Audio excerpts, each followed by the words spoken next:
God, that was loud. Holy shit, dude.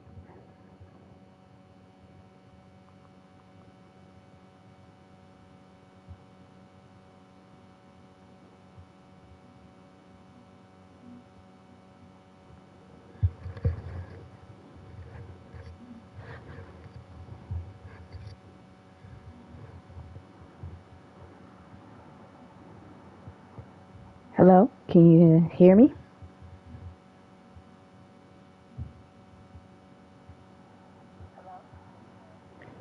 Okay, so my stream is a bit delayed now that I'm noticing.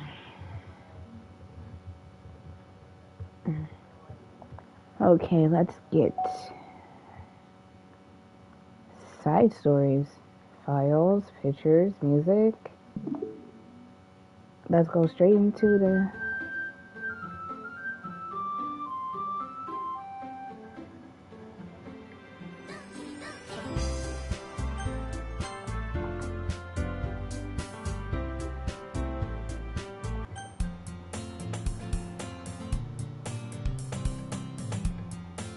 Hint, you can use the skip button to fast forward to the text you already read.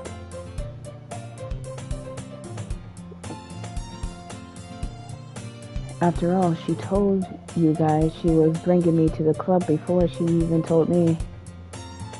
But you wouldn't have come if it wasn't for the cupcakes. So I had to trick Nasuki into making them. Come on, give me more credit than that, Sayori. Out of nowhere, something smacks Sayori on the side of the face, tumbles to the desk. Pop! Bow. Kaya! Ow! What was it? A cookie? Sure enough, it was a giant cookie wrapped in plastic.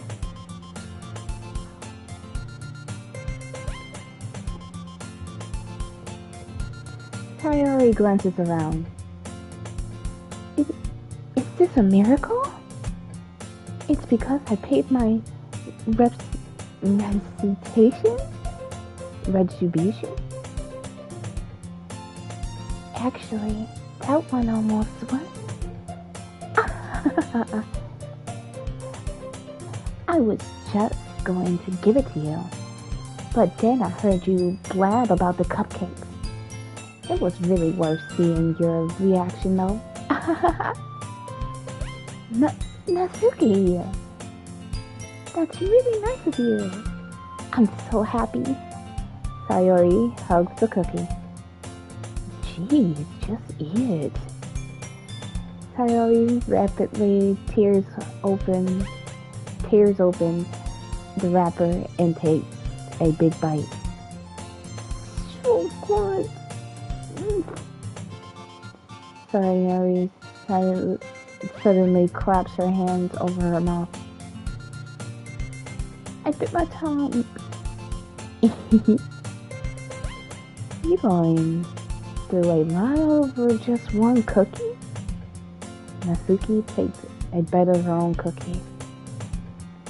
Ah, yours looks really good, Nasuki. Can I try it? Jeez. Beggars can't be choosers. But yours is chocolate. Yeah, why do you think I give you that one? Fine. Still, I'm never really happy that you shared this one with me.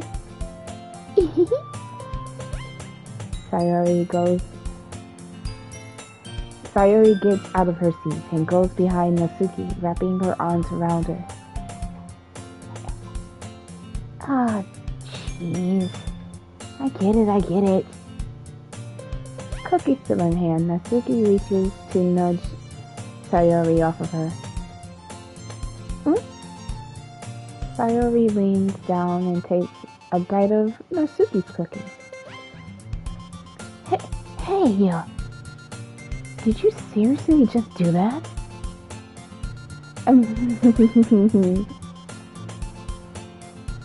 Muffled, Sayori trots away to safety.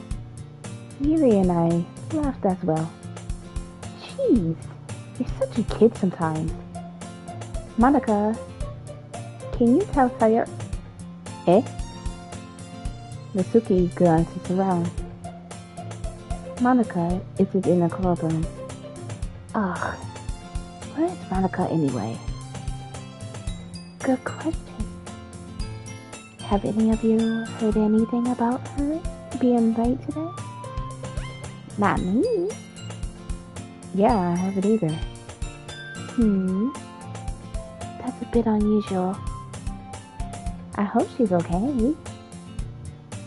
Of course she's okay. She's probably just had something to do today. She's pretty popular after all. And? You don't think she has a... I wouldn't be surprised. She's probably more desirable than all of us combined. That's true. Excuse me? Suddenly the door swings open. Sorry, I'm super sorry. Ah, there you are. I didn't mean to be late. I hope you guys weren't worried or anything. Eh? Monica chose the club over her boyfriend after all? You're so strong-willed. Boyfriend? What on earth are you talking about? Monica quizzically glances at me. Never mind that. What held you up anyway? Well, my last period today was study hall. To be honest, I kinda just lost track of time.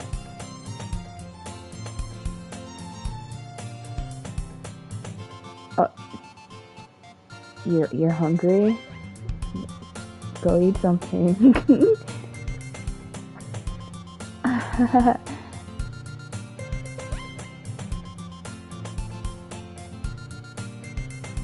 That makes no sense though. You would have heard the bell at least. I must not have heard it since I was practicing piano. Piano? I wasn't aware you played music as well, Monica. I don't really. I kind of just started recently. I always wanted to learn piano. That's so cool. You should play something for us, Monica. Monica looks at me. Maybe once I get a little better, I will. Yay! That sounds cool. I also looked forward to it. Is that so? In that case, I won't let you down, Kiki. Monica smiles sweetly. I didn't mean any pressure or anything like that. Don't worry. I've been practicing a whole lot recently, and I really love the chance to share once I'm ready. I see. In that case, best of luck. Thanks. So, I didn't miss anything, did I? No, not really. I choose to leave out Sayori's mysterious escape. I'm sure Natsuki will end up complaining to her anyway.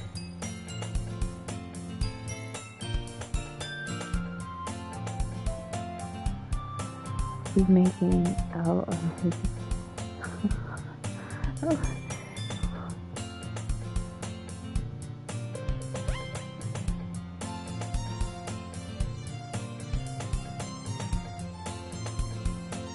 It looks like everyone has already settled down.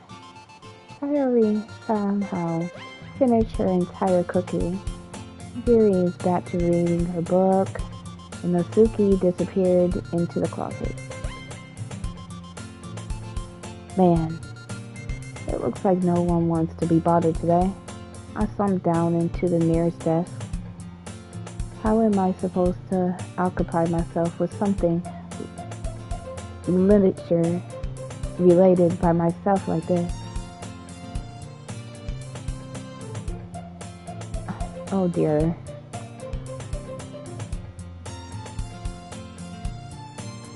I guess I could always read some of the book Yuri gave me, but I'm feeling a little bit too tired to read. I could probably fall asleep right now. Close my eyes, end up listening in on Sayori's conversation with Monica.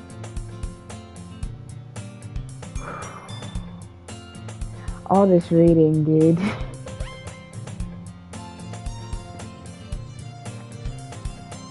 We're probably gonna do that. I can't even read either. Jesus, I need some water or something.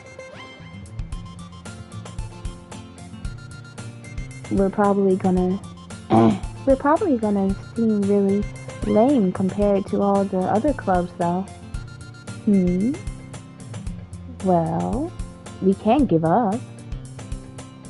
The festival is our chance to show everyone what literature is all about. The problem is that the idea of literature clubs sounds too dense and yeah, I can't read from here, sorry. But it's not all of that, you know.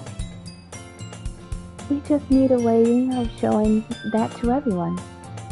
Something that speaks to the creative mind. That doesn't solve the problem though. What do you mean? Even if we came up with the most fun thing ever, nobody will come to the first nobody will come in the first place if it's just a literature event. So it's more important to figure out how to get people to show up in the first place, you know? And after they come, we can do the thing to speak to their creative mind. What's this? Sayori taking this really seriously. It's rare to hear her deliberating like this. Huh? That's a good point. In that case, do you think food will do the trick? What kind? Well, I guess we could. Cupcakes! Of course, her and her cupcakes, bro. Good thinking. Natsuki would love to do that. Ah, you're right. Natsuki makes the best cupcakes. That works out perfectly. That wasn't why you suggested it. Cupcake speaks to the creative tummy. Cupcakes it is then. I'm hungry. Of course, Sayori's hungry. She's adorable. Somebody give her some food, please. Anyway, we still need to work out the details of the event itself. I found myself smiling. In the end, Sayori is still her usual self.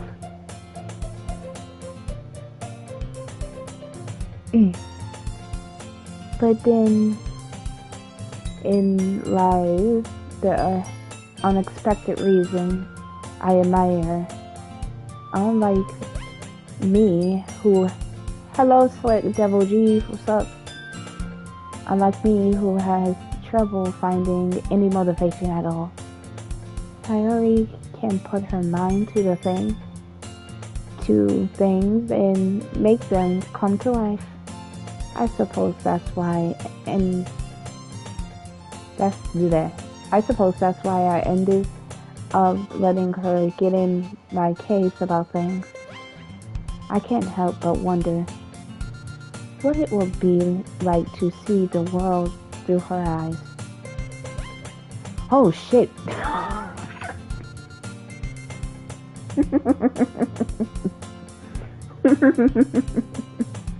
Bro, why is she so close to my face? That scared the fuck out of me. What?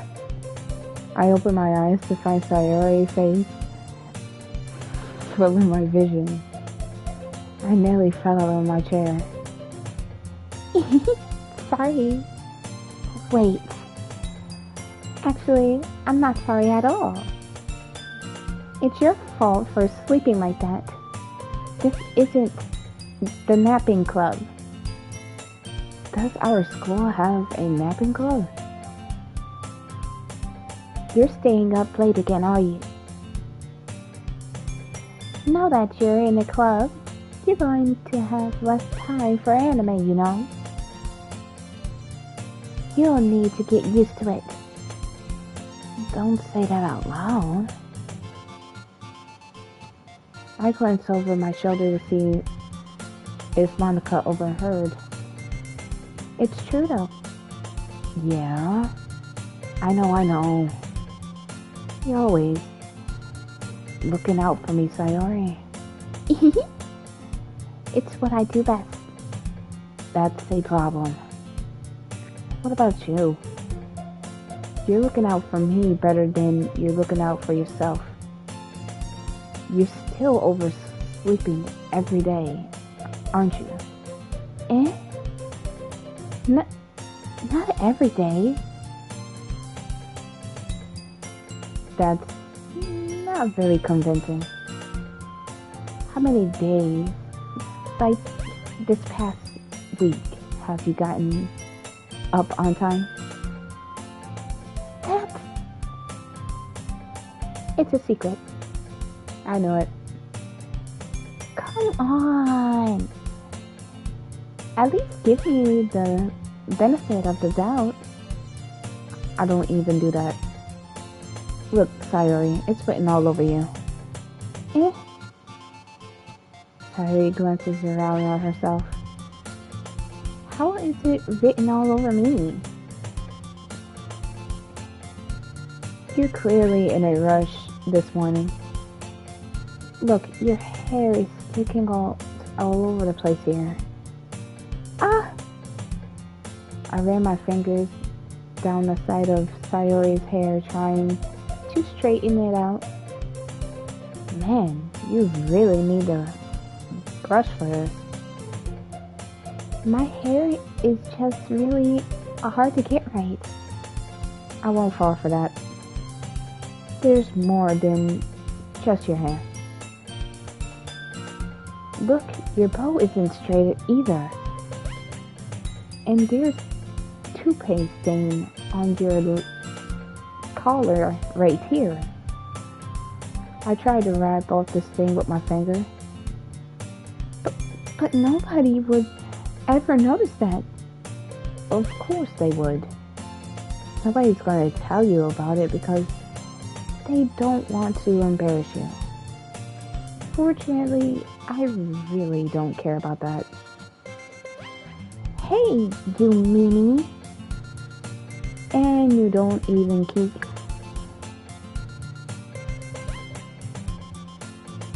Okay. Keep your blazer button up. Serious, Sayori? What do you think you don't have a boyfriend yet? That's super mean. Sorry, but you'll thank me later. I started to button up her blazer from the bottom. Once you see how much better it looks, you'll change your mind. Oh dear. We're getting a close look. Okay. Sayori. Baby.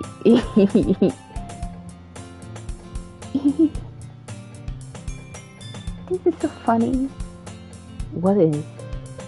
Well, I was just thinking how weird it is to have a friend who does have kinds of things. Eh? Don't say that. You're making me feel weird about it, stupid. It's okay though. I'm happy we're like this. Aren't you? I guess. Hey, be careful. The button might come off. Why is this one so hard to cross? I struggle to fully close the button near her chest. Does this tank even fit you properly? It did when I brought it. If you ever button it, you would have noticed sooner that it doesn't fit you anymore. Why are you smiling about? It means my boobs got bigger again. Don't say that out loud. Anyway, you must look better now, so... Why does it feel so strange to see Sayori's blazer button up like that? But it's so stuffy. It's not worth it after all. Sayori hastily unbuttoned her blazer once more. Oh, this girl here. Phew. That's so much better. Sayori puts her arm out and twirls around. So if I keep it unbuttoned, then I won't get a boyfriend, right? What kind of logic is that? And why are you saying that like that's a good thing? Because if I had a boyfriend, then he wouldn't even let you do things like this. And you take care of me better than anyone else around anyway. So that's why I'm keeping it unbuttoned. Stop saying all those embarrassing things. Eh? I didn't say anything embarrassing. Jeez. Well, anyway, just focus on trying to wake up a little earlier. Only if you focus on going to bed on earlier. Fine. It's a deal. I guess we are better at taking care of each other than we are at taking care of ourselves. Yeah, I guess so, huh? So maybe you should come wake me up in the morning. You're doing it again, Sayori. Oh, but I was choking this time. Man, it's impossible to tell with you sometimes. Okay, everyone. Eh? Monica suddenly calls out. Why don't we share our poems we wrote now? Yay! Kiki, I can't wait to read yours. Yeah, same. I did it. I did fail to sound enthusiastic. But Sayori trots away to retrieve her poem.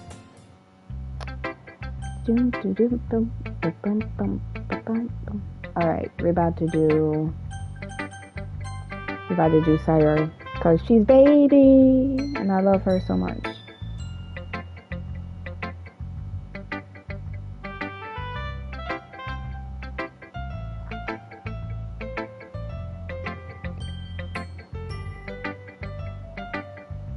Oh my goodness, this is so good, Kiki. Eh? I love it. Especially after yesterday's poem. Ugh. You too honest sometimes, Sayori. No, but really. I want to put this on my wall. Can I? Sayori? You must be serious. You must be seriously overreacting. I'm not good. I'm not a good writer at all. I honestly have no idea what I'm doing. Well, maybe that's why. Because I have no idea what I like either. Jeez. I'm sure Yuri's opinion has to be a little more constructive than this. Maybe Nosuke's. Are you sure you don't like this just because I wrote it? Eh? Well, I'm sure that's part of it. I think I understand you better than a lot of people you know. So when I read your poem, it's not just a poem, it's Kiki's poem. And that makes it feels extra special. Like I could feel your feelings in it. Sayori hugs the sheet against her chest. You're so weird, Sayori. Well, I'm not very good at figuring out if poems are good or bad. But that's why I just go by my heart. And if it makes me feel things, then it must be a good poem. I'm not sure that's exactly how it works. Then again, I guess conveying feelings is a pretty important part of this whole thing. Yeah, maybe. Honestly, I don't know what kind of writing you like in the first place. Yeah? Me neither. Ugh. Why don't you at least try giving it some thought? Aw, you wanted to write something for me? That's so sweet. Yeah, right. But you're always thinking about other people. You need to think about yourself once in a while. If you don't, you might end up getting hurt at some point. Well, I really don't know what you mean, but I'll try to keep it in mind. Well, whatever. Anyway, let's see. I guess I like happy poems? Wait, sometimes sad poems too. Sometimes a little bit of both. There's a word for that, right? What's the word I'm looking for? Bittersweet? Yeah. I like things that are happy and things that are sad. Happy and sad? I can't see you liking something sad, Sayori. Well, I like happy the most. But sometimes when you have a little rain cloud over your head, a sad poem can help give the rain cloud a little hug. And sometimes edit it and make a nice happy rainbow. Sayori, that's unexpectedly poetic. Eh? Is it? Maybe I'm getting better at expressing my feelings after all. Thanks, Kiki. I should go write that down then. You can read my poem now, okay?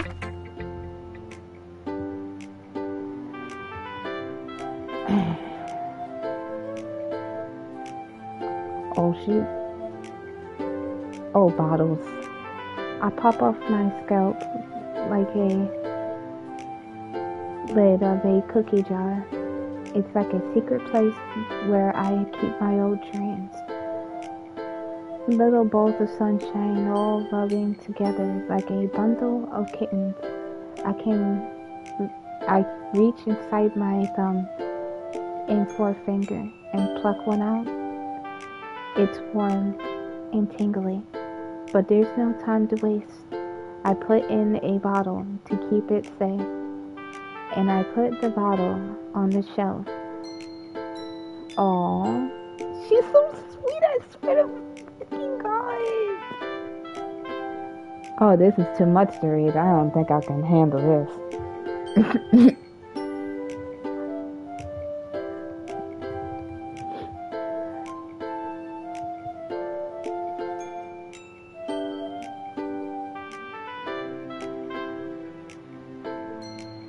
Okay, back to reading.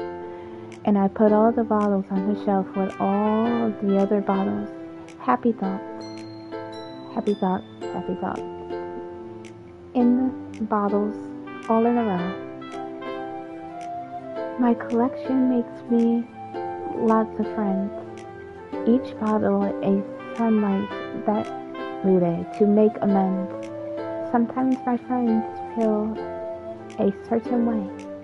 Down comes a bottle to save the day. Night after night, more dreams, friends after friends. More bottles, deeper and deeper my fingers go, like exploring a dark cave, discovering the secrets hiding in the nooks and crannies, digging and digging, scrapping and scrapping. I blow dust off my bottle caps. It doesn't feel like time collapsed. Yeah, my empty shelf could use some more. My friends look through my locked front door. Finally, all done. I open up, and in come my friends. In they come in such a hurry. Do they want my bottles that much? I frantically pour them from my shelf, one after the other, holding them out to each and every friend, each and every bottle. But every time I let one go, it shatters against the tiles between my feet. Happy thoughts, happy thoughts, happy thoughts, and shards all over the floor. They were supposed to be for my friends who weren't smiling. They're all shouting, pleading, something. But all I hear is echo, echo, echo, echo, echo inside of my head. Holy shit, that was dark. I didn't suspect that to be dark. Holy shit, dude. Holy crap. Sorry. Did you really write this? Of course I did. Didn't I tell you yesterday I was gonna write the best poem ever? Yeah, but I mean, didn't expect something like this coming from you. Monica taught me a whole lot, and I've been really in touch with my feelings recently. I see that. It's almost kind of creepy. Creepy? Well, not exactly. Maybe because I'm so used to you being cheerful. Well, never mind. I'm thinking too hard about it. The point is, it came out good, and you should be proud of it. Oh, thanks. I feel like I was meant to impress myself this way. It even helps me understand my own feelings a little better. Writing is like magic. You've gotten pretty passionate about this, huh? I hope you keep it up. Yeah! Writing is the best. I'm going to keep writing until I die. Don't get ahead of yourself. I always have a habit of getting obsessed with something before dropping it more than a week later. I wonder if this is one of those times. But seeing the passion in her eyes made it hard for me to be permissive. Now we about to do my girl Yuri. Let's see what you got written today.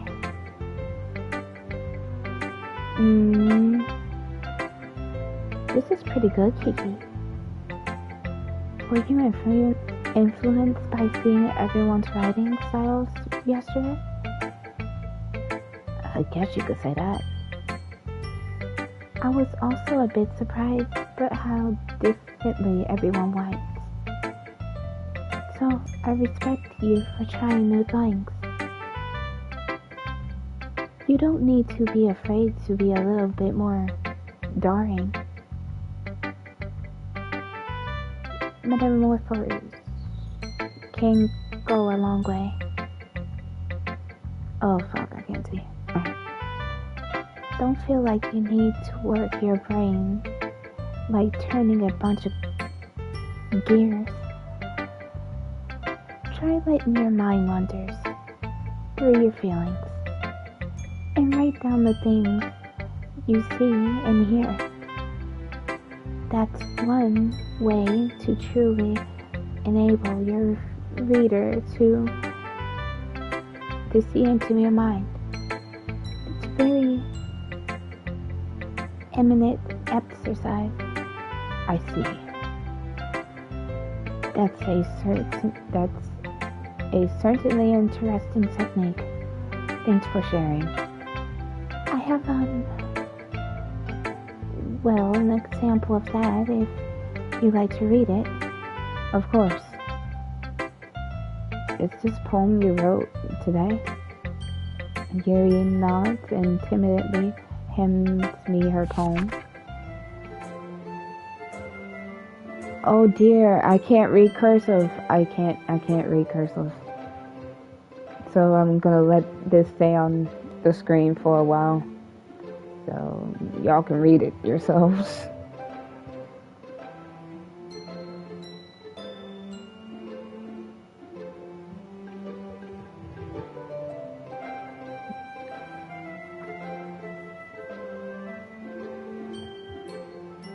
Wow.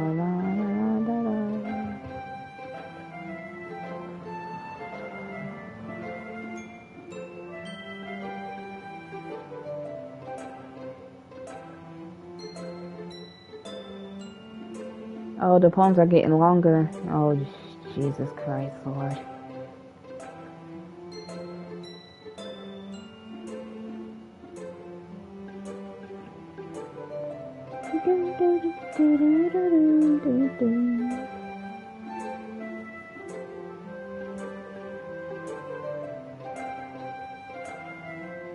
Alright, let's continue.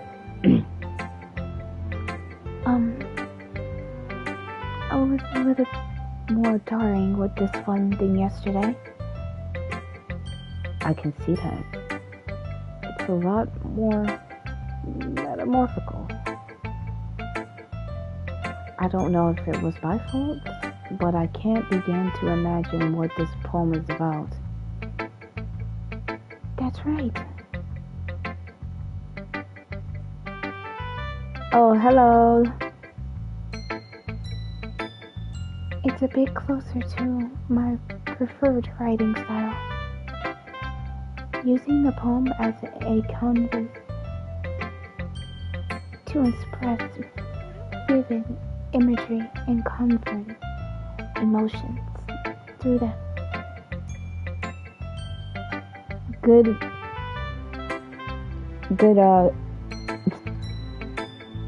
Good night. My shoulder is doing a lot better.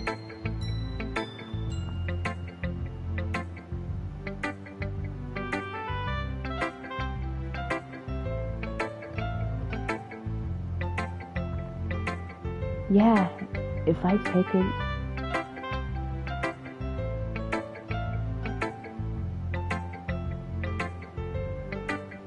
Oh my. But I gotta be careful with my shoulder. Cause this is the side I sleep on a lot, on my left shoulder. Oh, you miss a lot of ee-hee-hees and ha-ha-has?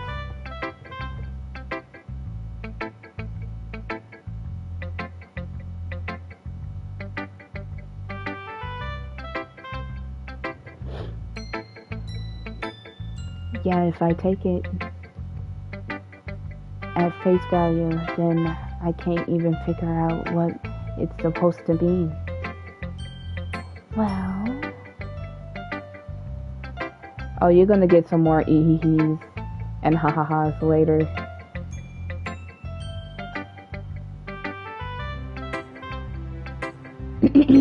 My Yuri voice, here we go. Fuck, I need water. I think it's something that different people can relate to in their own way. I wanted to impress the way it feels for me to oh my fucking god, dude. I can't speak anymore.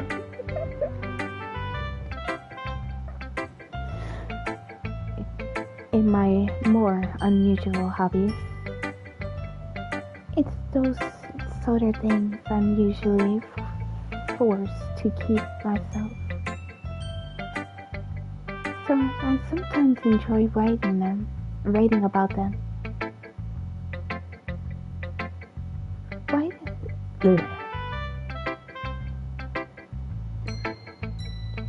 Yeah, it's about to be 1 o'clock soon.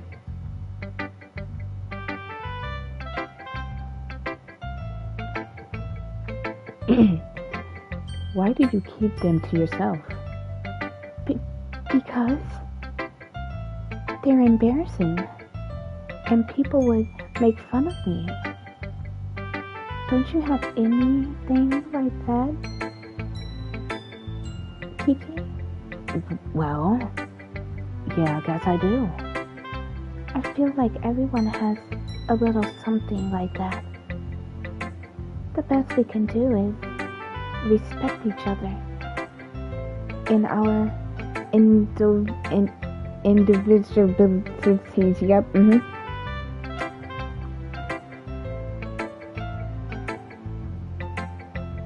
Oh man, these poems is gonna get longer and longer, and I'm just gonna freak out every time, cause I fuck up my reading every time.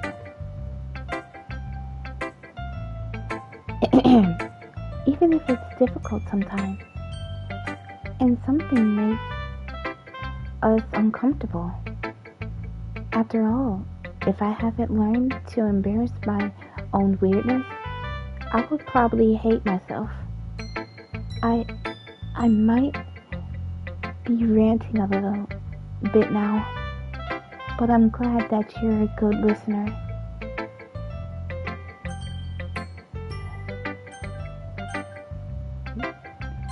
Alright, Masuki.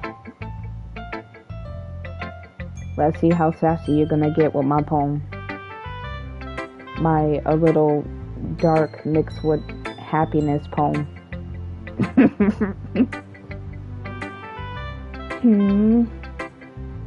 Well,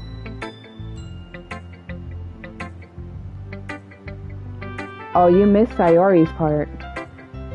I already did Sayori. She was the first one I did. Dude, she loved my poem, bro.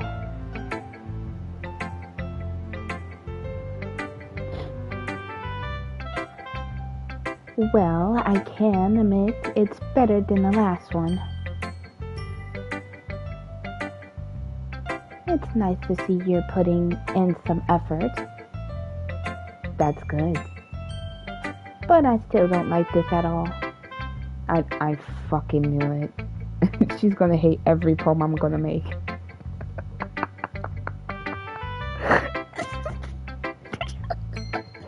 Bro, she's gonna hate every poem, bro.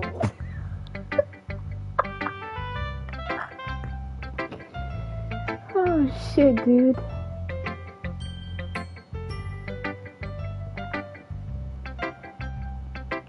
It's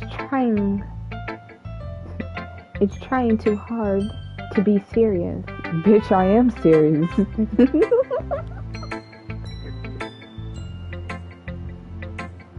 The fuck you mean I'm trying to be serious?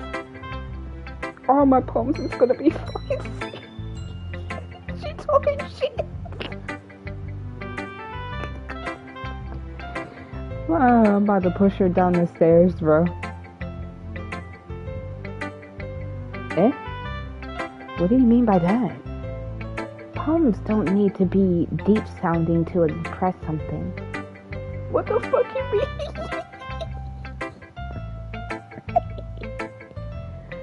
Bro, what is she trying to say to me, yo? If I'm full of depression, of course it's gonna be deep sounding. The fuck you mean?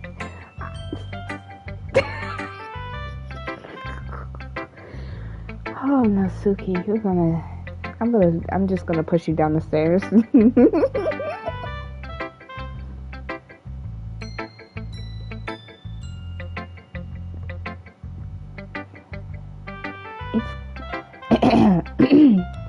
It's going to just sound like you're forcing it unless you really don't suck at it. I'm just kidding. I'm not gonna push her down the stairs. I love her too much. Honestly, don't bother try to write a poem like this until you're on Yuri's level. Natsuki stopped short all of a sudden.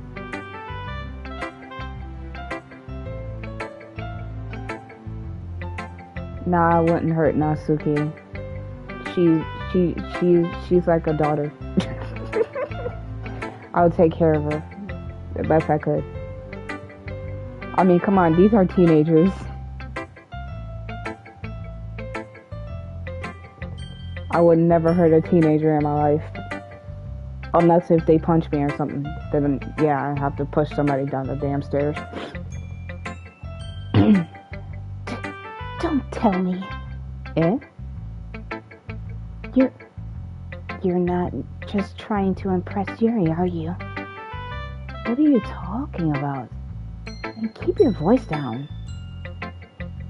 You know Yuri would love this kind of Augusty. Just because she's a talented writer doesn't mean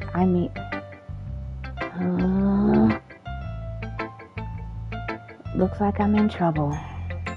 I somehow struck a nerve though what I did is beyond me. I am so done with you. What did I do to you? Why are you so jealous of Yuri? I can't even make dark poems without this girl being so jealous of Yuri. Ridiculous.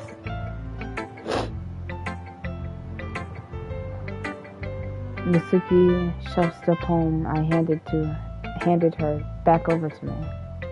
Take your stupid poem. If you wrote it for someone else, just don't show it to me.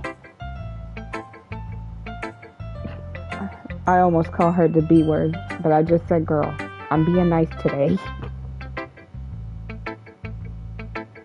Ouch. This is what I get for letting a younger girl step into my business. Unless I was a mind reader and I was destined to be in a world of pain from the start. At least Natsuki wasn't really the girl I was trying to impress in the first place. I didn't get to read her poem?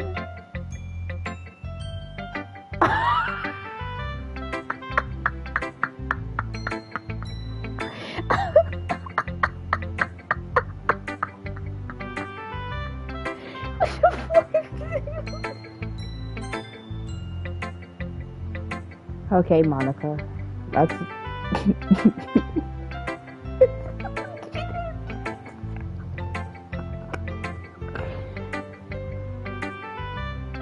Yo, my girl is so jealous of Yuri right now.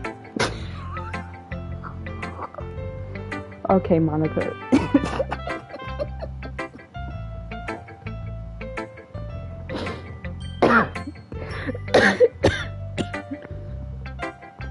Bro, I'm about to end up choking.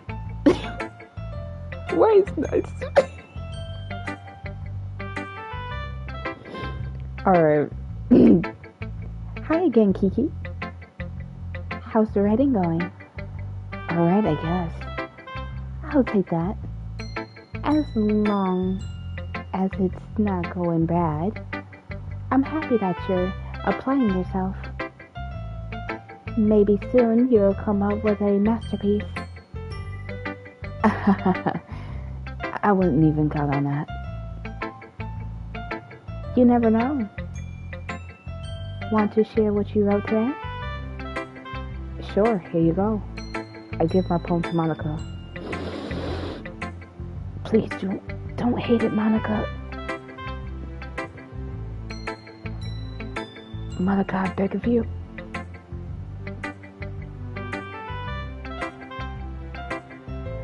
Alright. I like this one. Thank you, Jesus.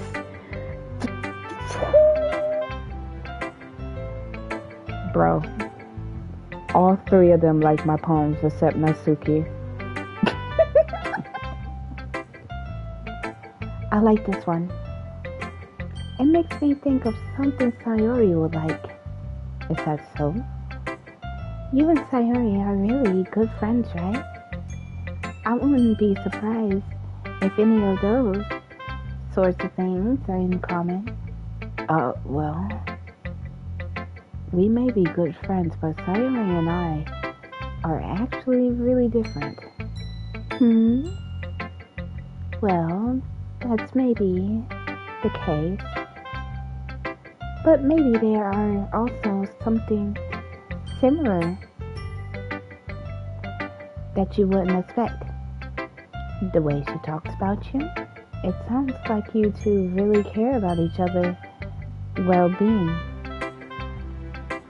Well, even if you show it in different ways, it ends up being more similar than you ever think. So I think that's the kind of vibe I get from reading your poem. You sure you're not reading into it too much? I could be. Gosh, I sound like Yuri. But in any case, Sayori's writing has kinda gentle feel to it. Gentle? This one just got dark. Monica, are you really reading her poems? I could tell she likes exploring with emotions like happiness and sadness. Who knew that someone so happy that would enjoy sad things too? Yeah, that's totally unexpected. Well, to each own. And you shouldn't be afraid to experiment a little bit more either. But anyway, you want to read my poem now? I like the way this one turned out, so I hope you do too. Internet's dying, I'll be back in a bit. Alright, I'll still be here. Alright, let's take a look. Safe Man. The colors, they won't stop. Bright, beautiful colors, flashing, expanding, piercing, red, green, blue, and endless.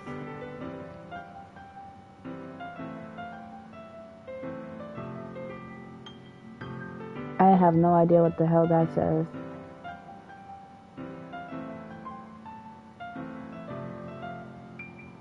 Okay. Of meaningless noise. The noise, it won't stop. Violent, grating, wonderness, squeaking, screeching, piercing. Is that slime? Oh dear, I can't even read today. It shows.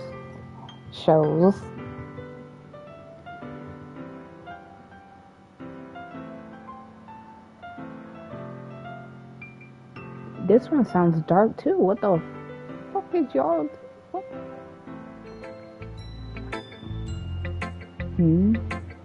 It's even more abstract than your last one, huh? I guess it's just the way I write. I'm sorry if you don't like it. No, I never said that. It's just a kind of thing I've never really seen before, I guess. I kind of like playing with my space on the paper. Choosing where and how to space your words can totally change the mood of the poem. It's almost like magic. The way I wrote those lines are really short, makes it feel like they're trying to speak over the noise. I see. It's still hard for me to tell what it's about, though. Sometimes, asking what a poem is about isn't the right question. A poem can be as abstract as a physical expression of a feeling, or a conversation with the reader. So, putting it that way, not every poem is about something. Anyway, here's Monica's writing tip of the day. Sometimes you find yourself facing a difficult decision. When that happens, don't forget to save your game. She just said, don't forget to save your game.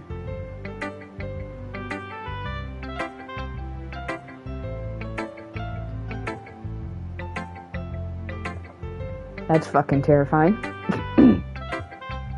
You'll never know when you might change your mind, or when something unexpected might happen.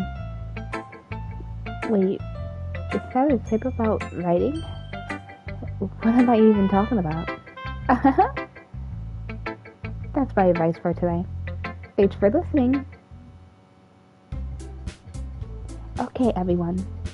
We're done reading each other's poems, right? I have something extra planned today, so if everyone could come sit at the front desk of the room. Is this about the festival? Well, sort of. Do we really have to do something for the festival? It's not like we could put together something and good just for a few days. We'll just end up embarrassing ourselves instead of getting any new members. That's a concern of mine as well.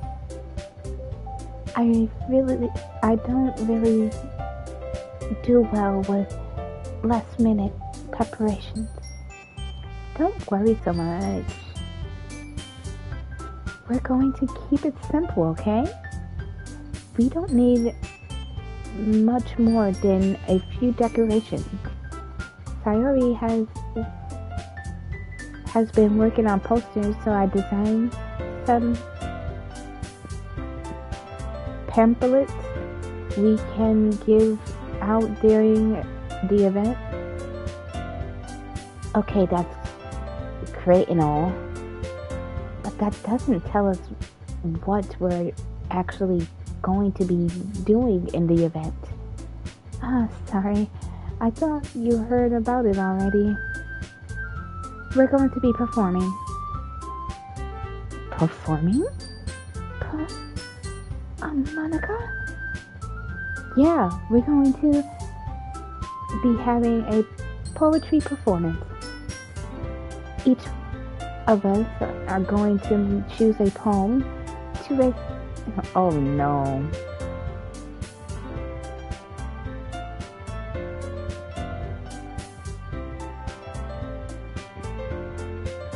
But the cool part is, we're going to let anyone else come up and read their poems too. Sayori's putting it all on the posters in case anyone wants to prepare ahead of time. Sayori, who's been coloring a poster, holds it up for us to see. Are you kidding me, Monica? You didn't already start putting these posters up, did you? Well, I did. Do you really think it's that bad of an idea? Well, no. It's not a bad idea either. But I didn't sign up for this, you know. There is no way I'm going to perform in front of a group of people like that. I agree with Natsuki. I could never in my life do something like that. Imagining it, Yuki shakes her head in fear. Guys? No, Sayori. I understand what they're coming from. Remember, Natsuki and Yuri have never shared their poems with anyone until just a couple of days ago?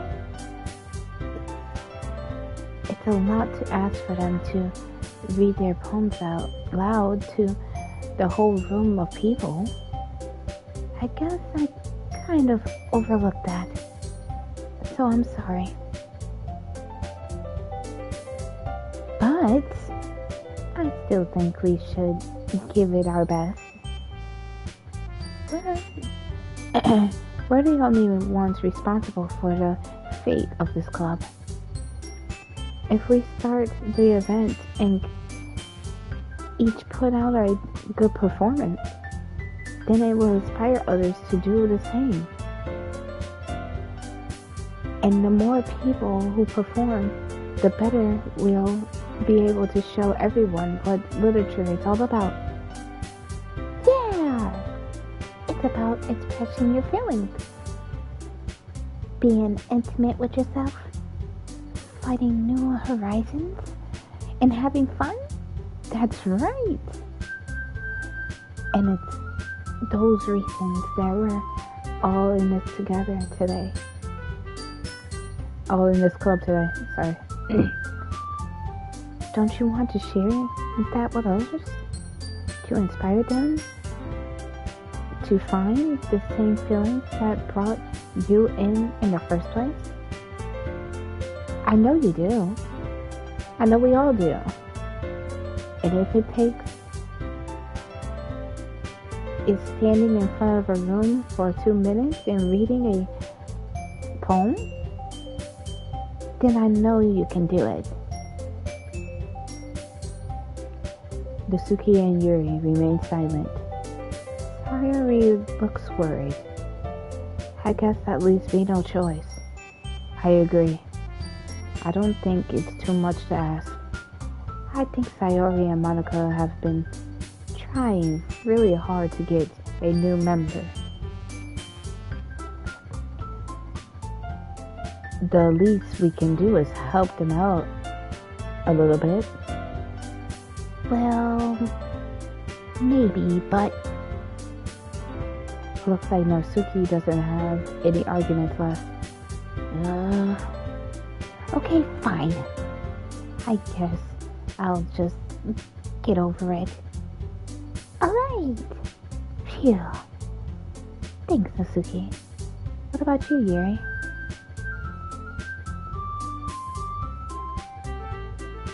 Yuri dejectedly glances around at everyone else's face. I guess I really don't have a choice. That's everyone. You're the best, Yuri. This club is seriously going to be the death of me. Oh gosh. You'll be fine, Yuri. But anyway, let's move on to the main event. I want each of you to choose a poem of yours. Oh. So if I tell them my dark ass poems, are they gonna like it?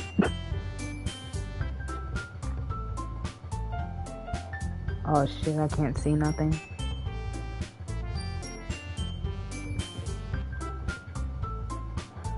We're going to practice reading them in front of each other. No way. Monica, this is too sudden. Well, if you're not going to read your poem in front of the club, how are you going to expect to do it in front of strangers? Oh no. Don't worry. I'll start off to help everyone feel a little more comfortable. Can I go next? Of course. Now let's see. Monica flipped through her notebook to specify how do people say it? Yep, okay, poem she has in mind for herself. Then she stands behind the podium. The title of this poem is The Way They Fly. Monica begins to read her poem. Her clear, confident voice fills the room. More than that, her inflection is pristine. She knows exactly how to imply emotion behind each line she reads, bringing the world to life. Is this something done before, or is she simply a natural? I glance around me. Everyone has their eyes on Monica. Sayori looks amazed. Yuri has an intense expression on her face that I don't understand. Finally, Monica finished reading. The four of us applaud. Monica takes a breath and smiles. That was so good, Monica. Thank you very much. I was just hoping to set a good example. Are you ready to go next, Sayori? I'll go next. What? Yuri's fired up all of a sudden. Yuri clenches a sheet of paper between her hands and stands up, keeping her head down. She walks quietly over to the podium. This poem is called... Yuri anxiously glances at us. You can do it, Sayori. You can do it, Yuri. It is called Aftermage of Crimson Eye. Yuri's voice shakes as she started to read her poem. Just a moment ago, she practically refused to do this. Why is she suddenly putting in so much effort? As Yuri gets past a couple of few lines, her voice changes. It's almost like what happened with Yuri gets absorbed into her books. Her quivering voice transforms into a sharp syllables of fierce and confident woman. The poem is full of twists and turns, and it stretches that she innuates with perfect timing. This must be a rare glimpse into a whirling fire Yuri keeps concealed inside of her head. Suddenly, she finishes. Everyone is stunned. Yuri snapped back into reality and glances around her as if she bewildered even herself. It's up to me to come save this situation. I'm the first to clap. Give her applause, bro. Everyone joins after me, and we give Yuri a recommendation she deserves. It's not like we didn't want to applaud to her, but we caught off guard that we must have forgotten. As we applaud, Yuri holds the poem in her hand. Holds the poem to her chest and rushes back to her seat. Yuri, that was really good. Thank you for sharing. Looks like Yuri is down for the count. Okay. I guess I'm next then. Sayori hops out of her chair and cheerfully walks to the podium. This one's called My Mellow.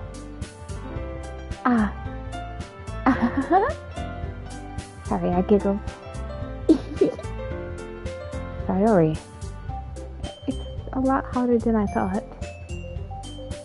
How do you guys do it so easily?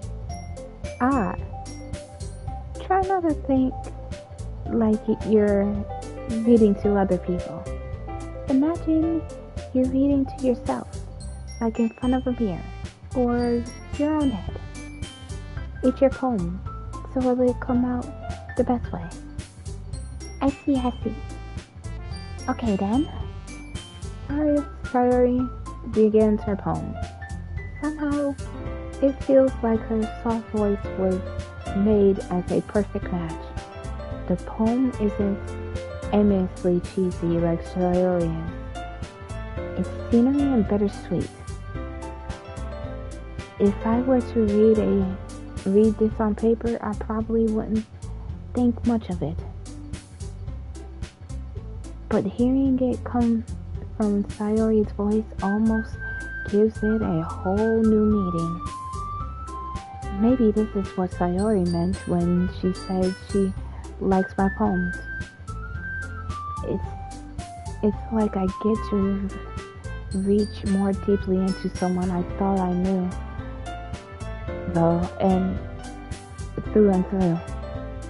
Sayori finished and we applaud. I did it! Good job, Sayori. Even Kiki liked it.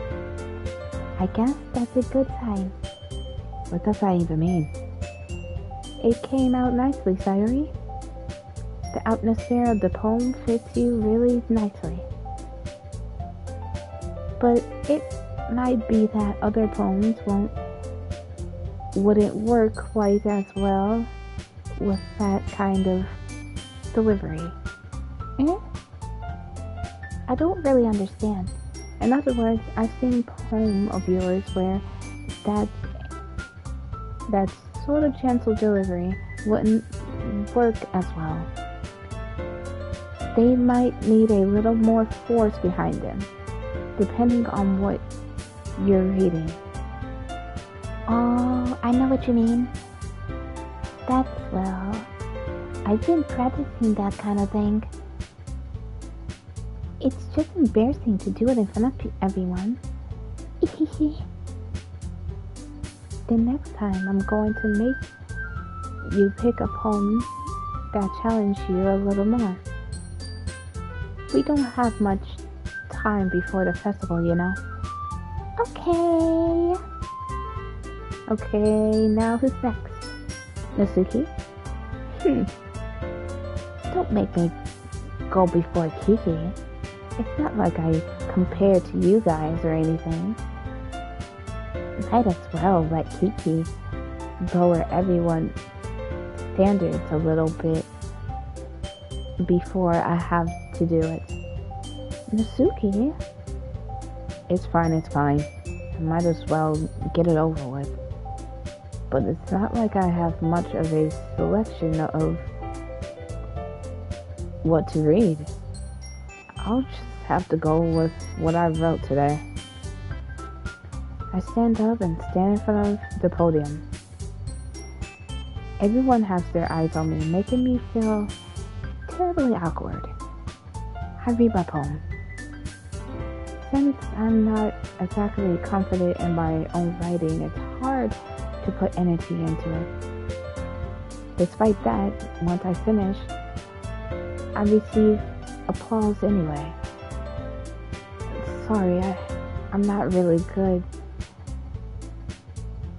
I'm not really as good as everyone else. Don't worry about it too much. I think it's less about your abilities and more about your lack of confidence in your writing. That's something that'll improve over time though.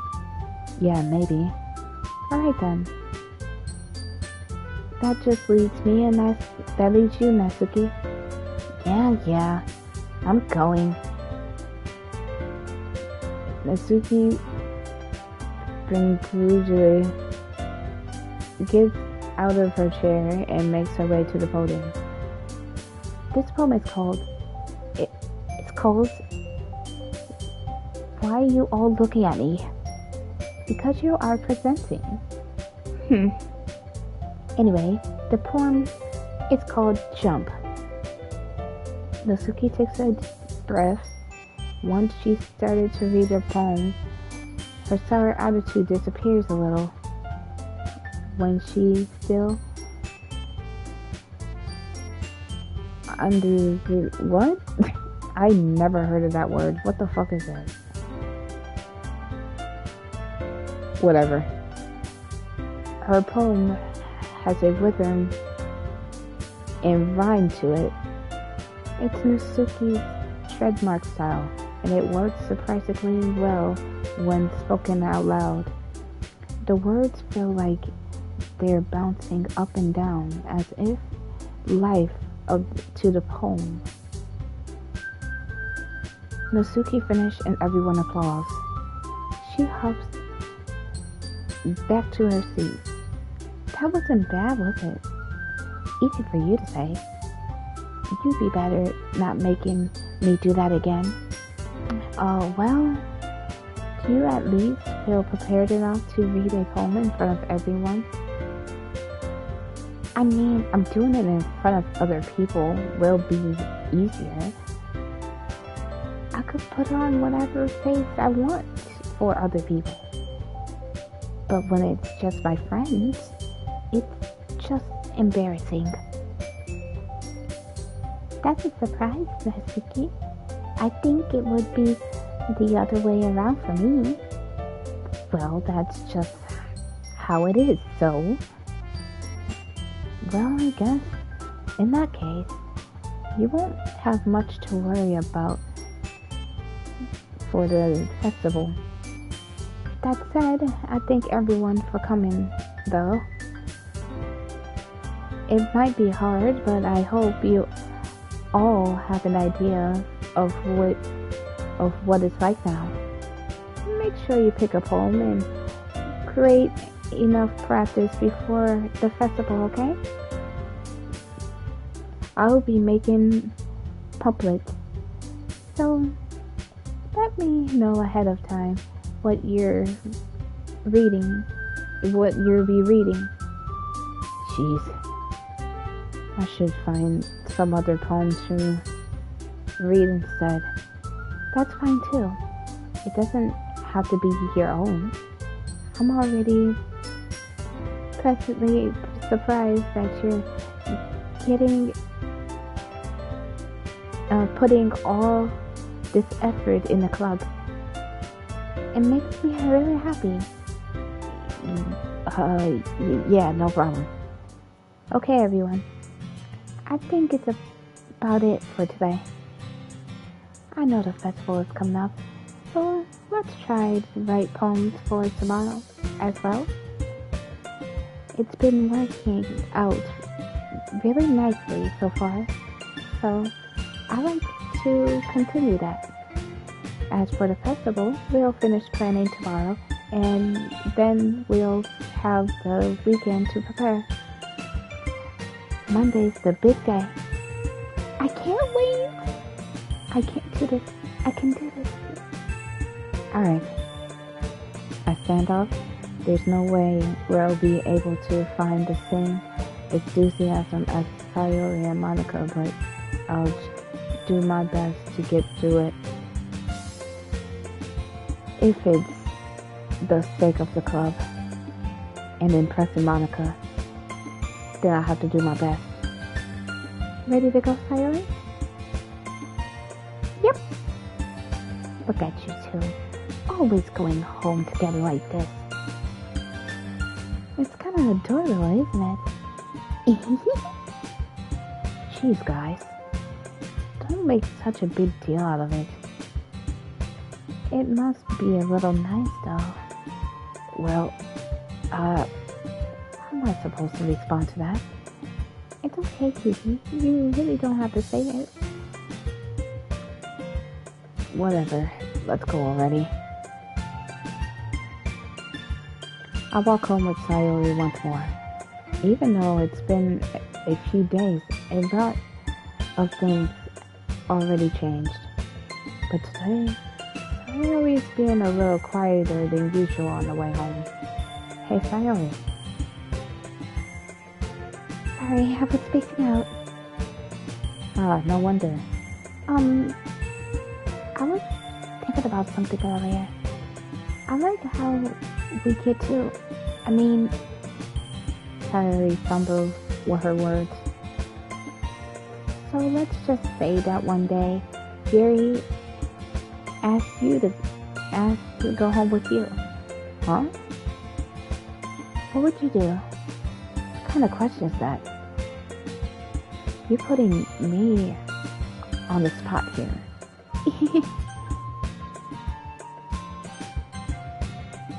Sayori? You really think I would ditch you for Yuri? Eh? But she's beautiful and smart. Jeez, I already see her in the club every day. Besides, she always seems to really like going home together. I wouldn't just ruin that for you. You're so silly, Kiki. You think about me too much sometimes. Yuri deserved it if she wanted it, so? Sayori, I already made up my mind. I can't figure you out sometimes. Sorry. Besides, what's the point in speculating something that that's never going to happen? The conversation trails off. It's kind of weird for Sayori to care so much about, but I want to respect her and keep her happy too. Then again, the festival is only a few days away. Who knows what will happen about that time? Oh dear.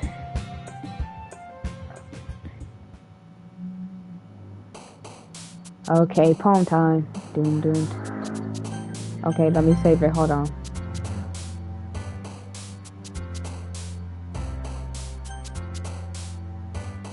Okay, let's make something really happy.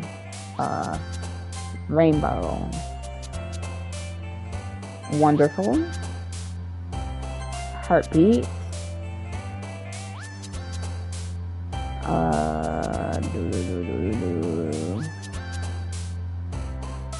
Treasure.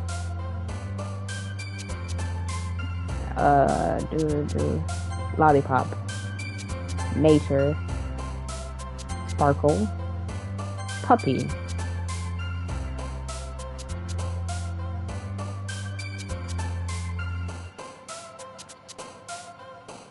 Lipstick.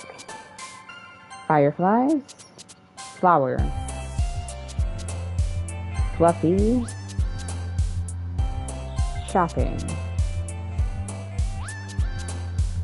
Happiness. Papa. Smile. Bubble. Romance. Pink. Giggle.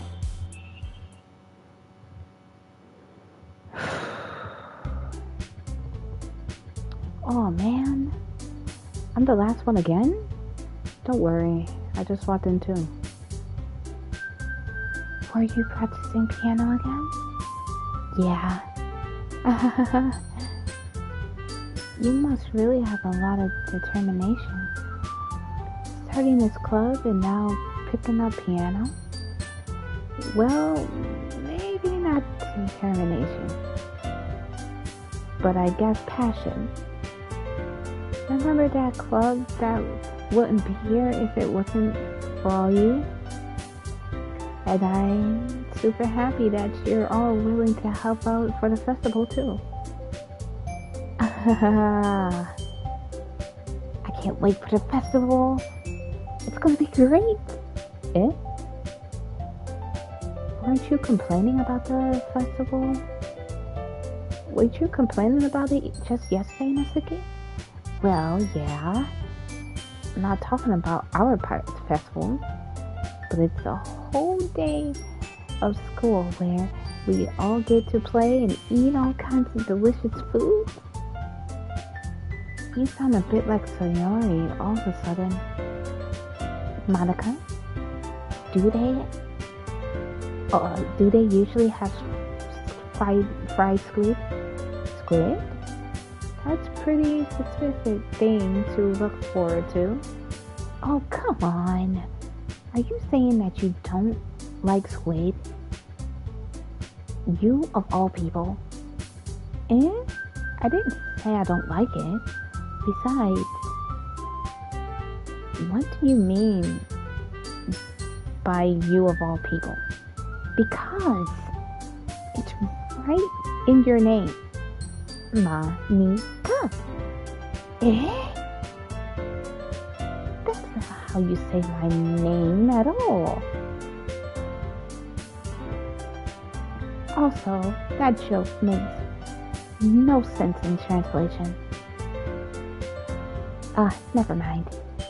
Let's focus on my own event for now, okay? Fine. Your reaction ain't all fun at Yuri's or Sayori's anyway. Excuse me? Where's Sayori anyway? Oh, there you are. Sayori is sitting in the corner of the room looking down at nothing. I walk over to her. Hey, Sayori. I wave my hand in front of her face. Eh? You're spacing out again. Sorry. Don't mind me. You can talk to everyone else. Huh? Is everything alright? Of course. Why wouldn't it be? It just feels like you're a bit off. Sorry for assuming things. Geez, you worry too much about me. I'm fine, see? Sayori shows me a big smile. Don't tell me you're distracting you from having fun for everyone else. Well, alright, if you say so. I worriedly glanced at Sayori before turning back towards everyone else. But the conversation already ended with everyone back at their usual activities. Maybe I should ask Monica if she noticed anything about Sayori's recently. Since they've been preparing the festival, they must be spending a lot of time together. I typically approaching Monica, who is shuffling through some paper at her desk. Kiki, what's up? Well, it might sound a little strange, but have you noticed anything up with Sayori recently? Anything up with him? In what way you mean? Well, I'm reading a little... Maybe I'm reading into it a little too much. but she seems a little downcast today. Oh, you think so? I can't say I've noticed anything about her. Monica peeks over the room at Sayori, who is dragging a rubber eraser up and down her desk. Maybe there is something on her mind, but I'm surprised I'm not the one asking you, Kiki. You certainly know a lot better than I do. I know, but she's never like this. She's always talked to me about things that bothered her, but this time when I asked her, she was really dismissive. Sorry. I know it's not your problem. I just wanted to ask if you knew anything, so I'll drop it now. No. It's important to me too. I mean, I'm also friends with her. And I also care about the well-being of the club members, you know? Maybe I'll try to talk to her myself. Are you sure about that? She seems like she wants to be left alone. Are you sure? Maybe she just has a hard time bringing it up to a person of interest. Person of interest? What do you mean by that? I'm saying maybe the thing on her mind is you, Kiki. Me? How on earth would you come to that conclusion? Well, I probably shouldn't say too much, but Sayori talks about you more than anything else, you know. Eh? She's been happier ever since you joined the club. It's like an extra light was turned inside of her.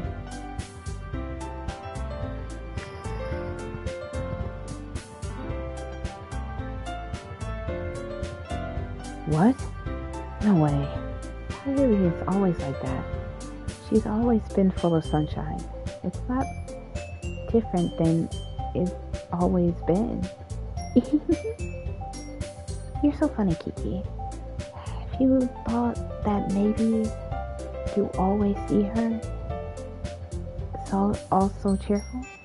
Because that's how she is when she's around you. I said too much. I'm sorry. What do I know anyway?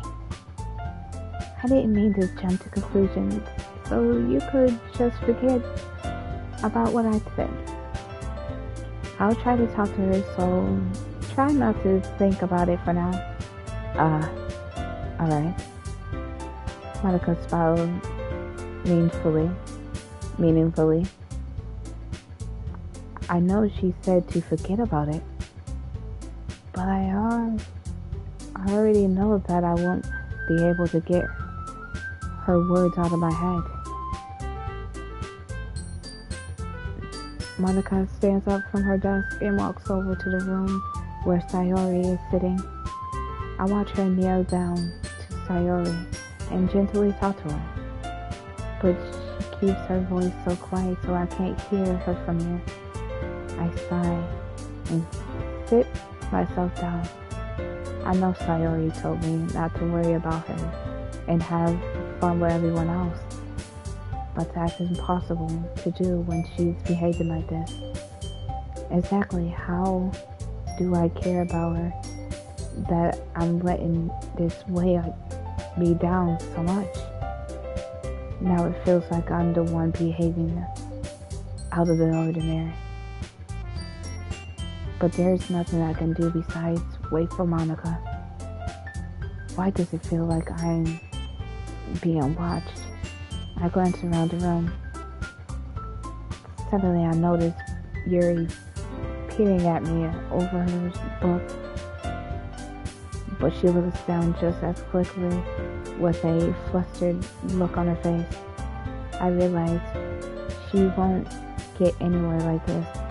I've never seen Yuri approach anyone or start a conversation on her own. So I have no choice but to approach her myself. But now it's a little easier for me to do that. I stand up from my desk and sit in one next to her.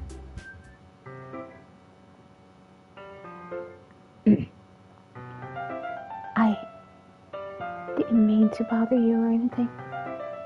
Relax. You didn't even do anything. But I could tell you wanted to be alone with your thoughts.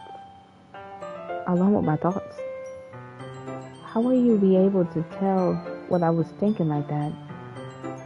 Well, it's something that I do a lot, so it wasn't hard for me to spot based on your posture and your expression.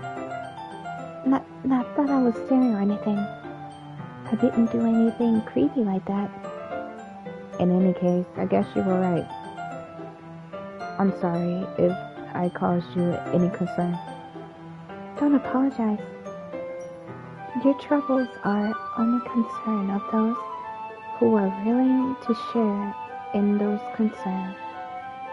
Of course, there are certainly those who find the most comfort in keeping to themselves.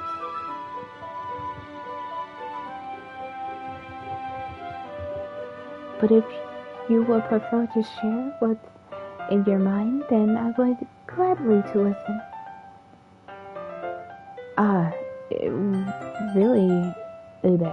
It's really not a big deal. I was thinking a bit uneasy. I was just feeling a bit uneasy about Sayori. Sayori? Yeah, she seems a bit off today. But when I asked her about it, she didn't want to admit it to me. So I couldn't help but wonder if something happened to her. Oh, that's quite romantic. Eh? Sorry, I didn't mean to say anything like that. Anything stupid. It's not like that. I just don't want you to misunderstand. Sayori and I just been friends for a long time, that's all. Ah, I see. Then perhaps it is unusual to be dismissive to you about her feelings. Or I'm just reading a little bit too much. Kiki, the world is full of meaning, often hidden deep beneath plain sight. And there are many untold mysteries behind every person, no matter how well you know them. Ah? So you think there might be something behind it all? I think Sayori is a very complex person. Her mannerism on the outside doesn't match what may be going on the inside of her head. And she may not always know what she wants. I notice her strange behaviors today too. And I also feel some concern from her. But in your case, it looks like she fully occupied your thoughts, wasn't she? Well, I guess that was the case. Sayori, she really means a lot to you, doesn't she? I guess. But you don't need to put it that way. We're just good friends, that's all. Yuri's starting to look deep into my eyes. Her expression is gentle and curious, as if she is searching for something. Embarrassed, I avert my gaze. Sometimes a person's mysteries are untold even to themselves.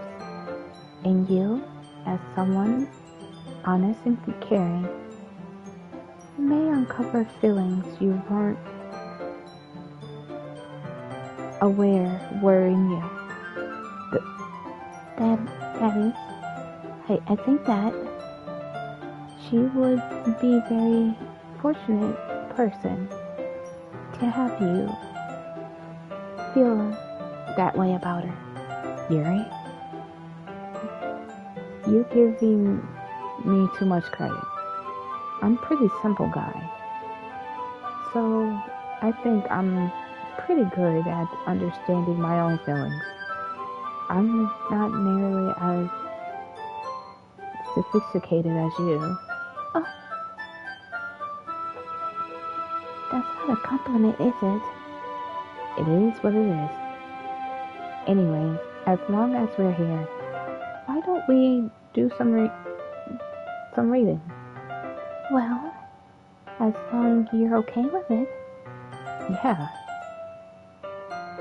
I should be taking my mind off of this whole thing anyway.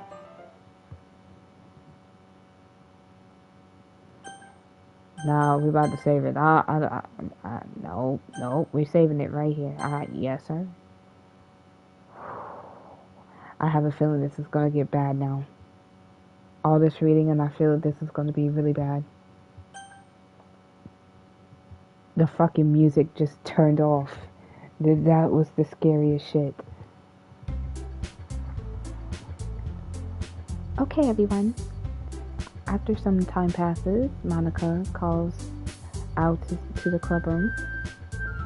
Why don't we share our poems now? Before I know it, everything is back to normal. Everyone goes to retrieve their poems as I do the same. I made eye contact with Monica and she smiles at me. I wonder what she talked about with Sayori.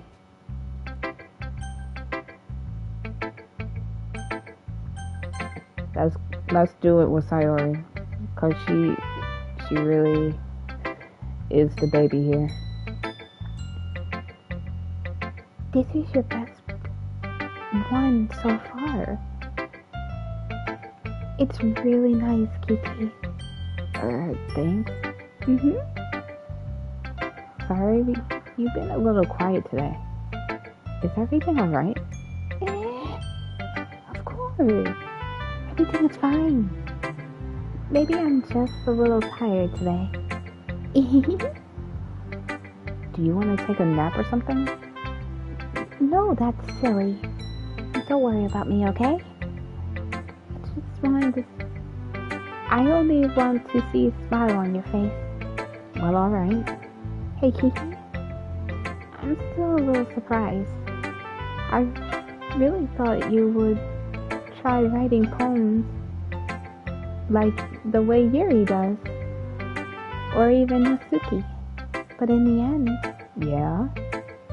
I guess you're the one who likes this one the most. Why?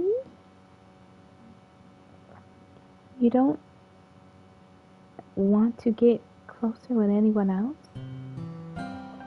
Wait. Of course I do. But that doesn't mean I want to try so hard to impress them. I still understand why. I still understand you the most, Sayori. I know you have to sometimes put up with me. And I have to sometimes put up with you. But we have a wavelength or something. And this is how the poem came out.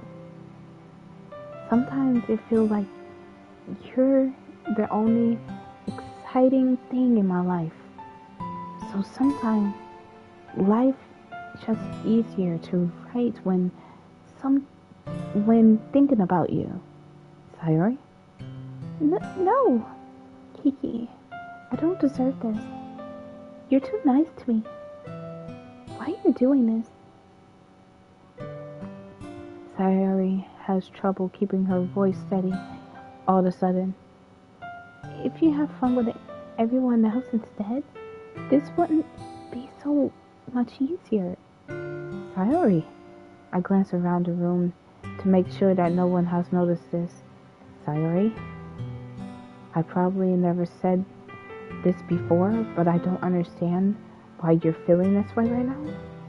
Tell me what will cheer you up. Sayori shakes her head. She sniffles and keeps shaking her head. She finally gathered herself and put on a smile. It's nothing, Kiki. It's just I'm in a little rain cloud. I'm sorry, Dee, that you had to see that. I promise it won't happen again. Just smiles for everyone, okay? That's all that matters. Go play with everyone else. I'm gonna go home a little bit early today. Shit, dude.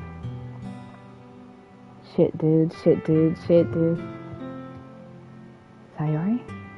Tell Monica I wasn't feeling well, okay? I'll see you tomorrow. Before I say anything else, Sayori cheerily walks out of the room, humming to herself. Oh dude.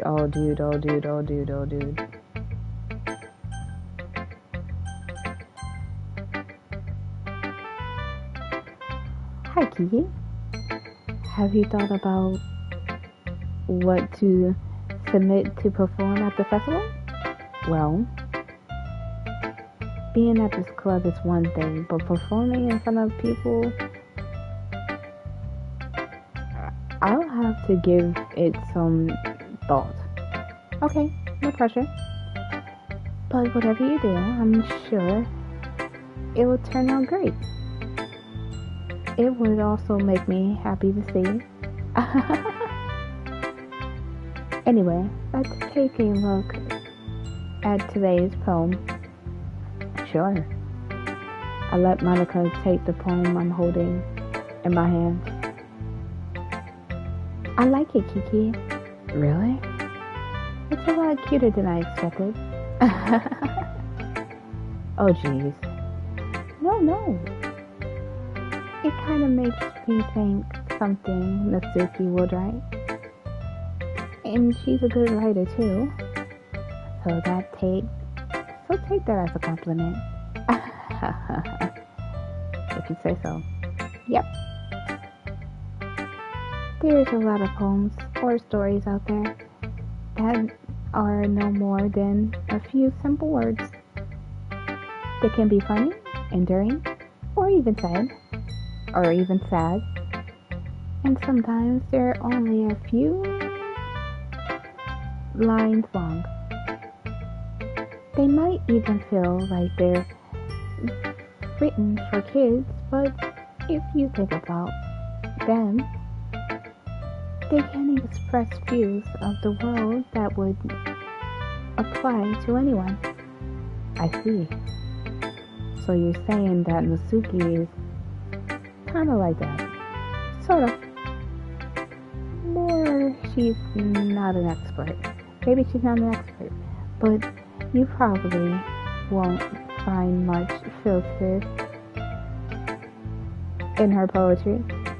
They might be easy to write, but they're super challenging to get the meaning through.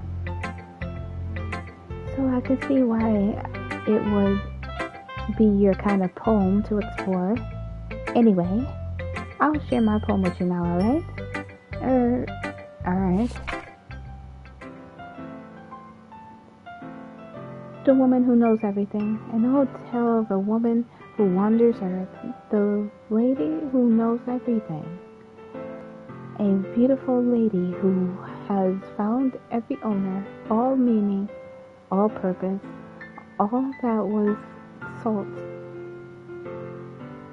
And here I am, a feather, lost adrift to the sky, victim of the currents of the wind.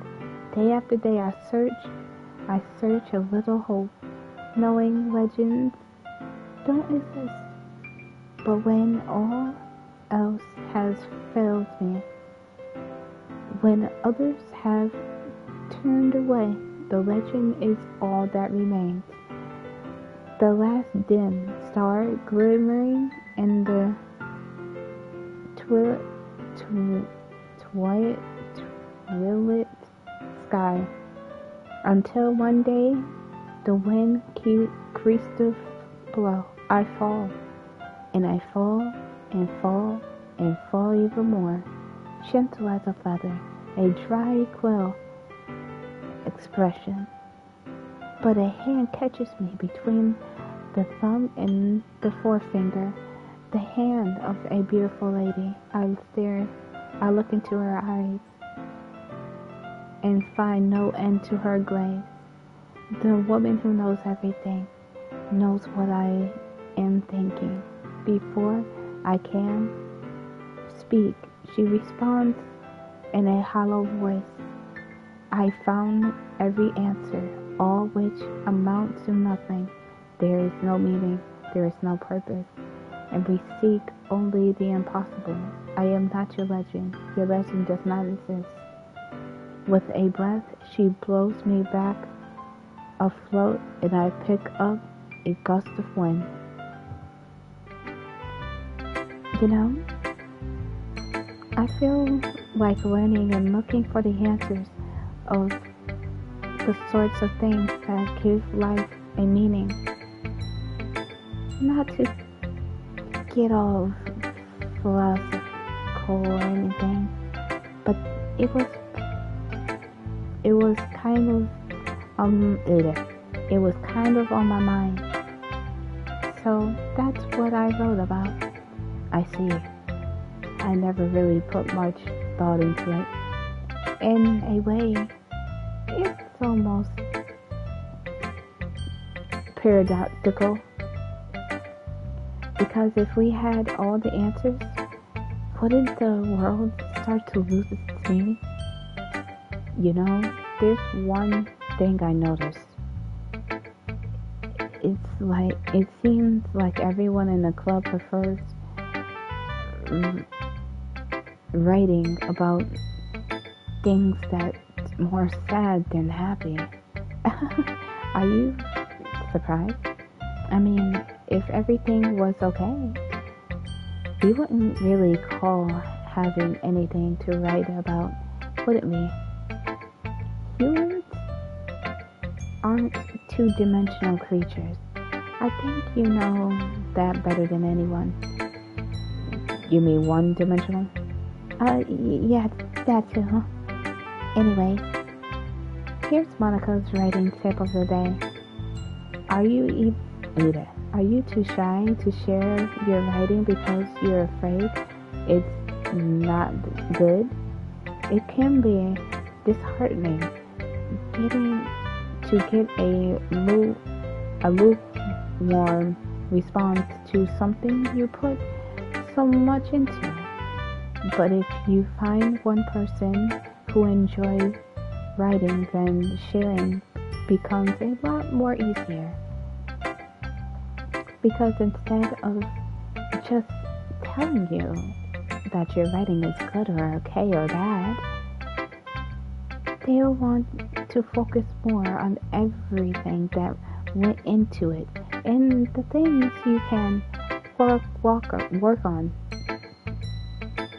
It's much more encouraging that way, and it makes you want to continue improving. It's almost like having your own literature club, don't you think? That's my advice for today. Thanks for listening.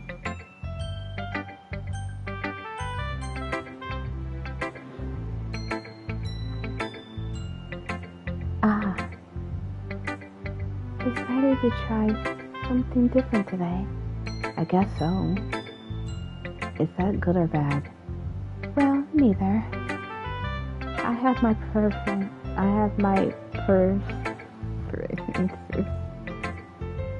But it would be unfair of me to call it something good or bad based on that. As always, I believe what's most important is to explore and discover yourself. That's comforting.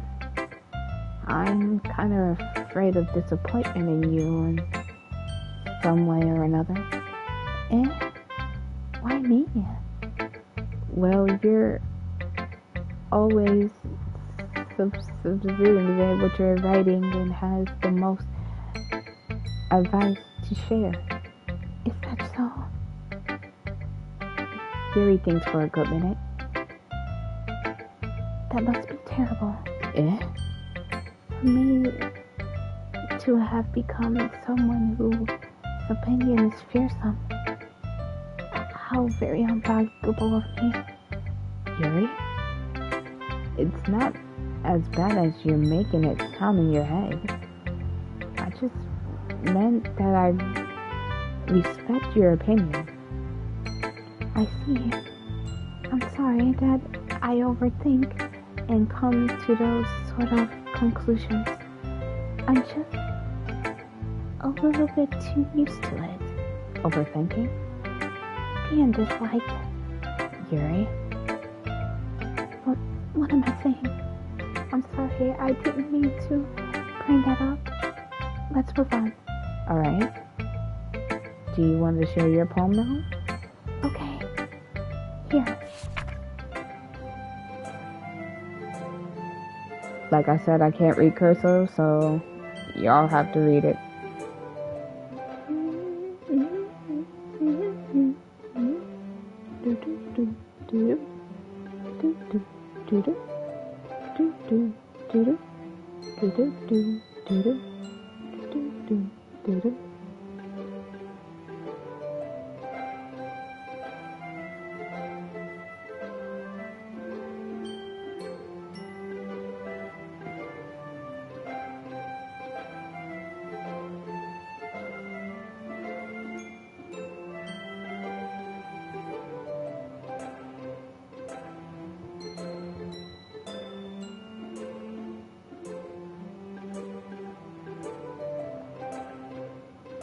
Oh dear, I've been on this game for 2 hours. 2 hours of reading and getting to the bad part. I'm aware that the page is kind of an insane thing to write about, but I did my best to be a metamorphical approach to it. You say that like you didn't want to write about it. Oh. You have returned? After yesterday, Natsuki and I, but it was amusing that we wrote about something similar in such a different ways. So Natsuki wanted us to write about the same topic as each other again. Oh, hi Arkham. I was about to call you Silent. I'm sorry.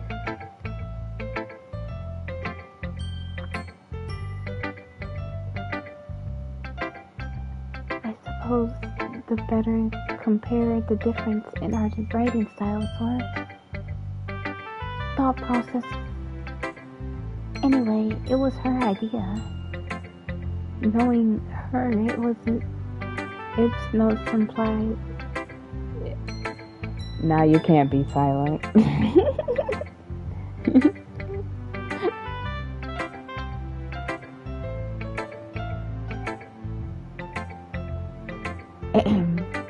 Knowing her, it's no surprise that she wants to do something like that. She probably just wants to show off. It's not like I have a particular interest in her writing style. I just went with her request, but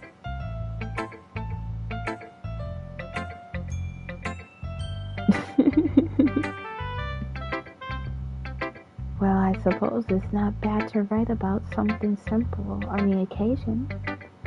It can be refreshing, you know. It's good to me to calm my thoughts once in a while. Yeah, I think I agree. Thanks for sharing.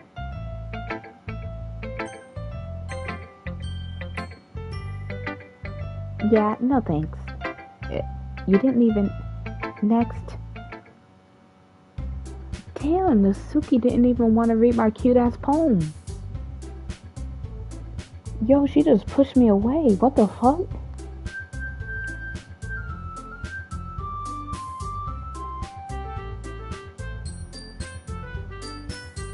Yo, Natsuki, give me a chance, bro. God damn. Okay, you three. We are all done sharing poems, right? Why don't we start figuring out... Hold on a second. Is it just me, or did you say something strange just now? Eh? Something...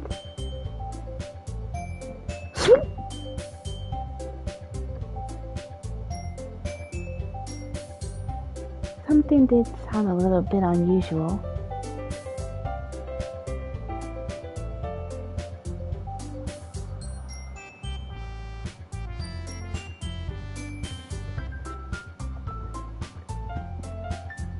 That's right.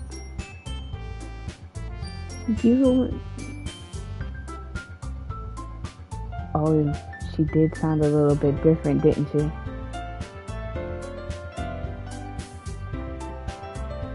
Catchphrase?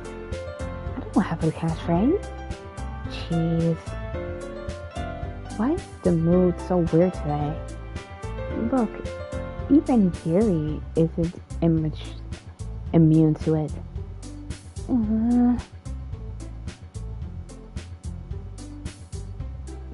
Staggering air is common, foreshadowing that something is terrible about to happen. In your books, maybe. Look, the only thing different is that Sayori isn't here. Ah, it seems like you're right. Sayori always helps lighten up the mood a little bit, doesn't she? It's almost like everyone's balance is thrown off a little bit when she's not around. Where the heck did she run off to anyway? I thought she went to go pee. Natsuki, please show some decency. Oh, come on. She usually wasn't feeling too well and went home early. Is that so? I hope she's alright. Seriously? Of all the time she not go home with... Fucking hell, I can't read today. Sorry about that. Of all the times not going home with her, you pick the time she's not feeling well? So much for you to be on all lovey-dovey. No. First of all, stop misunderstanding my friendship with Sayori. And second, she's kind of been avoiding me today, so I didn't want to force it. Oh? That suspicious expression coming from Yuri of all people. Calm down, guys. I talked to her earlier and everything. It's fine. What did she say? Anyway, we need to figure out the rest of the festival preparation, so let's decide what everyone will be doing this weekend. I already know what I'm doing. That's right. Natsuki is making cupcakes. But we might need a lot of them in different flavors. Can you handle that all by yourself, Natsuki? Challenge accepted. As for myself, I'm going to be printing and assembling the poetry template. Sayori will be helping us design them. As for Yuri, you can... Guys? Can you help me up with something for Yuri? I'm useless. No. That's not it at all. You're the most talented person here, you know? Now Natsuki is pouting too? Jeez. Even I can tell now. I guess I never give Sayori enough credit, but I guess things are even harder when even harder on you when she's not around. That may be the case. But I can also be a leader on my own, then I won't grow as a person. So Yuri, you have beautiful handwriting, you know? So you can make some banners and decorations to help set the atmosphere. Atmosphere? About that, I love atmosphere. Yuri's expression suddenly changes as she stares at her desk in focus and starts nodding to herself. Your mind is already racing, I see. That's great. You'll be a wonderful help, Yuri. But anyway, that just leaves you Kiki. The one who truly is useless. Don't say that. In fact, both Natsuki and Yuri have pretty heavy tasks to handle. It would probably go a long way to give them a hand if you can always help me out as well.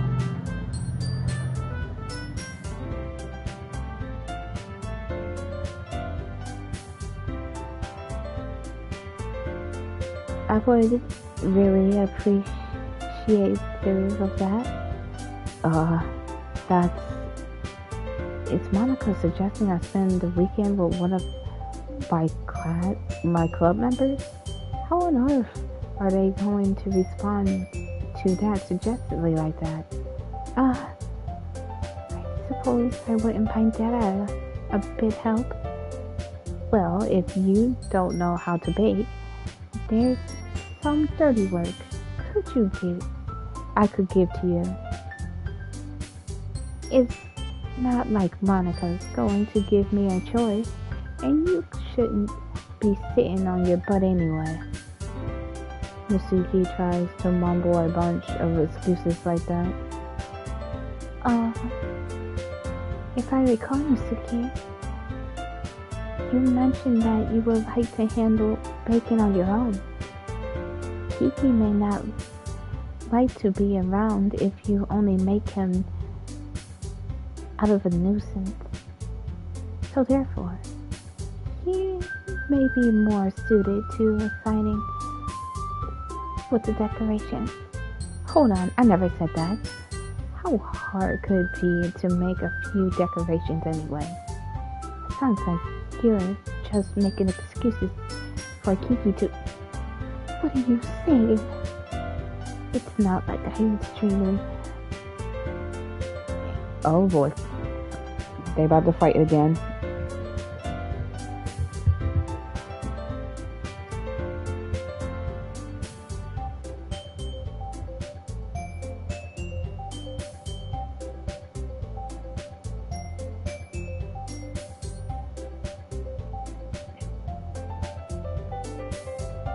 And baking, is it? Just what do you think? Guys, let's settle down for a moment. In the end, I think it's up to Kiki to decide how he'd like to contribute. Besides, he hasn't really gotten the chance to spend a day with me yet, so, you know. So, I'm sure he's interested in... You literally just said... I'm surprised as well.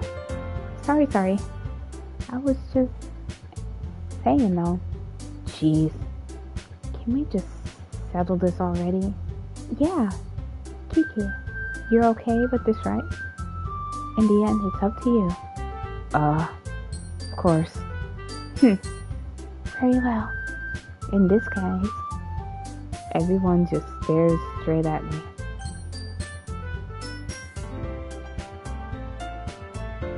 Oh shit.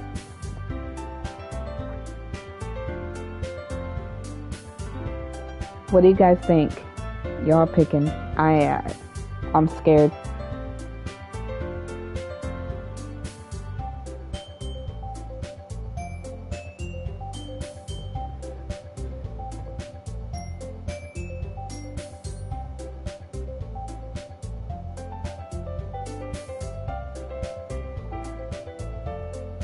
I know you was gonna say Sayori. Fuck it, I'll pick Sayori. I don't give a damn. Everybody can be mad at me. I don't give a damn. I mean, if it's gonna be anyone, I prefer helping Sayori. I mean, we are already neighbors, but Monica said that Sayori is helping her. Jeez, do you really hate us that much? No. Sorry, I didn't mean for this to be difficult. Fucking hell.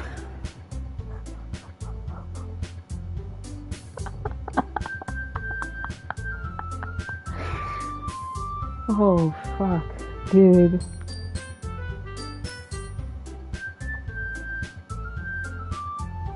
You know who I'm gonna pick? I'm about to pick Yuri. Cause Natsuki fucking hates me, dude.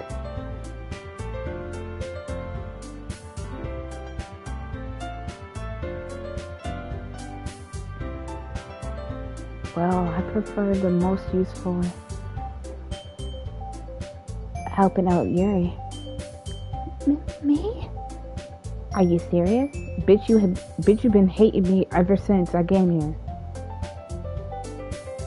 Yeah, I called you a bitch. I don't even give a damn anymore. Why would you... Natsuki? I can already tell you're about to say something mean.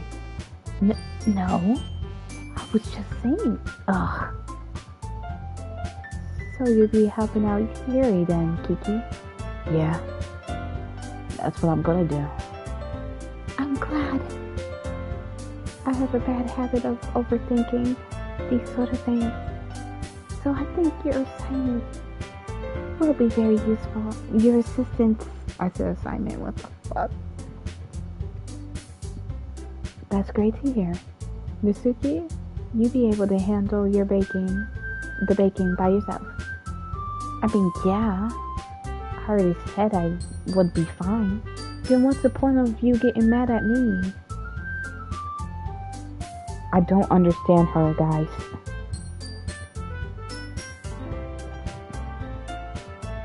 Okay.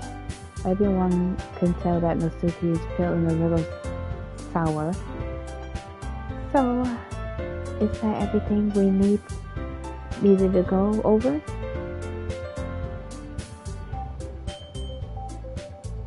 Yeah, that should be about it. Are you guys excited? Well, I'm excited, maybe not the right word. I suppose I'm looking forward to it a little bit. Do you feel the same way, Kiki? Me? I guess you can say I'm interested to see how it will turn out. That's good enough for me. What about you, Natsuki? Natsuki? What? Why is everybody yelling at me? I didn't even do anything. No. That's not what I'm meant at all. Yuri anxiously glances between everyone in the room. I'm sorry for this.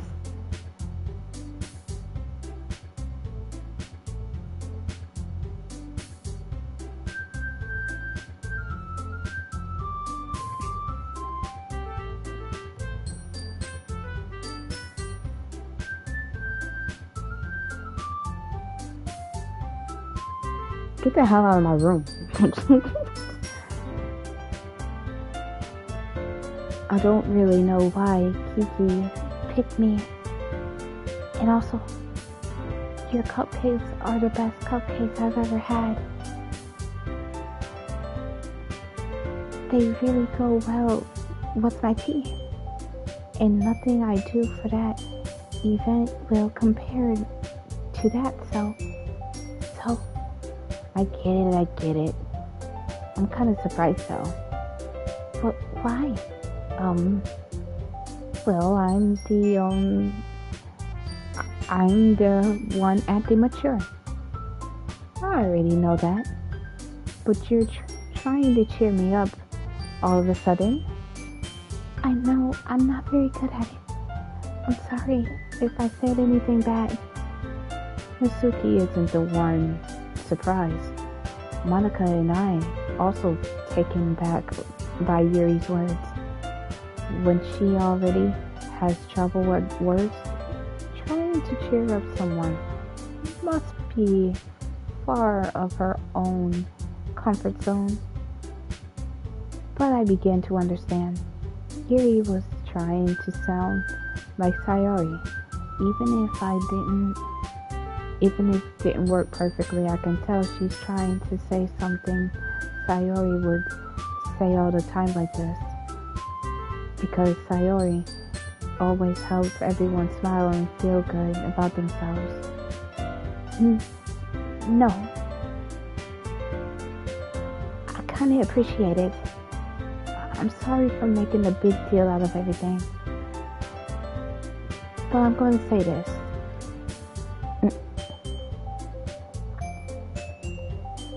Oh, hello there.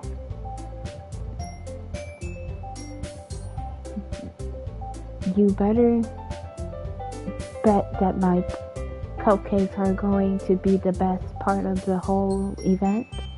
I believe you.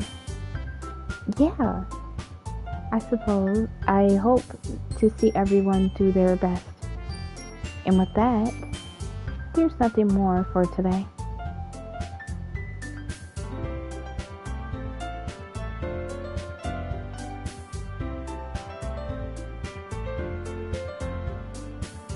Oh, this changed your life in a good way? I don't. That's actually good. So I guess it's time for us to head off. Alright, let's get out of here then. Everyone packs up their things. I started to follow Monica and Natsuki out of the door as they chat with each other. She's like, Eh? I turned around. Sorry. I realized that I have any way to contacting you this weekend. Oh, you're right. I can't believe that slipped out of my mind. It slipped my mind. Should I give you my phone number?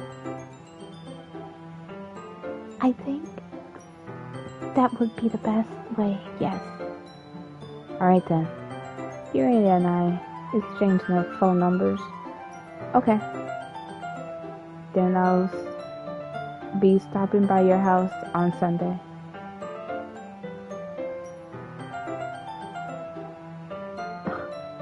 Always the busty one.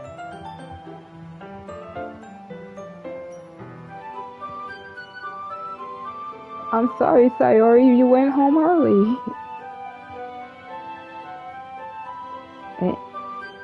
My house? Is there a problem? No, not at all. I just thought that I will be the one going to your house, since I'm the one helping you. I suppose that makes sense. But if you don't mind, I think I would prefer going to your house. Alright.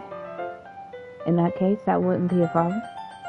I decide not to press Yuri for a reason. It's not like it shouldn't matter much either way. So I'll just need to make sure my room is clean. I hope I manage to make myself useful in some way.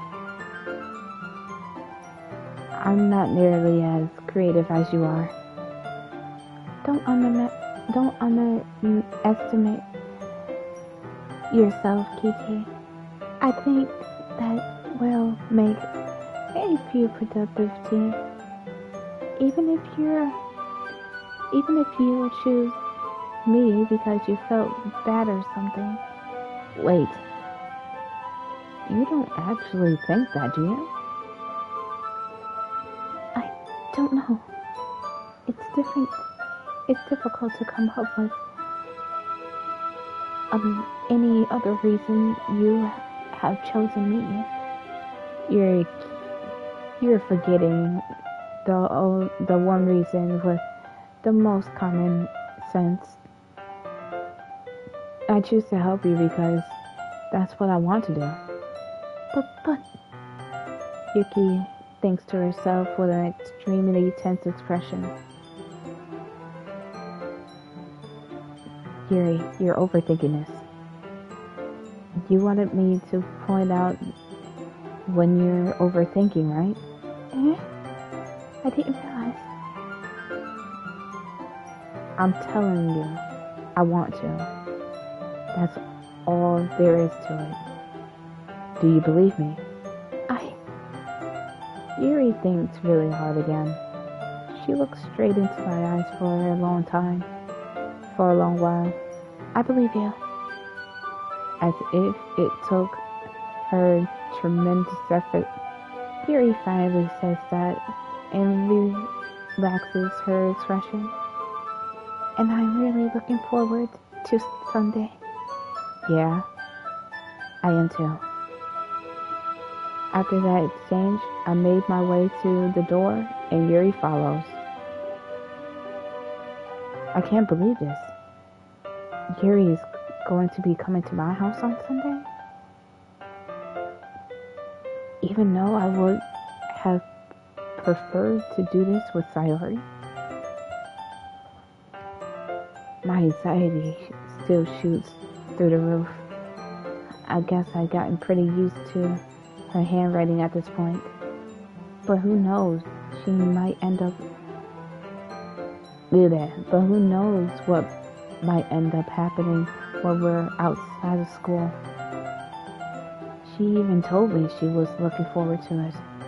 I shake my head. Why do I feel nervous that Sayori finds out about this? It's not like we felt that way about each other. Besides, Monica said this is about the club. I have nothing to worry about. I'll just go with it and have a good time.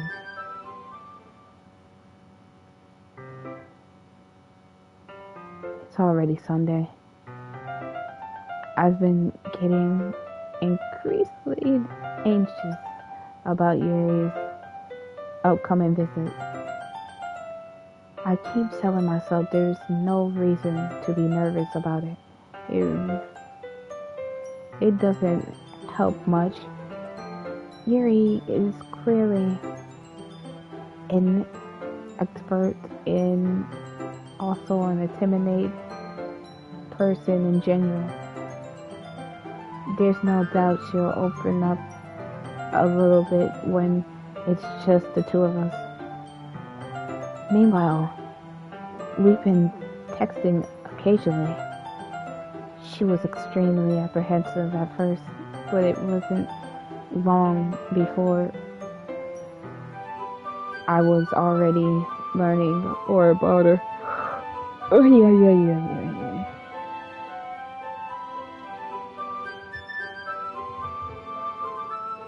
You know what? I'm saving it. I don't care. I'm saving it.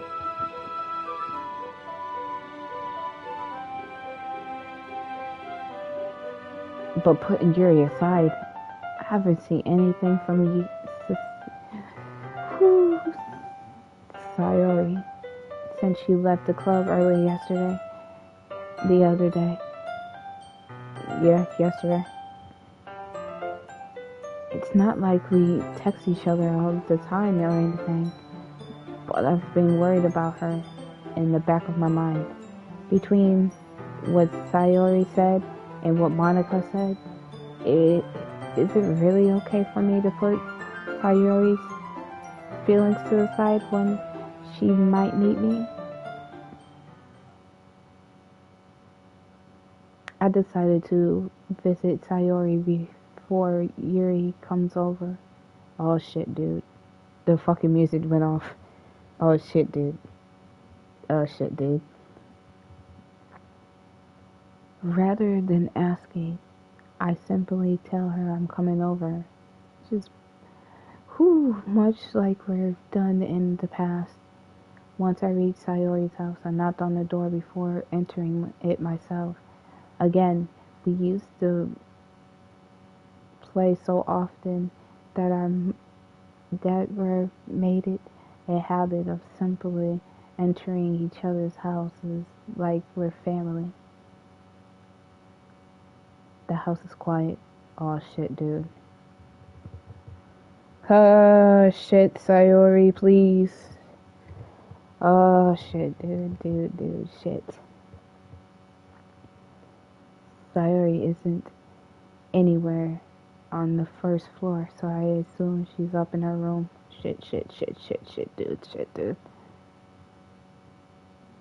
It's already strange of her not to run down the stairs and greet me. I head up to her bedroom when I finally find her. Oh, fucking shit, dude.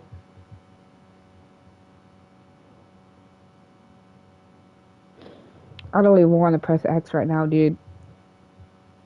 Oh, fucking hell, dude. No, I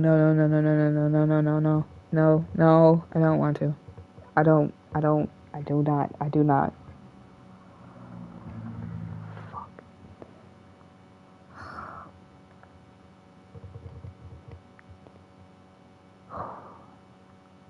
Sayori? Oh, she's okay. Oh my god, dude. I just got anxiety that quick. Fucking hell, man. Hi, Kiki. I sat down in the room.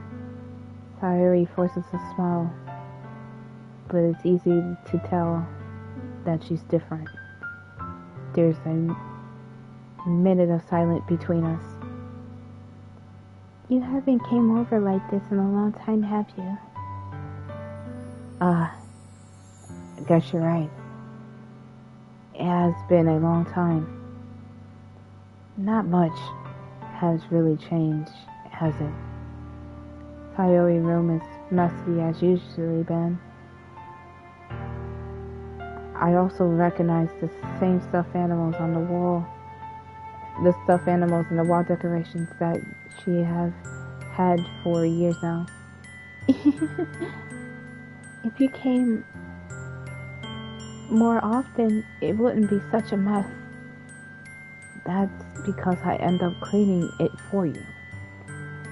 How come you suddenly wanted to come over today? Ain't you supposed to see Yuri today? Yeah, but... Wait, how did you know that? Sayori already left by the time we decided that last meeting. Monica told me. It's only natural for her to keep me informed about the festival preparations, right? Oh, that's true. But what about you? Aren't you going to be helping Monica today? Of course. But I'm just helping her online. We didn't plan to meet up or anything. So it's just me and Yuri then? Yep. There's some more silence between us. Sayori stares in a random direction. Everything about her behavior is really uncharacteristic. I finally get to the point. I just wanted to see how you were doing after you left on Friday. When something wrong, you can't hide it from me. I know you so well. So, Sayori smiles and shakes her head. That's no good, Kiki. Eh? Why can't it just be a little like this, like it always been? This is my fault. If I didn't get so weak and accidentally express my feelings, if I didn't make that stupid mistake, then you wouldn't have been worried about me at all. You wouldn't have come here. You wouldn't have even been thinking about me right now. But this It's my punishment, is it? I'm getting punished for being so selfish. I think that's why the world decided to have you come over today. It just wants to torture me. Sayori? I grabbed Sayori by the shoulders. What on earth are you saying? Are you listening to yourself right now? I know something happened to you. There's no explanation for you to be like this. So tell me already. Until I know, I won't be able to stop thinking about it. Sayori gives me an empty smile. You really put me in a trap, Kiki, but you're wrong. Nothing happened to me. I always been like this. You're just seeing it for the first time. Seeing what? What are you talking about, Sayori? You're really going to make me say it, aren't you, Kiki? I guess I have no choice this time. The thing is, I had really bad depression my whole life. Did you know that? Why do you think I'm late to school every day? Because most days I can't even find a reason to get out of my bed. What reason is there to do anything when I'm fully known I'm worthless and I am? Why go to school? Why eat? Why make friends? Oh shit.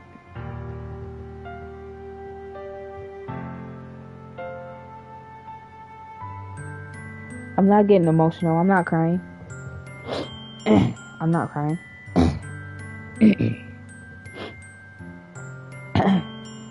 Why make other people put their energy and caring to waste by having them spend it on me? That's what it feels like. And that's why I just want to make everyone happy without anyone worrying about me. I'm in shock. I can't even figure out how to respond. How is it possible that Sayori kept this from me the entire time that I've known her? Did she really want... Ooh. Man, depression makes you think about negative shit. She's in bad depression.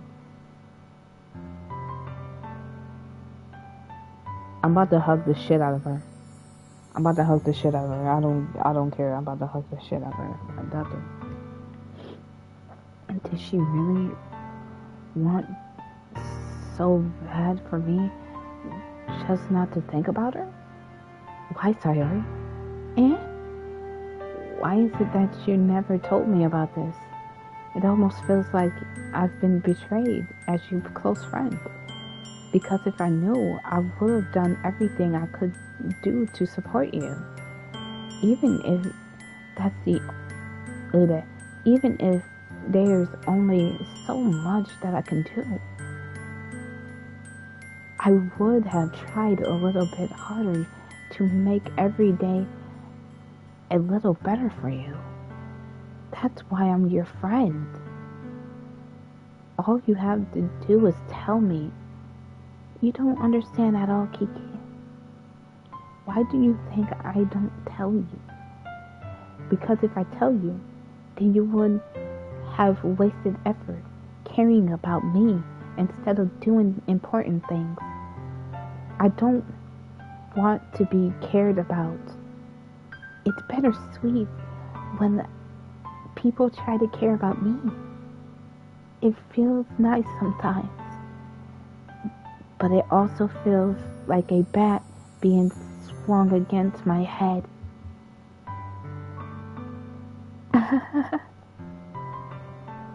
That's why I wanted so badly for you to make friends with everyone else.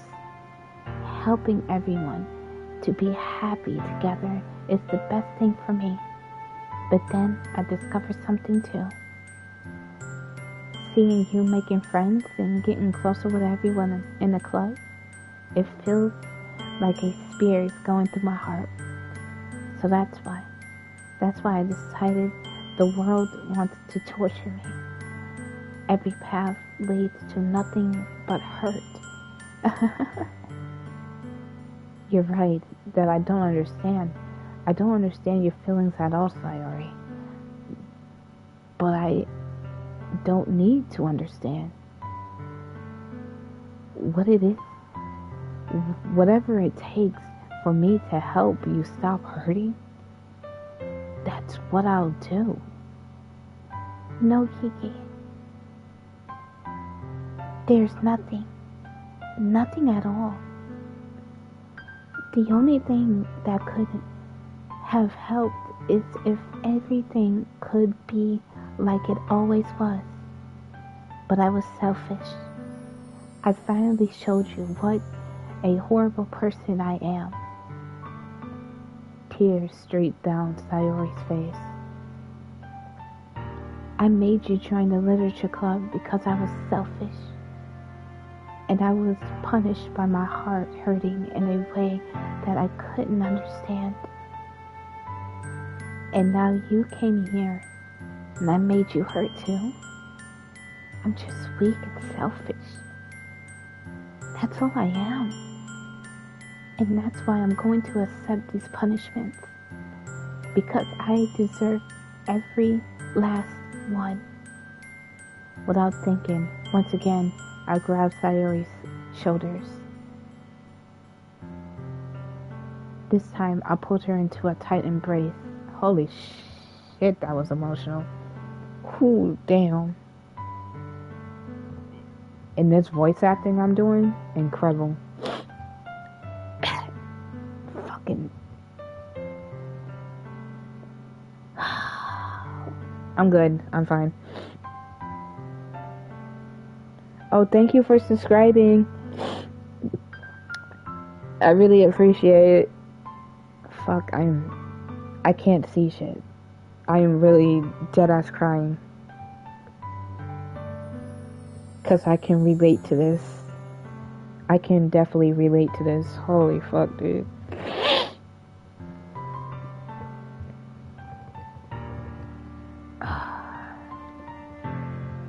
Give me a while.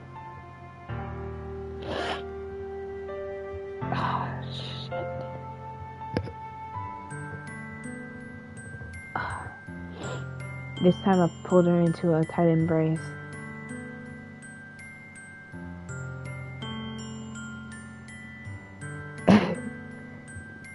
This shit is so relatable. I don't know how to feel right now.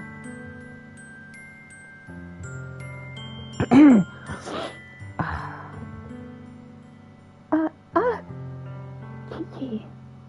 Sayori. I don't care if you feel selfish. I'm really happy that you convinced me to join the club.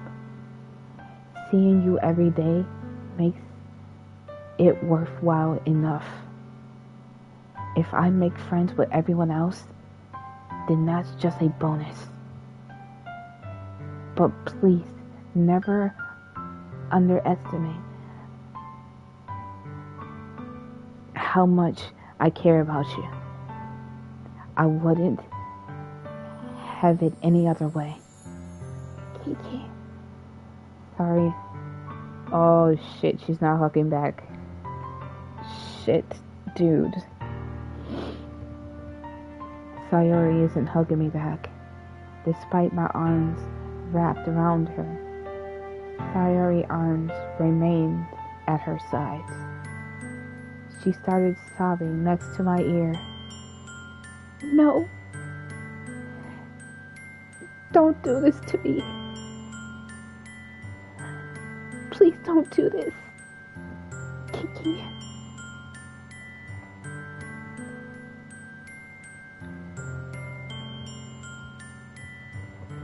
Holy shit, that crying voice was perfection. Sayori barely managed to speak between her sobs. I don't know if I'm doing the right thing, but all I know is for her to know that I care. If you have it in you to call yourself selfish, then you have to let me be selfish too.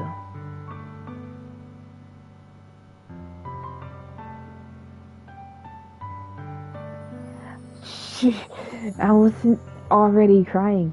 I stopped crying. Okay, you got me. Okay, you got me. Arkham, you got me. No matter what it takes, I'll figure out what needs to change. I'll make these feelings go away.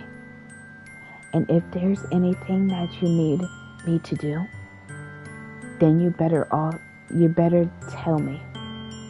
I'll get mad if you don't. I don't know. I don't know. I don't know. Gently, Sayori finally puts her arms around me in return. I don't know anything. It's all really scary. I don't understand any of my feelings, Kiki. The only time I'm not feeling nothing is when I'm feeling pain. But your heart, your heart is so warm. Your hearts are so warm. And that's really scary too. Sayori lets me go. And she does. As she does, I let go of her as well. The festival's tomorrow. Yeah. It's going to be fun, right? Yeah. How would you like for me to spend it all with you?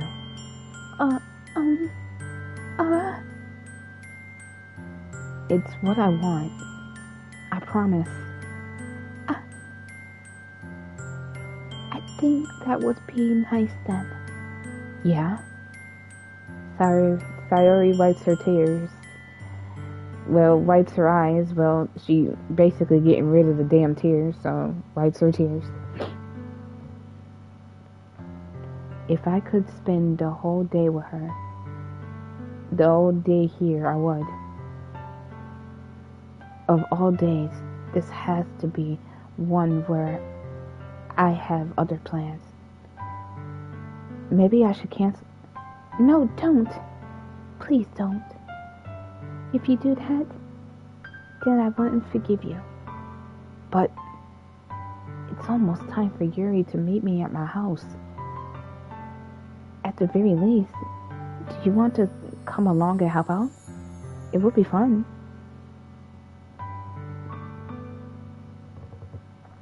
To my surprise, Sayori shakes her head. I'm sorry. I don't know if that would be good for me today. You understand, right? It's kind of hard for me to fully understand, but I'm trying my hardest. It's okay. Don't worry too much about it. I'll see you tomorrow, okay? Alright. I'll look forward to it. Holy shit, dude. I say goodbye to Sayori and exit her house. On the way home, I find myself still feeling uneasy. But it's hard for me to keep thinking about it when Yuri is about to come over, too. I think Sayori is right. I think I shouldn't worry too much, and we're definitely going to have a good time tomorrow. I should just focus on what's ahead of me.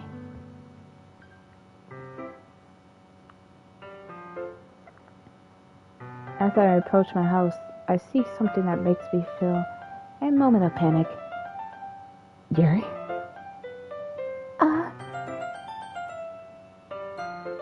Thank goodness. You're a little early. I'm sorry I wasn't home yet. Were you waiting for a long time? No, I just got here. But I started to get a little nervous when nobody answered the doorbell. You could always text me. If I have known, I would have reassured you and hurried more on my way home. I suppose that's true. I don't think of that for some reason. It should have been in common sense to do that, but I decided to ignore it. Anyway, let's go inside. I see you brought a lot of stuff with you. That's right. And did you manage to find everything I asked you to buy as well? Yeah, pretty much. At least I hope I got everything right. I'm sure it will be fine. I take Yuri to my room. The first thing she does is glance around curiously, which makes me feel a little anxious. It's so clean. I cleaned it before you came over, so. That's very considerate of you to do. No. I would be really embarrassed for my room to be messy while you're here. Well, I do enjoy cleaning. I would have gladly helped you clean. That would be even more embarrassing. Wait, don't look in there. I snatched Yuri's wrist, which was in the process of opening the dresser drawer of mine. I'm sorry. I wasn't thinking for some reason. I was spacing out. It's fine. I let go of Yuri's wrist. She put both of her hands firmly on her lap, as if making sure she keeps track of them. So, should we get started? Yes. I have a few things planned that you can help out with.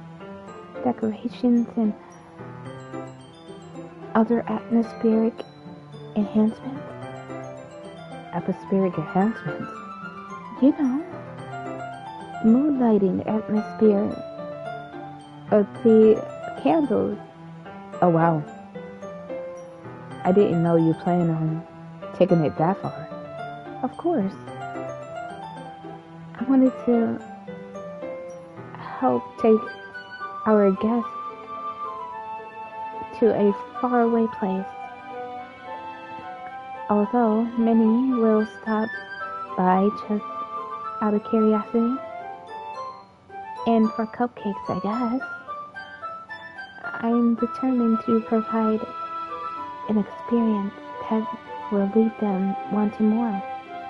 That's great.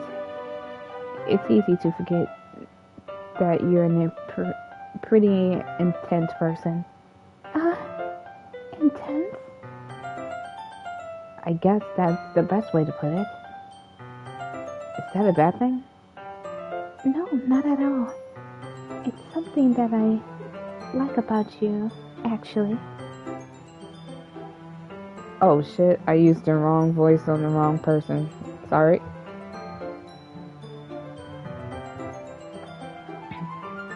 Is that so? That makes me feel relieved and kind of happy. Yeah, no need to be so anxious. You can relax a little. Relax. I brought something for relaxation. I was going to use them during the poetry event. Oh yeah? Like what? Let's see. Yuri rummaged through her bag. She pulls out a few candles and a wooden cylinder-shaped object. I did some shopping on the way here, so I happen to have these things in my bag. I planned to cover the windows in black paper and use the candles to light the room. I think that would be amazing, don't you think? Yeah, that would be neat. What's with that wooden thing, though? Oh, this? It's a diffuser for essential oils. How familiar are you with... Yeah. Not familiar at all. Ah, is that so? It's one of my favorite combinations. Oh my god, I cannot read. I am fucking tired. To a positive atmosphere. Depending on the oils or herbs you choose, you can change the mood of the air itself. You can even feel it permeate through your body. Relaxation, positive energy, romance, reflection. It's almost like magic. Yuri takes the cylinder and push the switch on the bottom. In just a moment, a thin ray of vapor begins to spout through a small hole on the top. Wow, that smells wonderful. What kind of mood is that for?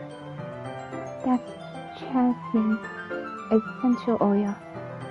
It smells like a sweet and flowery, right? Yeah, that's a good way to describe it. I choose jasmine for the event because it provides more than relaxation. Jasmine enhances your emotions and helps you feel them flow through your mind. Well, through your body and mind. You feel warmer and your heart pounds more heavily.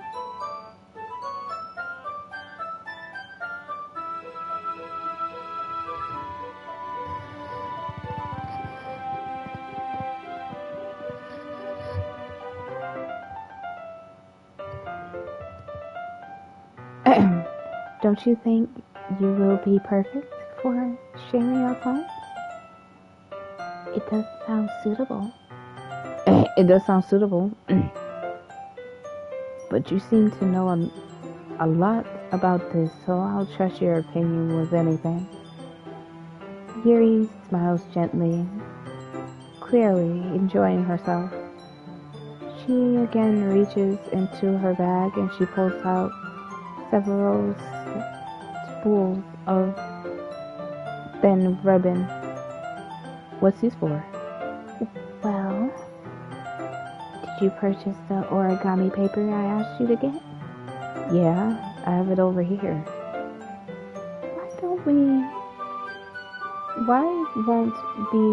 We won't be using the paper for the origami.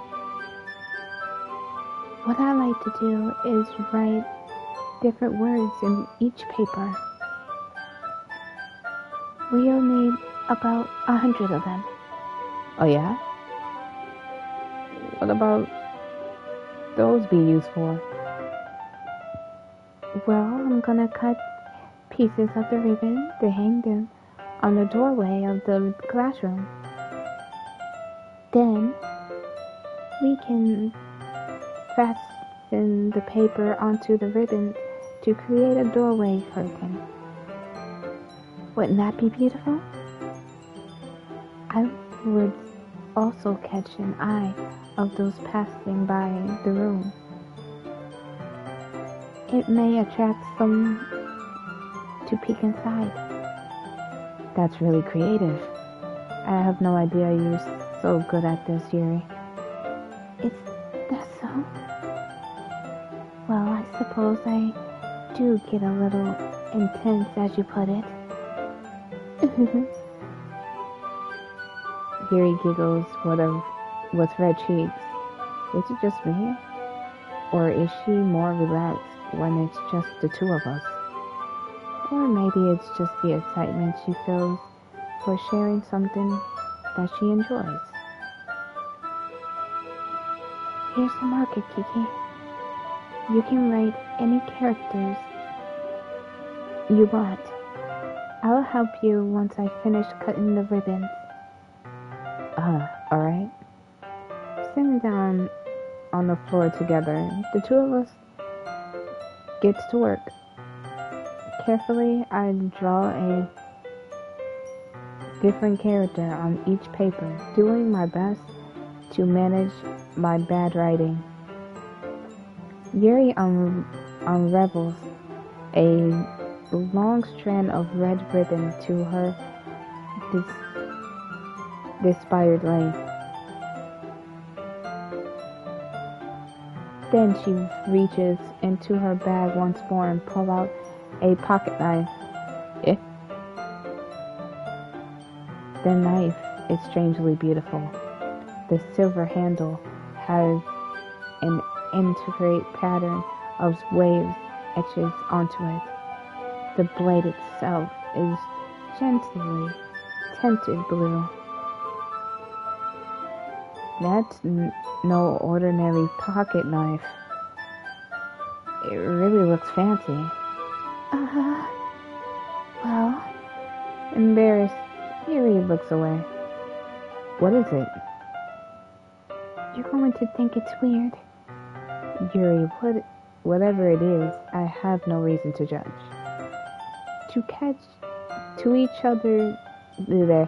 To each their own, you know? You promise you won't be weirded out? Yeah, I promise. Alright. The thing is, I'm kinda into knives.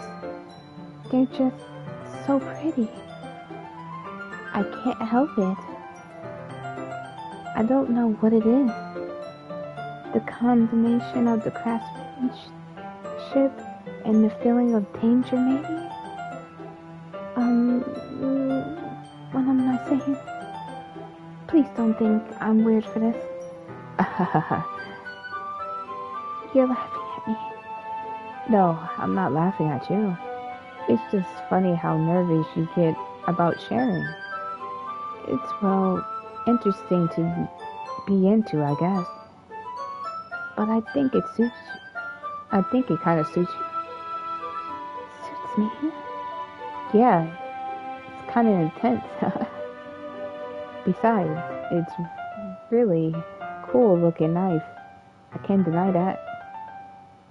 It is, isn't it? Yuri relaxes her expression once again.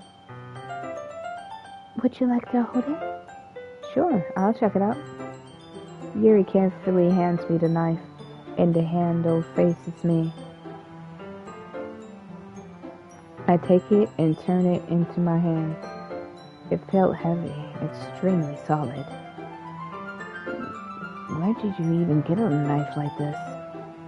Curious of its shapeness, I feel the point of the knife with my index finger. Ow! Kiki! Why did you do that? I didn't expect to be that sharp.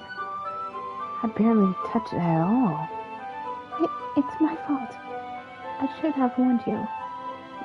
The knife is extremely sharp. It can cut through the skin with its paper, like it's paper. Oh no. A small drop of blood trickled. Yeah. Down the side of my finger. Yuri takes my hand and gives the wound a closer look. Ah! She stares at it and normally fidgets. If you squeakish?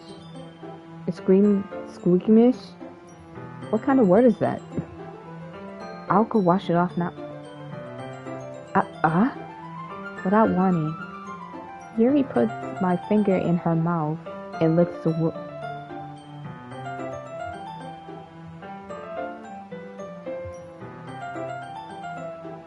fucking excuse me?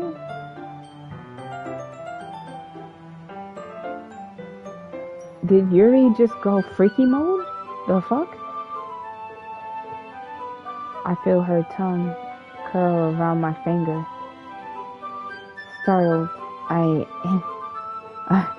pull my hand back. Fuck that shit, dude.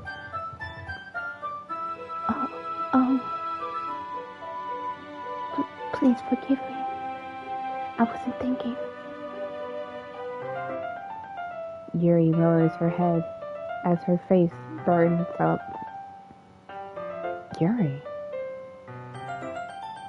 That's the most embarrassing thing I've ever done. How could I do something like that? I'm sorry. Sure, it was a little weird, but it took me by surprise. But I guess she was trying to help, right? Yuri, I think you're overreacting a little. She doesn't lift her head. What if she doesn't recover from the rest of the afternoon? Alright, you know what? This might be a stupid thing to do, but I do it anyway. I take Yuri's hand and lick her index finger in return. What the fuck is y'all doing? What's going on? We getting freaky in here? The fuck is... Bro? Kiki! Did you just do that?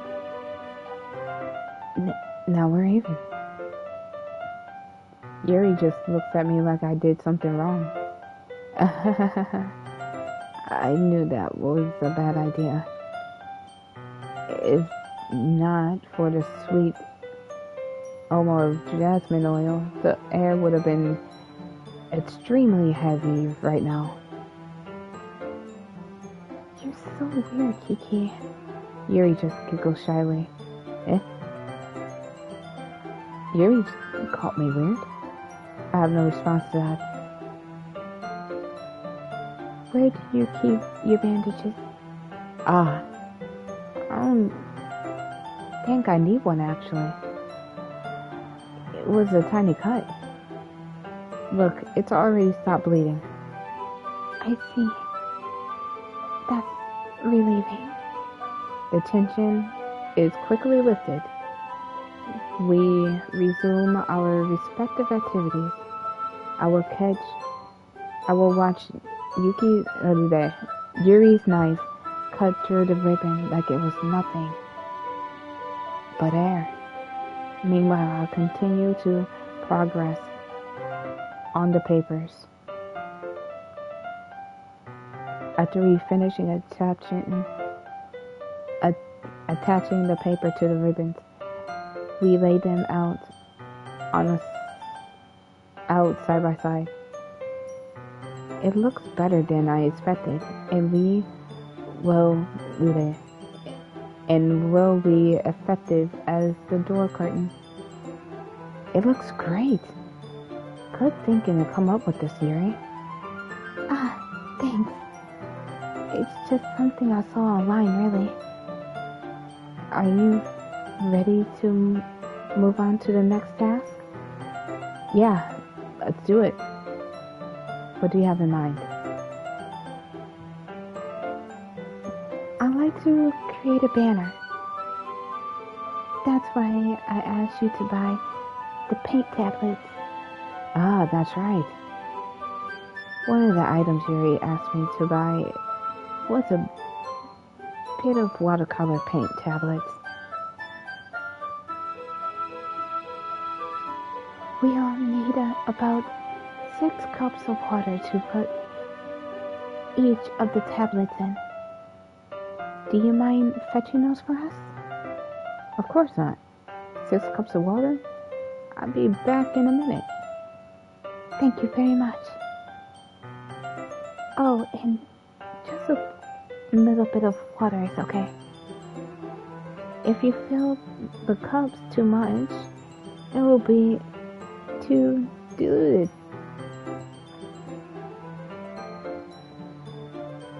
Taking Yuri's advice, I decided to use small plastic bathroom cups rather than full-size glasses.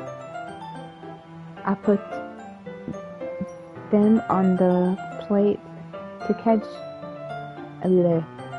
any paint that dips and bring back into my room. Yuri? Yes? I came to see Yuri quickly unrolling her sleeves, putting it back over her arm. Sorry. Nothing. Your face is a little red. Is it too hot in here or something? No, not at all. There's nothing wrong, so let's mix the paint. Yuri hurriedly dismissed me and takes it upon herself to unwrap the tablets and dipping them into the cups. So, I did it. I thought we'd do something simple that would look very nice. I like to paint a garnet across the banner, starting with the colors for sunrise, then daytime, then sunrise and nighttime, sunset and nighttime. Once it dries, I will write inspirational quote across the banner. We can hang it on the wall behind the podium at the front of the classroom. Ah, neat. What are you gonna write? Well, it will be more fun to surprise you. Yuri smiled at me. If you say so. After rolling out the banner, Yuri and I kneel on opposite sides so we don't get in the way of each other. Yuri used the brush and adds the few dots of different colors across the banner to serve as a color guide when we paint. This kind of reminds me of elementary school. Painting on the banner with watercolors feels like the art class projects we had back then. It's relaxing. I'm sorry if it feels too childish. No, I didn't mean it at all. It's kind of fun, you know? Yeah, it is fun. I'm glad you feel that way too. Yuri stopped painting for a minute to think to herself. For me, I don't need to go out and do crazy things to have fun. In fact, I usually don't even want to. I just like when I can spend time with one another person. Even if it's something simple, like reading, it doesn't even matter if we don't talk much. Just having a friend next to me makes things feel a bit nicer. I think that's all it takes for me to be happy. Is that so? Even if Yuri and I quite different, I can understand where she's coming from. I feel the same way about like anime and games where I simply sharing the experience with someone and someone can make me happy. I think I feel the same way. Yuri smiled gently. I knew you will understand. Yuri leans over the banter and grabs an unused paintbrush. I moved at the same time, causing my head to bump into hers. Kaya! Sorry. Yuri reels back and I quickly lift my hands in surprise. Are you hurt? No, I'm not hurt. It just startled me, that's all. Sorry, I should have asked you to get it for me. It's not your fault. Ah, your face.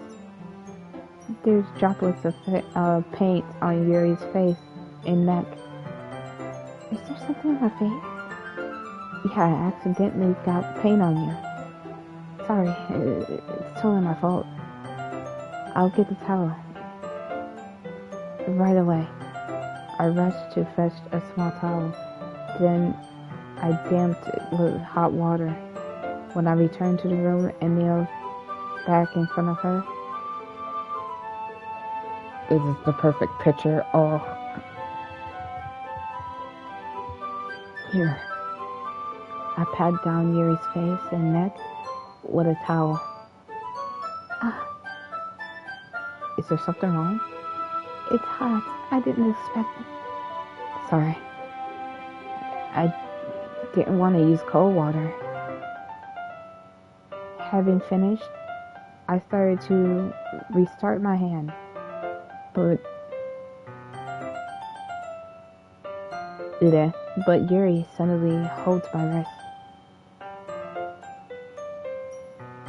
Wait. Eh? Just for a little bit longer. It really feels nice. Ah? I keep my hand against Yuri's neck. She looks into my eyes. An intense expression I recognize from when she was reading her books. Almost as if she lost in a daze, enveloped by her own thoughts. She breathes gently through slightly parted lips. What is happening? Is it the aroma the jasmine oil gives me this dizzy feeling?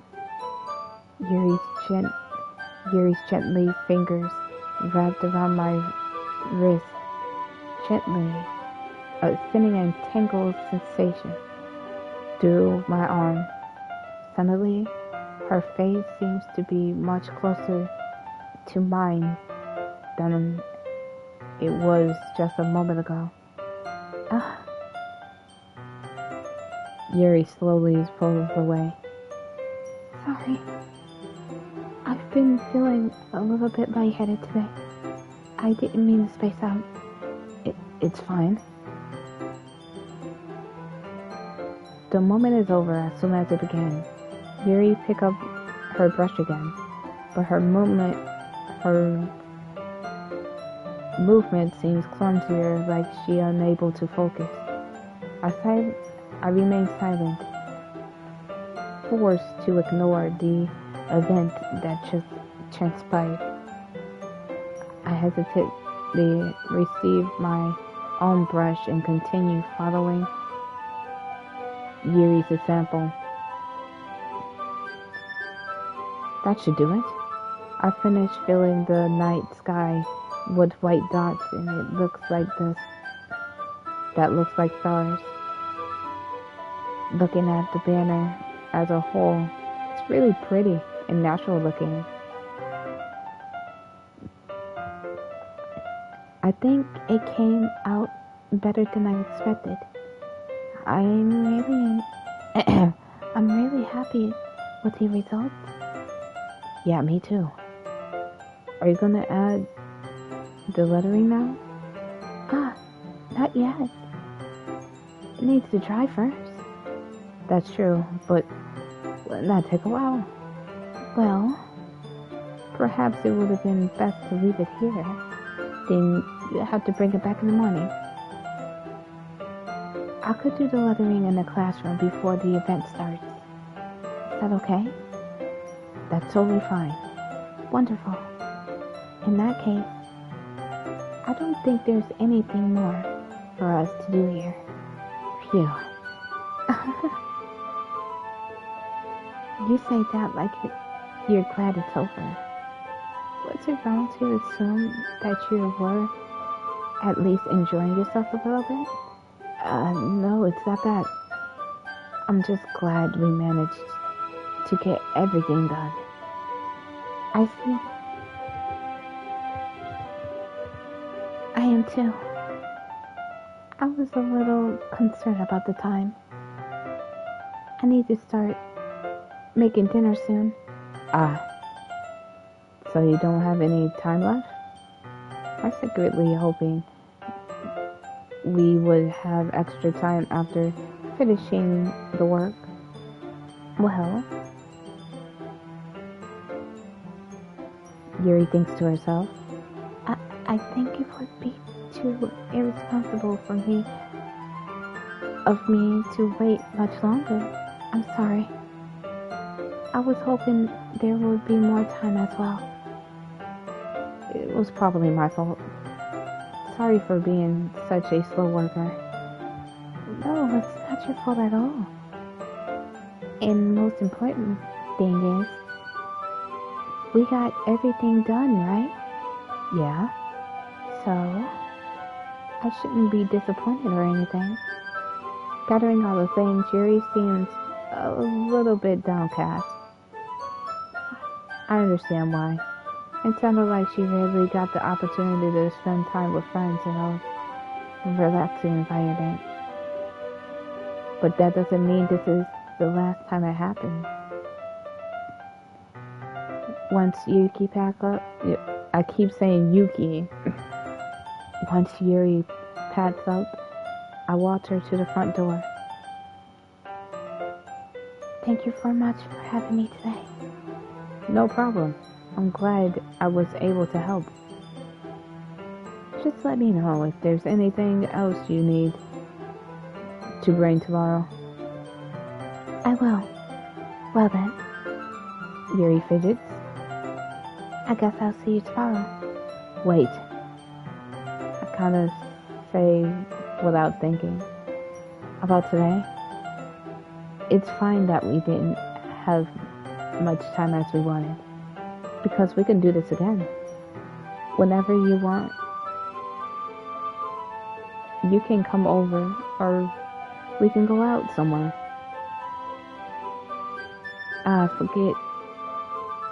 Forget you don't like going out much. As I stumble my words, Yuri simply smiles bashfully.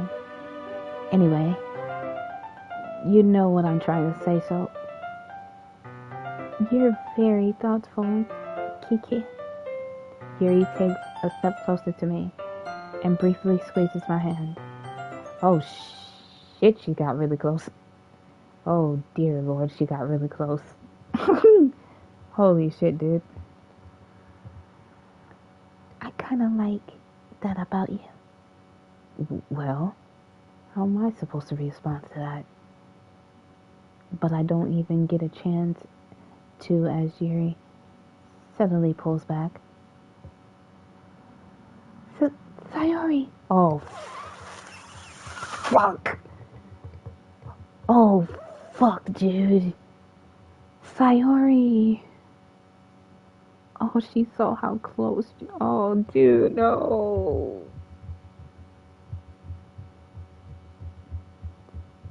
Yep, that's why the music stopped. I see now. Oh, shit, dude. Eh? Hi, Kiki. Sayori. Just now, we weren't... It's okay, Kiki. I just stopped by to say hi. Well, it's nice to see you. I'm sorry, I'm already on my way to leave. Oh, really? That's too bad. I'm sorry. But we'll get together at the festival tomorrow, so... That's fine, right? Of course! Sayori beams. Yeah, so... I'll see you tomorrow. Clearly embarrassed, Yuri hurries off. Sayori waves goodbye after. Sayori, I thought you didn't want to come over today. Well, I tried staying in my room, but my imagination was really mean to me. So I had to come here and see it for myself. See what? What are you talking about? You know, how much fun you were having with Yuri. So close. And how close you got to her makes me really happy. No, it doesn't, baby. Oh, dear.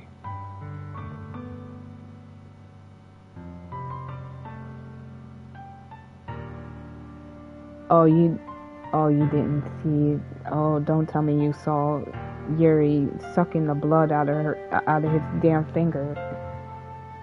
Yuri's a freaky.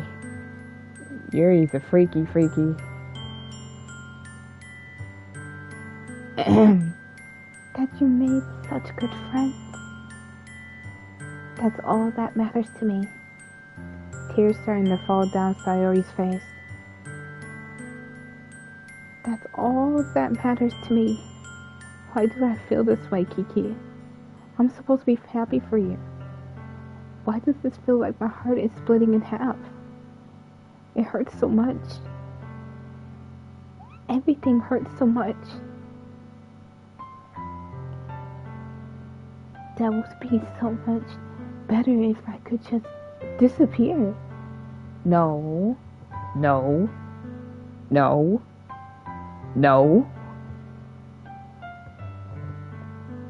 Sayori, don't say that. It's true, Kiki. If I weren't here, then you wouldn't be wasting your sympathy on me. You wouldn't have to put up with me being selfish. Monica was right. I should just...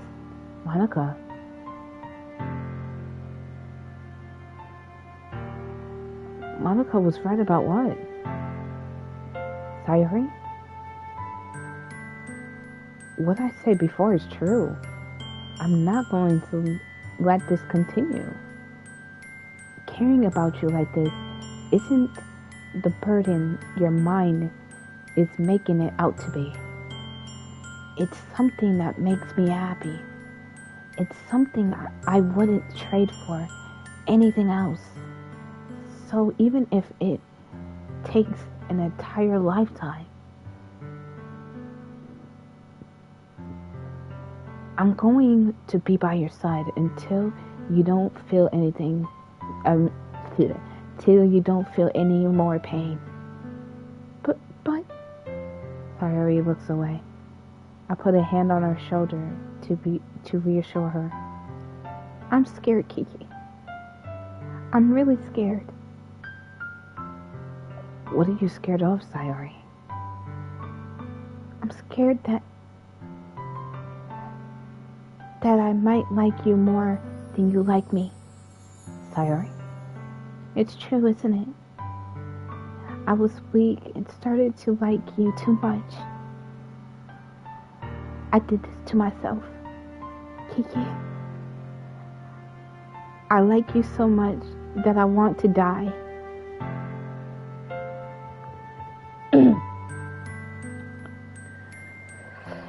I'm not crying. Shit, I can't see anything. This shit is so fucking relatable. I keep hitting my fucking microphone.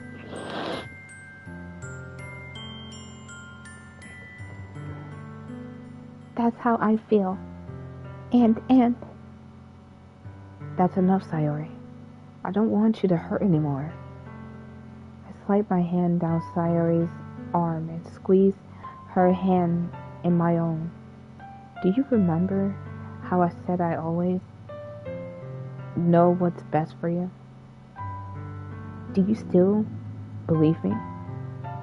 Wordlessly, Sayori nodded her head. Yep.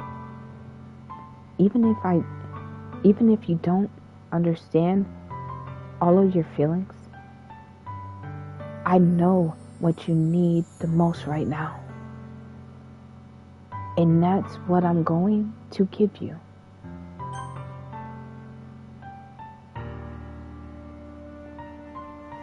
Ooh, don't give me choices. Nah, we gonna go with this one. Sayori, I love you. Eh? Those are my true feelings.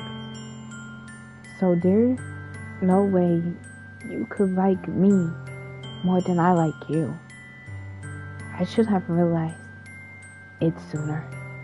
But spending time with everyone at the club, making new friends, and having fun with you every day, it helped me realize that you are truly the most important person to me.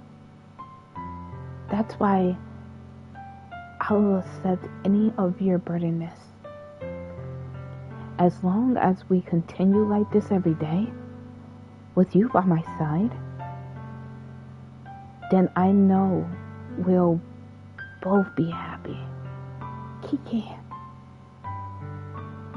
Suddenly, Sayori wraps her arms tightly around me. Kiki, is this really okay? Yeah. I hold Sayori in my arms and pulled her closer. You'll never have to let go of me again. I love you, Kiki. I did a good choice. Whew, shit. Cause if I choose that she's my best friend, that's going to hurt her even more. And I don't want to hurt her. I really don't. She's already in depression, bro. I want to be with you forever. Me too. I feel Sayori's grip around me weaken a little bit.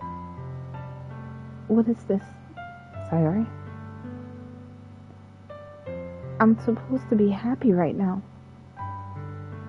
I always thought this would be the happiest moment for me. But why? Even now. Why the rain clouds? Why won't the rain clouds go away? They're not going away at all, Kiki. It's okay, Sayori. It might take some time for things to get a little better again. But no matter how long it takes, I'll be there every step of the way. That's all it matters right now. Oh, okay. I trust you. Sayori and I slowly release each other. So, I guess that makes the festival tomorrow our first date then, huh? What are you saying? I don't think about these things, you know? I want everything to be the same as it always been. Even if we really are a couple. I don't know if I can handle anything more right now. It's really new and scary to me. I understand. We'll go at whatever pace suits you best. Hey, Kiki. Sayori gazes at me once more, smiling sadly. Even if I get really, really sad, this is the best thing for me, right? Eh? I really don't understand what Sayori means by that. Are you saying this is making you really sad, Sayori?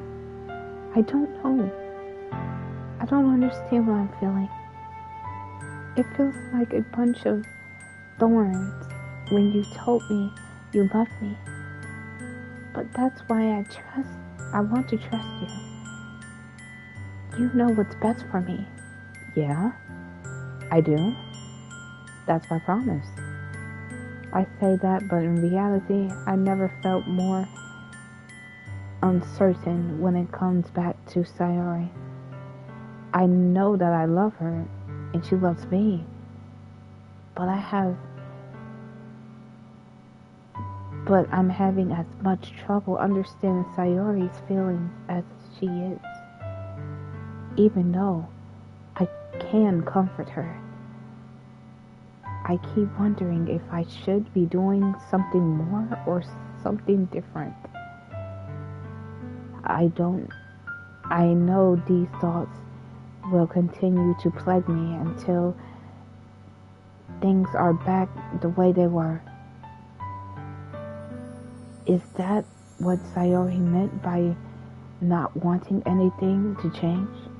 I don't know. But I know I'll give it everything I've got. Sayori is the most important person to me. And I will do whatever it takes to have a happy future with her. Oh, shit, dude. Nah, I'm about to save it. All that reading just made my throat hurt. I ain't gonna lie.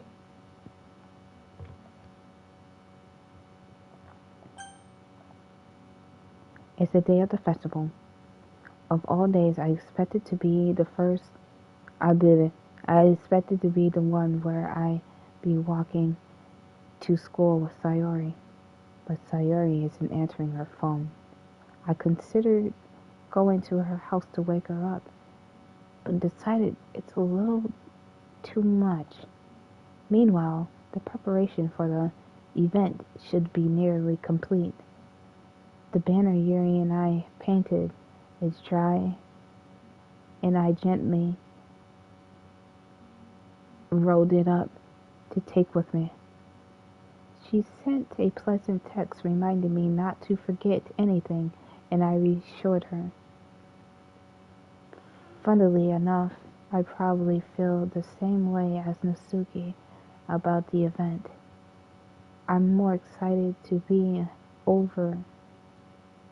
for it to be over, so I could spend time with Sayori and Yuri at the festival. But knowing Monica, I'm sure the event is going to be a great one too. Kiki, you're the first one here. Thanks for being early. Oh my god, there is no music. It's really, really terrifying me at this point.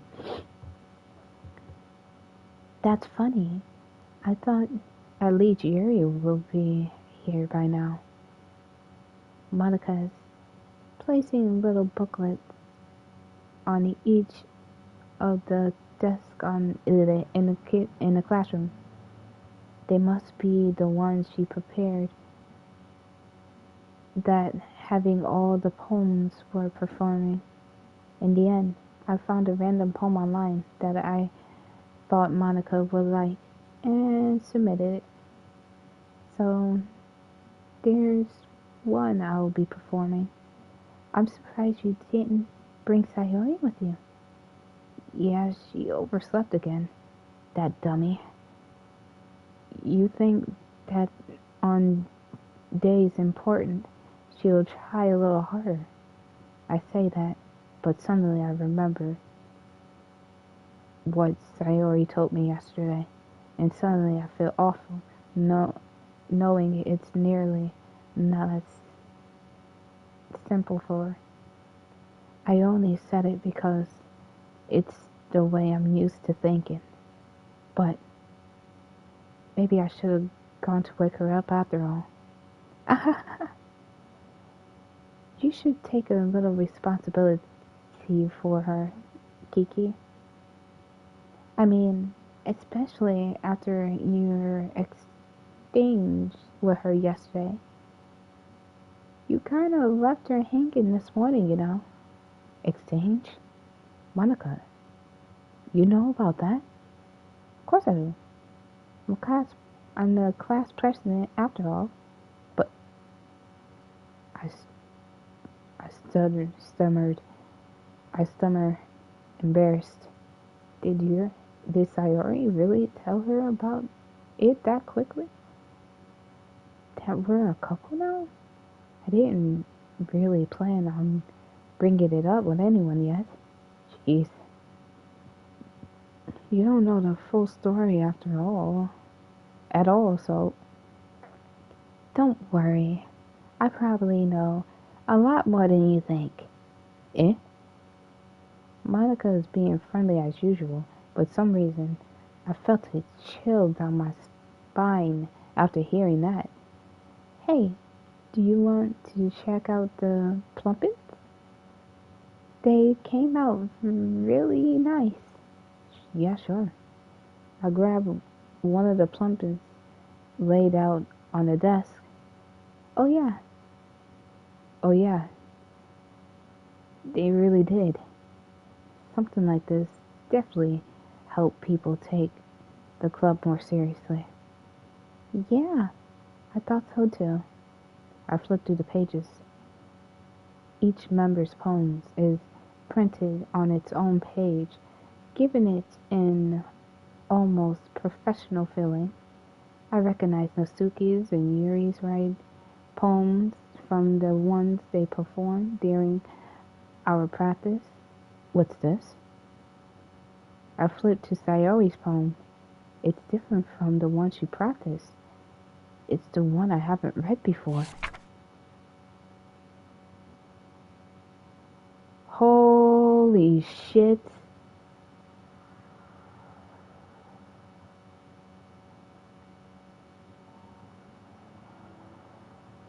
Whoa, dude. Oh, God.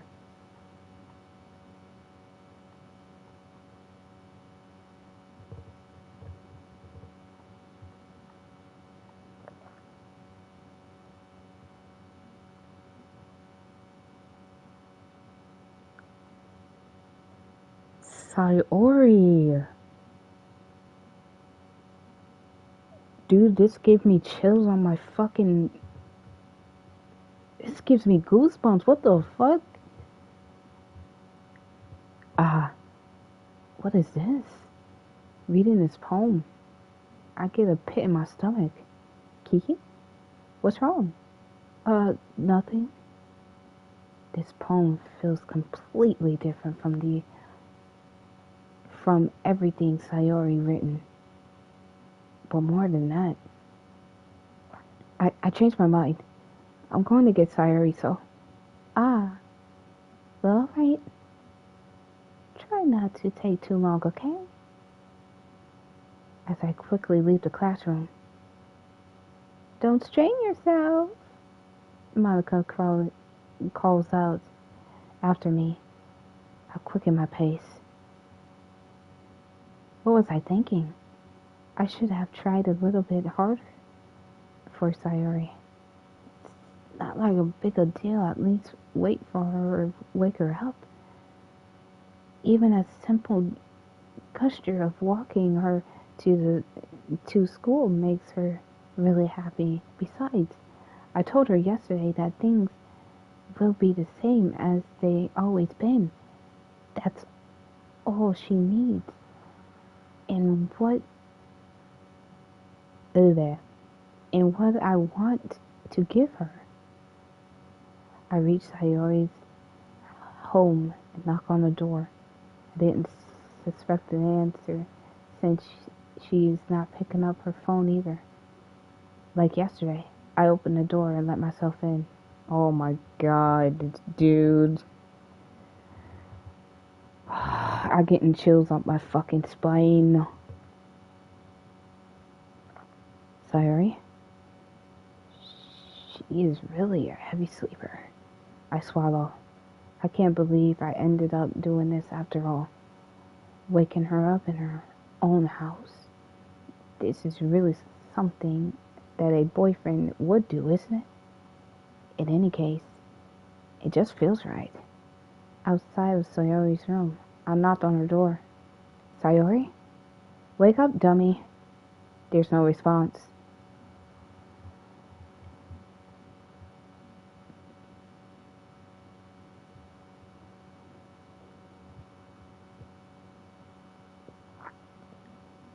My stomach hurts, yo.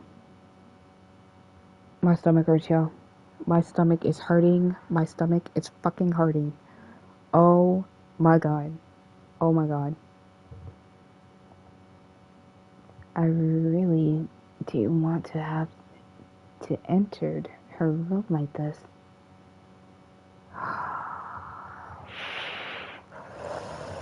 Dude. Oh, fucking dude. Dude.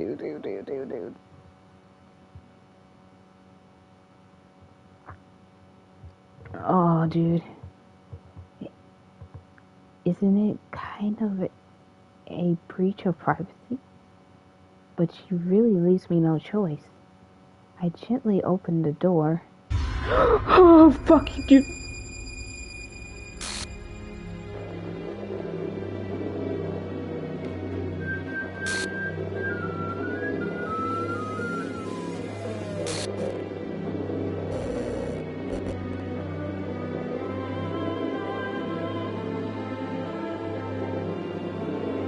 Oh my fucking god, dude.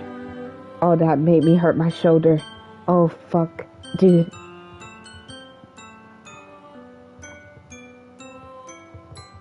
I don't like this song either. What the hell? What the hell?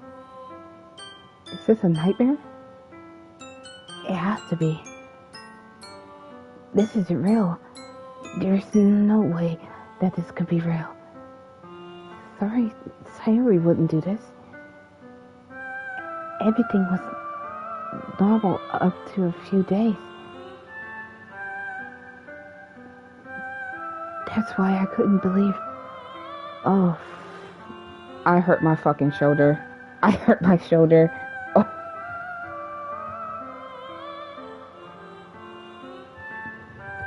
Oh shit, dude. I knew this was coming. I didn't suspect it to scare me. Fuck. This is why I can't believe what my own eyes are showing. I suppressed the urge to vomit. Just yesterday, I told Sayori I will be there for her. I told her I know what's best and everything will be okay. Then why? Why would she do this? How could I be so helpless? What did I do wrong? Confessing to her? I shouldn't have confessed to her. That's not what Sayori needed at all. She even told me how painful it was for others to care about her.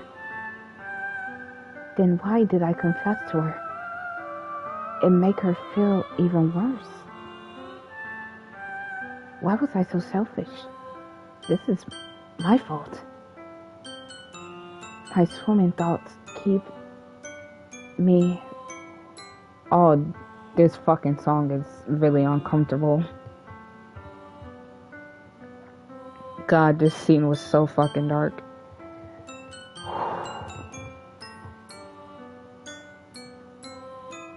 If I just spent more time with her, walk her to school, and remain friends with her like it always has been, then I could have prevented this. I know I could have prevented this. Screw this literature club. Screw this festival. I just lost my best friend.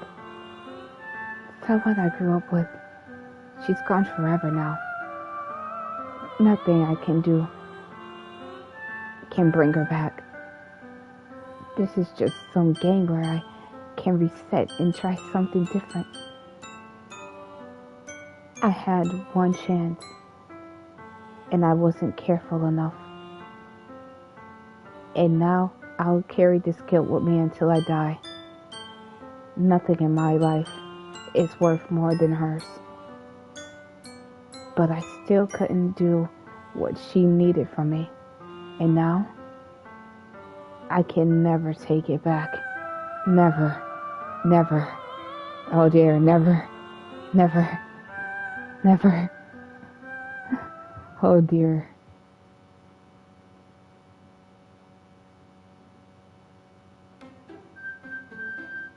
No, I don't like how happy this music is.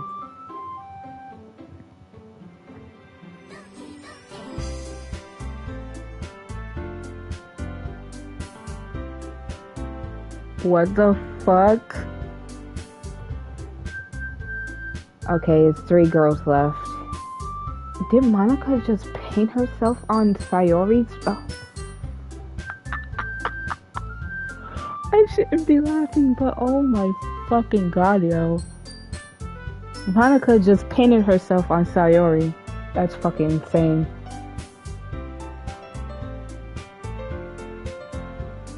I don't like Monica either.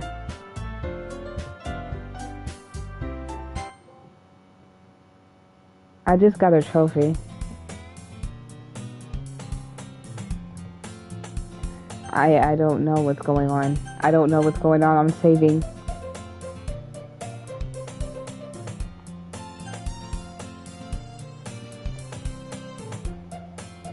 I see an annoying girl running towards me from a distance, waving her arms in the air like she's totally oblivious to any attention she might draw to herself. This girl, my neighbor and good friend since we were children. You know, the kind of friend you never see around, you never see yourself making today, but it's just kind of works out because you've known each other for so long. We used to do that. I really can't read. I'm sorry. We used to walk to school together on days like this, but starting around high school, she would oversleep more and more frequently, and I would get tired of waiting up. But if she's going to chase after me like this, I almost feel better off running away. However, I just sigh and idle in front of the crosswalk and let catch up to me. Oh my fucking god, dude.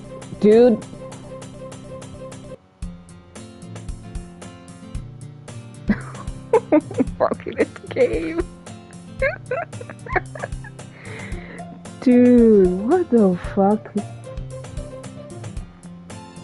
It's an ordinary school day like any other. Mornings are usually the worst, being surrounded by couples and friend groups walking to school to each other together, whatever. Meanwhile, I always walk to school alone. I always tell myself it's about time I meet some girls or something like that, but I have no motivation to join any clubs. I'm perfectly content just getting by on an average while spending my free time on games and anime. There's always an anime club, but it's not like there would be any girls in it anyway.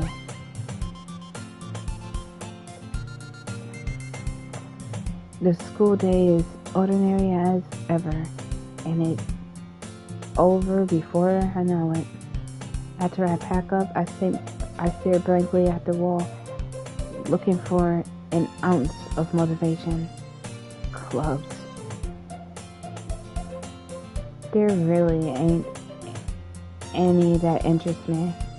Besides, most of them would probably be way too demanding for me to want to deal with. I guess I have no choice but to start with the anime club. Kiki? What the fuck, Monica? You is a creepy bitch. You is one creepy bitch, Monica. I don't care. What the fuck, dude? Monica? Oh my goodness, I totally didn't expect to see you here. It's been a while, right? Yeah, it has. Monica smiled sweetly. We do know each other. Well, we rarely talk, but we were in the same class last year. Monica was probably the popular girl in class. Smart, beautiful, athletic. Basically, completely out of my league. So having her smile at me genuinely feels a little... What did you come in here for anyway? I've just been looking for some supplies for my club. Do you know if there's any construction paper in here? Or markers? I guess you can check the closet. You're in the debate club, right? About that. I actually quit the debate club. Really? You quit? Yeah. To be honest, I couldn't stand all the politics around the major club. So I feel like it's nothing to argue about. The budgets and the publicity and how to prepare for events. I much rather take something personally, enjoy, and make something special out of it. In that case, what club did you decide to join? Actually, I'm starting a new one. Oh, fuck you. Oh, fuck you, dude.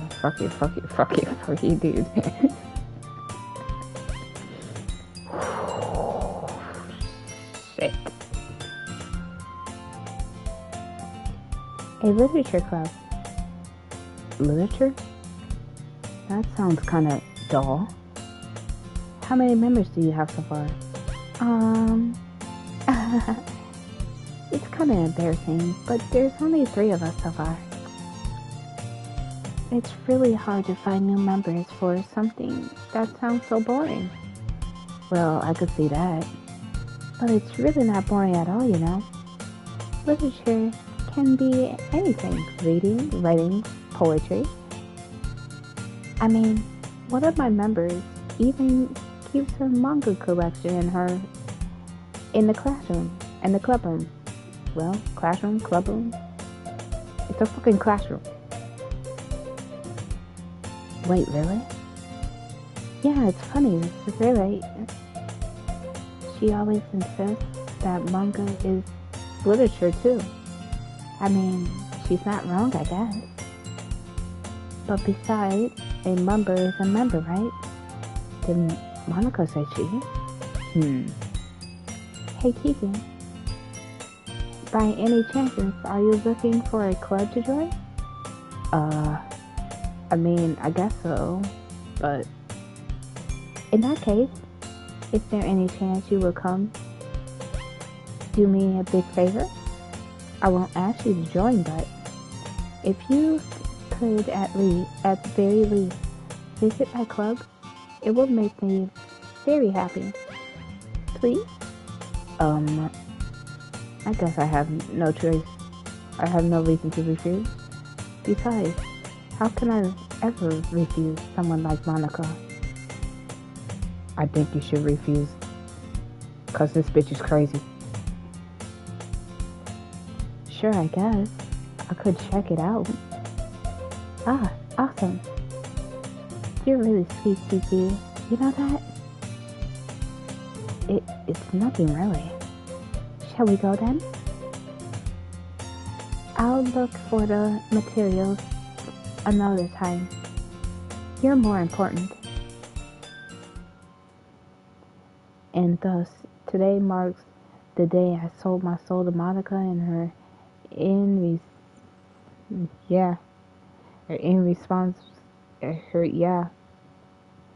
her smile gets us every time, huh? Crazy.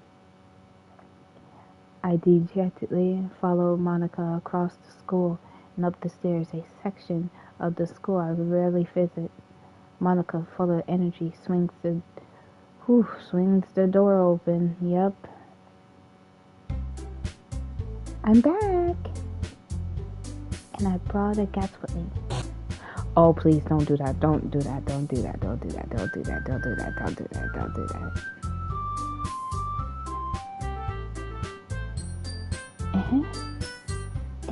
I guess. Seriously? You brought a boy? Way to kill the atmosphere. Don't be mean, Asuki. But anyway, welcome to the club, Kiki. All the words escape me in this situation. This club. It's full of incredibly cute girls. So let me guess. You're Monica's boyfriend, right? What? No, I'm not. Nasuki? The girl with the sour attitude, whose name, apparently Nasuki, is one I don't recognize. Her small figure makes her look like a first-year student. Anyway, this is Nasuki, energetic as usual, and this is Yuri, the vice president. It's nice to meet you. Yuri appears to be comparatively more mature and timid. Seems to have a hard time keeping up with someone like Nasuki. Yeah, nice to meet both of you. So I ran to Kiki in a classroom and he decided to come check out the club. Isn't that great? Wait, Monica?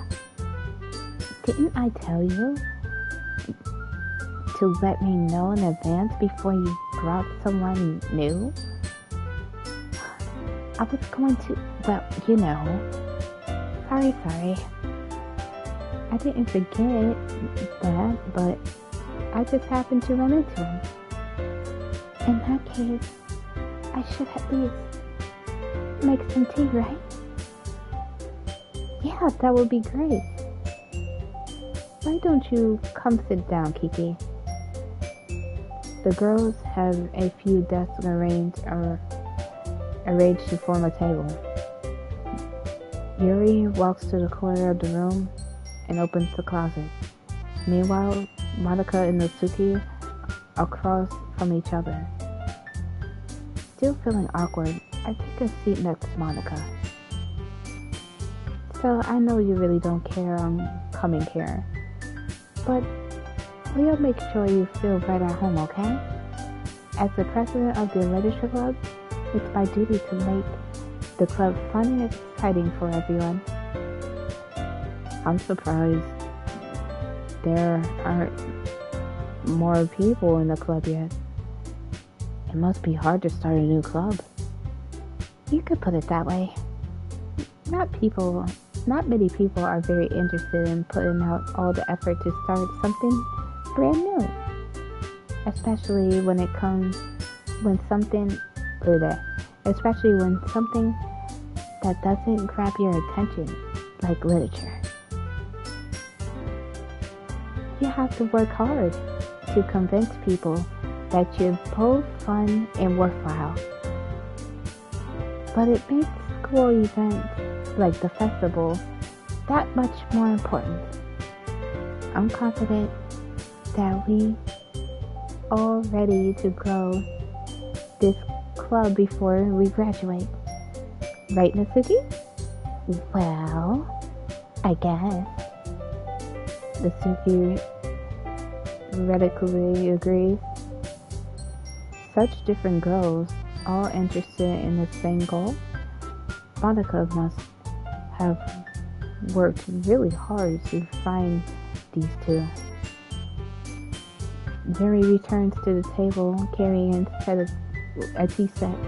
She carefully places a teacup in front of each of us before setting down the teapot in the middle.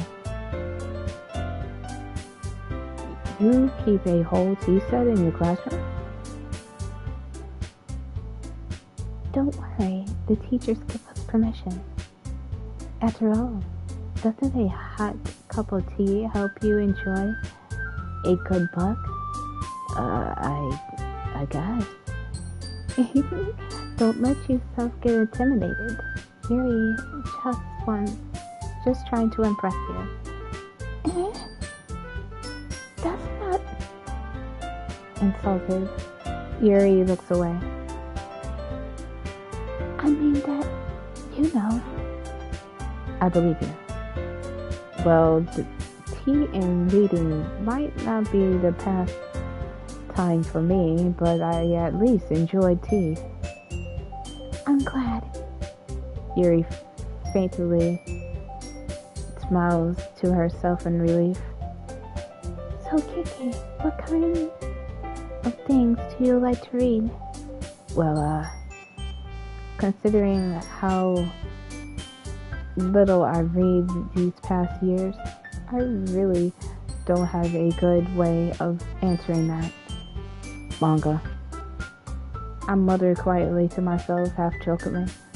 Natsuki's head suddenly perks up.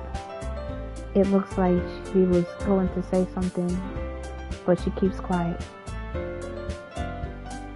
Not much of a reader, I guess. Well, that can change. What am I saying?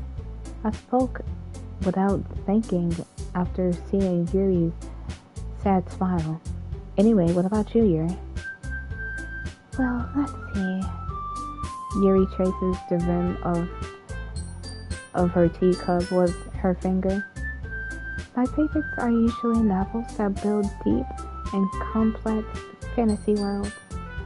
The level of creativity and craftsmanship behind them is amazing to me.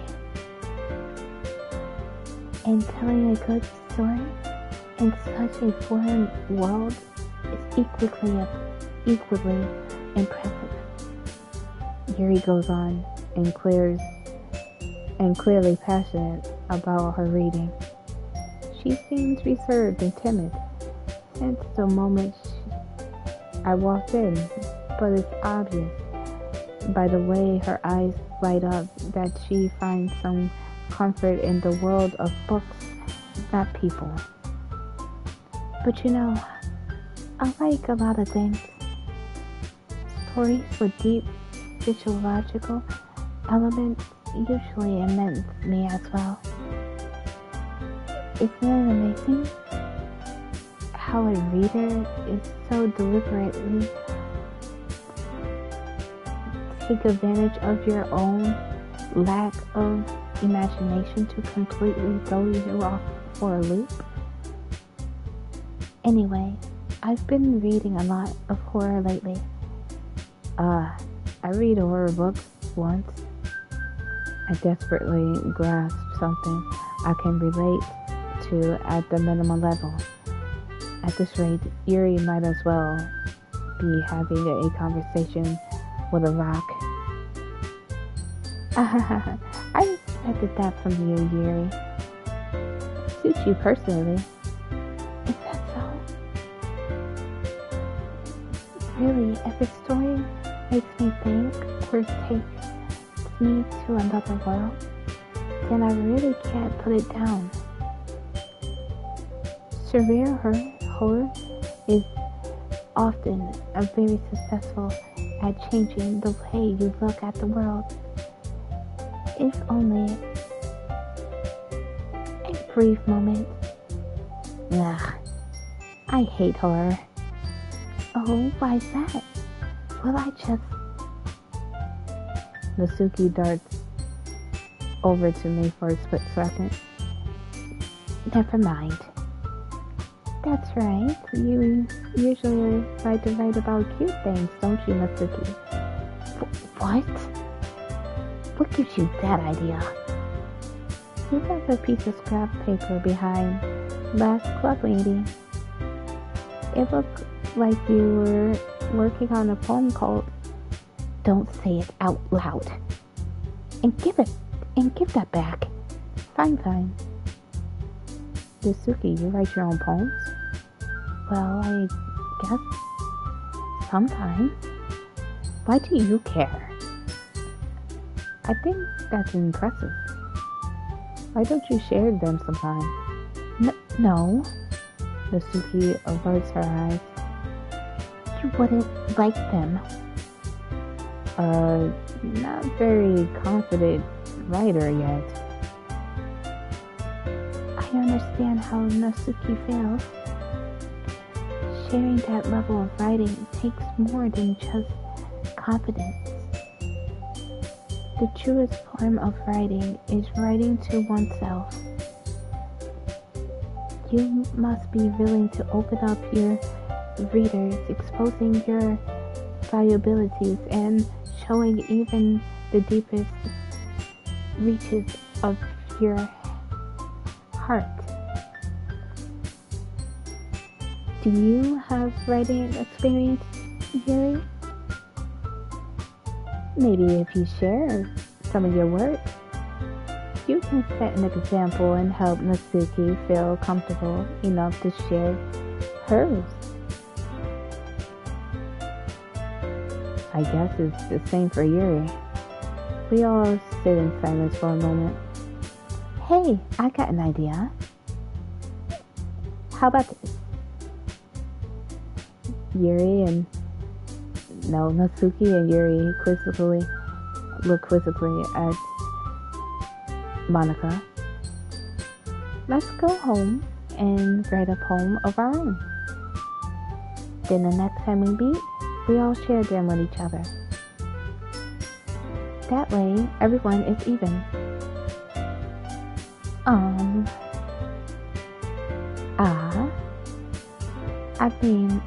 I thought that was a good idea. Well, I think you're right, Monica. We should probably start finding activities for all of us to participate in together. I did decide to take the responsibility of vice president after all. I need to do my best to nurture the club as well as its members. Besides, now that we have a new member, it seems like a good step for us to take. Do you agree as well, Kiki? Hold on, there is one problem. Eh? What's that? Now that we've reached the important topic, I bluntly come forward what's been on my mind the entire time. I never said I was joining the club. Monica have convinced me to stop by. I never made any decision. I still have other clubs to look at and I lose my train of thought. All three of the girls stared back at me with dejected eyes. But I'm sorry. I thought. The girls exchanged glances before Monica turned back at me. I guess I need to tell you the truth, Kiki. The thing is, we don't have enough members to form an official club. We need 4. And I've been trying really, really hard to find new members. And if we don't find one more before the festival, I'm defenseless against these girls. How am I supposed to have a clear-headed decision when it's like this? I would feel horrible for letting everyone down in this situation. And besides, the club itself seems pretty relaxed. So if writing poems is the price I need to pay in it to order to spend time every day with these beautiful girls, right? Okay, I decided then. I'll join the literature club. One by one, the girl's eyes lit up. Oh my goodness, really? Do you really mean that, Kiki? Yeah. It could be fun, right?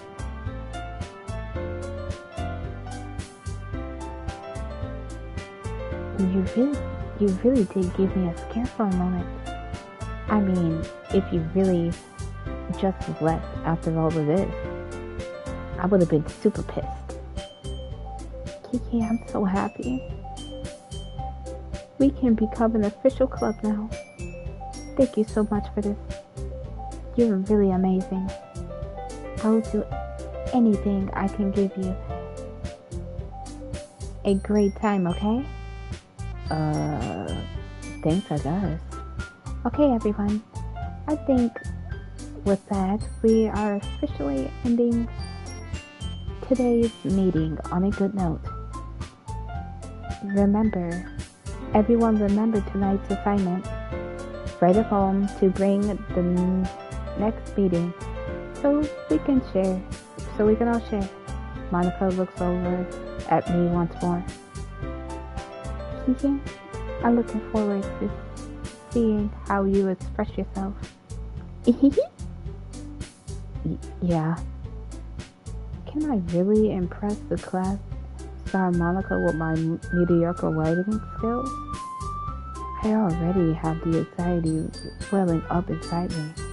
Meanwhile, the girls continue to chit-chat as Yuri cleans up the tea set. I guess I'll be on my way then. Okay, I'll see you tomorrow then. I can't wait. With that, I depart the club room, making my way home. The whole way made my mind wander back and forth between the three girls, Natsuki, Yuri, and of course Monica. Will I be happy spending every day after school in a literature club? Perhaps I'll have the chance to grow closer to one of these girls. Alright. I'll just need to make most of my circumstances, and I'm sure good fortune will find me. And I guess that starts with the writing of the poem tonight. Poem time. You have unlocked a special poem. Would you like to read it?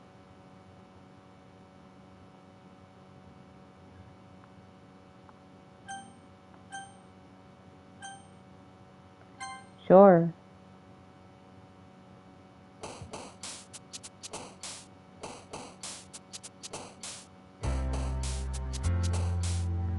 Didn't I pick yes? Or did I just pick no? Fuck.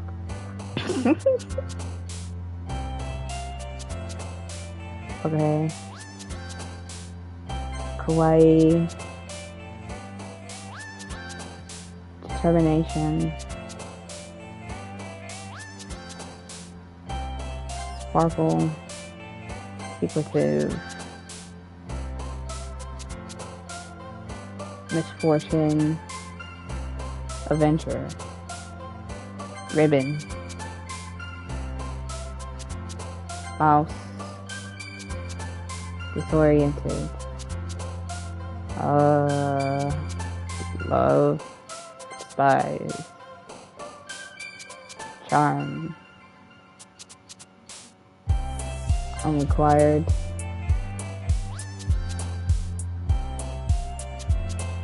Passion. Doki Doki. Kiss.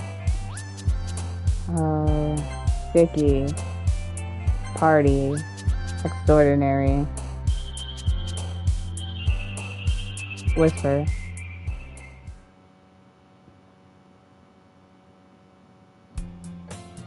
Hi there, Kiki. Glad to see you didn't run away on us, huh? Nah, don't worry. This might be a little strange for me, but at least I keep my word. When I'm back to the literature club, I was the last to come in, so everyone is already hanging out. What the fuck?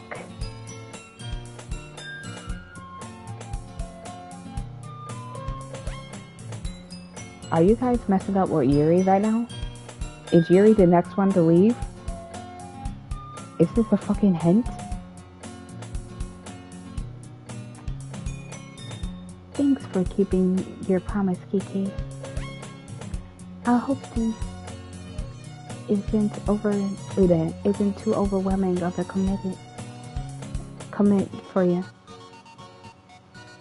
Making you drive headfirst into a literature when you're not even accustomed to it. What the fuck? What?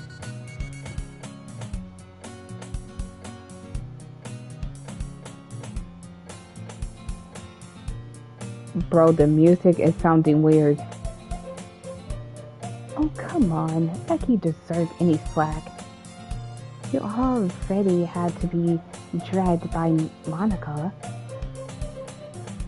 I don't know if you're planning to come here and hang out or what. But if you don't take us seriously, then you won't see the end of it. Monica, move out the way. Monica, move out the way. I can't see that. Monica.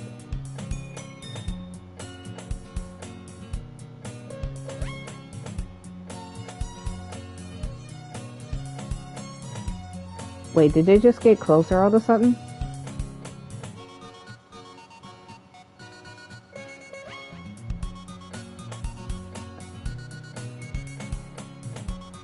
Why does this look... Oh my god, this is giving me a headache. Yeah, Monica, move the fuck out of the way, please. Nosuke finds herself stuck between saying Monica and manga. Manga is literature. Swiftly defeated, Nosuke plopped back into her seat. I'm sorry, Kiki. We'll make sure to put your comfort first, okay? Yuri shoots Nosuke with a disappointed glance. Anyway, now that you're in the club and all, perhaps you might have interest picking up a book to read? Well, I can't say no either way. Like you said, I'm in this club now, so it only feels right for me to do something like that if you ask. Wait, I didn't mean it like that. If you really don't want to, try to forget I say anything, I guess. No, it's nothing like that, Yuri. I want to try to be part of this club. So even if I don't read often, I'm happy to pick up a book if you wanted me to. Are you sure? I just felt like, well, as vice president and all, that I should help you get started on something like you might like. Yuri reached into her bag and pulls out a book. I don't want you to feel left out, so I picked out a book that I thought you might enjoy. It's a short read, so it should keep your attention. It should keep your attention, even if you don't usually read. And we could, discuss it if you wanted. This is... How is this girl accidentally being so cute? She even picked out a book she thinks I don't like, despite me not reading myself. Reading much. Whatever. Yuri, thank you. I'll definitely read this. Suzuki takes the book. Phew. Well, you can read it at your own pace. I look forward to hearing what you think. Now that everyone is getting settled, I expected Monica to kick off some scheduled activities for the club, but it didn't seem to be the case. Yuri's face is already buried in the book. I couldn't help but notice her intense expression, like she was waiting for this chance. Meanwhile, Natsuki is rumpering in the closet. Ugh, I hear Natsuki utter an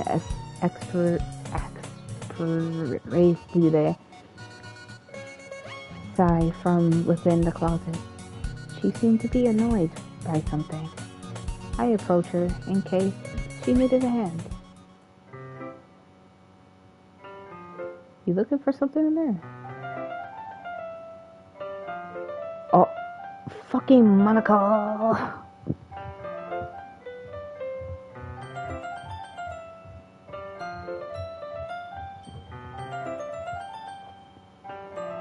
She never puts my stuff back in the right spot. What's the point of keeping your collection organized if somebody's just going to mess it up? Natsuki slides a bunch of stacked books and boxes across the shelf. Manga? You read manga, right? Sometimes. Manga is one of those things where you can't admit you're really into until you figure out where the other person stands. How you know anyway? I heard you bring it up at some point. Besides, it's kind of written on your face. What's that supposed to mean? I see. The lone volume of manga amidst a stack of various books on the side of one of the shelves. Curious, I pull it out of the stack. There it is. Natsuki snatched it out of my hand. She turned to a box of manga and slipped the volume right in the middle of the rest. Ah, much better. Seeing a box set with one book missing is probably one of the most irritating sights in the world. I felt that. I leaned closer to look at the box set she's admiring. Parfait Girls.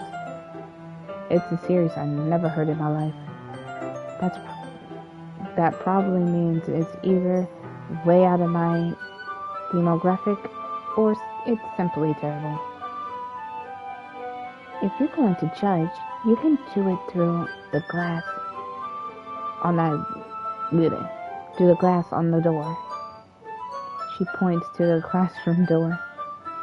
Hey, I wasn't judging anything. I didn't even say anything. It was the tone of your voice. But I'll tell you one thing, Kiki. Okay. I would not piss off Natsuki. I would not judge a book.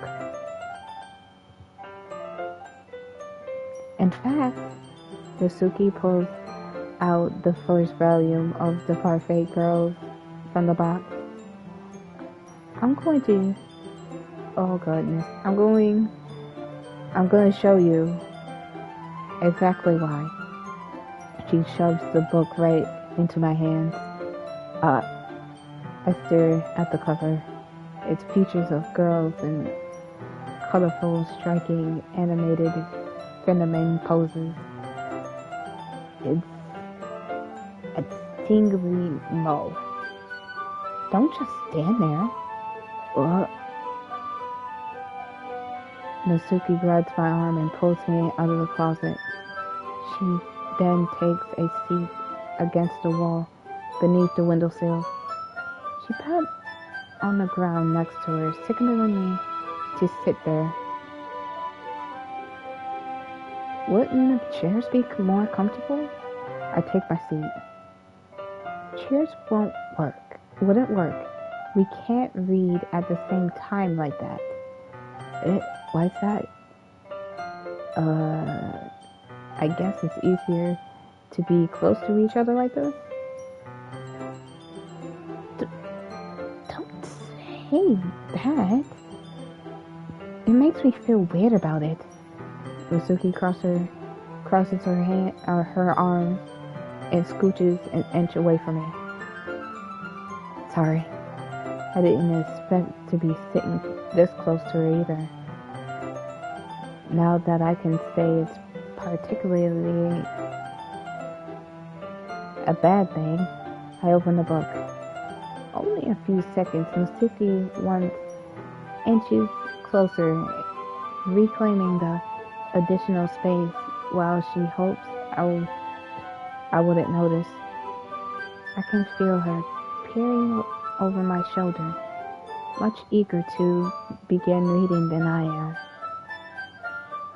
Wow, how long has it been since I read the beginning? You didn't go back and flip through the older volumes every now and then? Not really. Maybe sometimes after I've already finished the series. Hey, are you paying attention? I am, but there's nothing happening yet, so I can talk at the same time. It looks like a bunch of friends in high school. Typical slice of life affair. I kinda grew out of these, since it's rare for their writing to be entertaining enough to make up the lack of plot. Oh, she's too close. She's too close to me.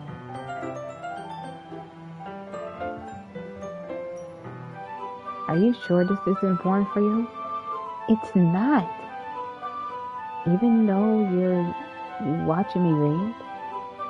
Well, I'm fine with that. If you say so. I guess it's fun sharing something you like with someone. I always get excited when I convince any of my friends to pick up a series I enjoy. You know what I mean? You don't? That's not... Well, I wouldn't really know. What do you mean? Don't you share your manga with your friends? Could you not rub it in? Jeez. Sorry. Like I could get any of my friends to read this. They just think manga is for kids. I couldn't even bring it up without them being all like, it. You still haven't grown out of that yet? Makes me want to punch them in the face. Ugh. I know those kind of people. Honestly, it takes a lot of effort to find friends who don't judge, much less friends who are into it.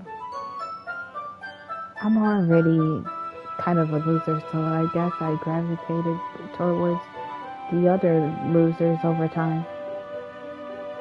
But it's probably harder for someone like you. Yeah, that's pretty accurate. Wait. Which part? I mean, I feel like I can't even keep it in my own room. Oh shit. My dad will beat the shit out of me if he would have found this. At least it's safe in the classroom. Kept Monica kind of a jerk about it. Ugh, I can't just win, can I? Well, it pays off at the end, didn't it? I mean, here I am, radiant. Well, it's not like that solves any of my problems. Maybe. But at least you're enjoying it yourself, right?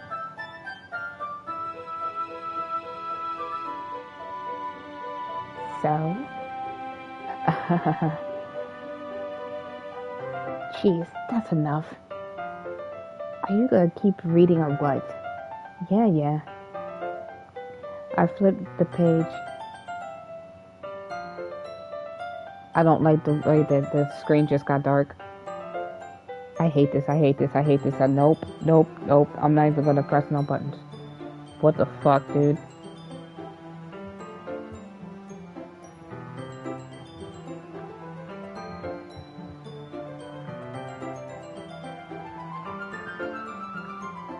Don't give me a jump scare, please.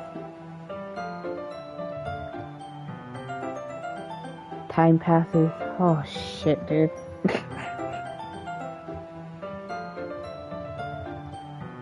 Nosuke is strangely quiet now. I glance over at her. Oh. It looks like she's started to fall asleep. Hey, Nosuke. Yeah? Suddenly, Nosuke collapsed straight on into me. Hey! Oh, fuck, dude. Fuck.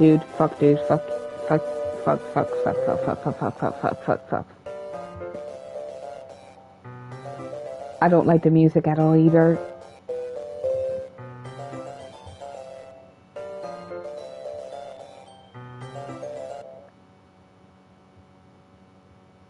Oh my fucking god, what the hell? What the fuck, dude? Even the music stopped. Monica, you need to stop fucking with this game. Holy shit. Oh my god. Oh jeez. Nosuke, are you okay? Here. Monica reaches into her bag and pulls out some kind of protein bar. She throws it in Nosuke's direction. Nosuke's eyes suddenly light up again. She snatches the bar from the floor and immediately tears off the wrapper. I told you not to give... She didn't even finish her sentence before stuffing it into her mouth. Don't worry, Kiki. She's fine. It just happens every now and then. Now, that's why I always keep a snack in my bag for her. Anyways, why don't we share our poems now?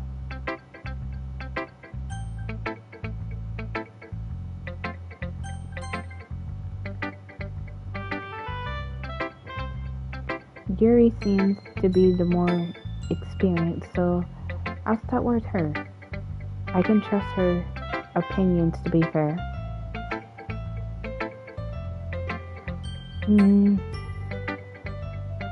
Yuri stares at the poem.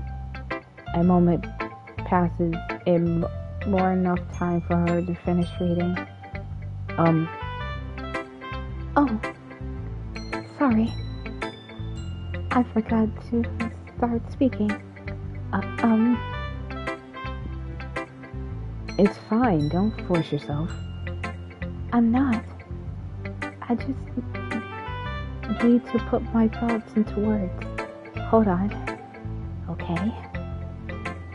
This is your first time writing a poem, right? Yeah. Why did you ask?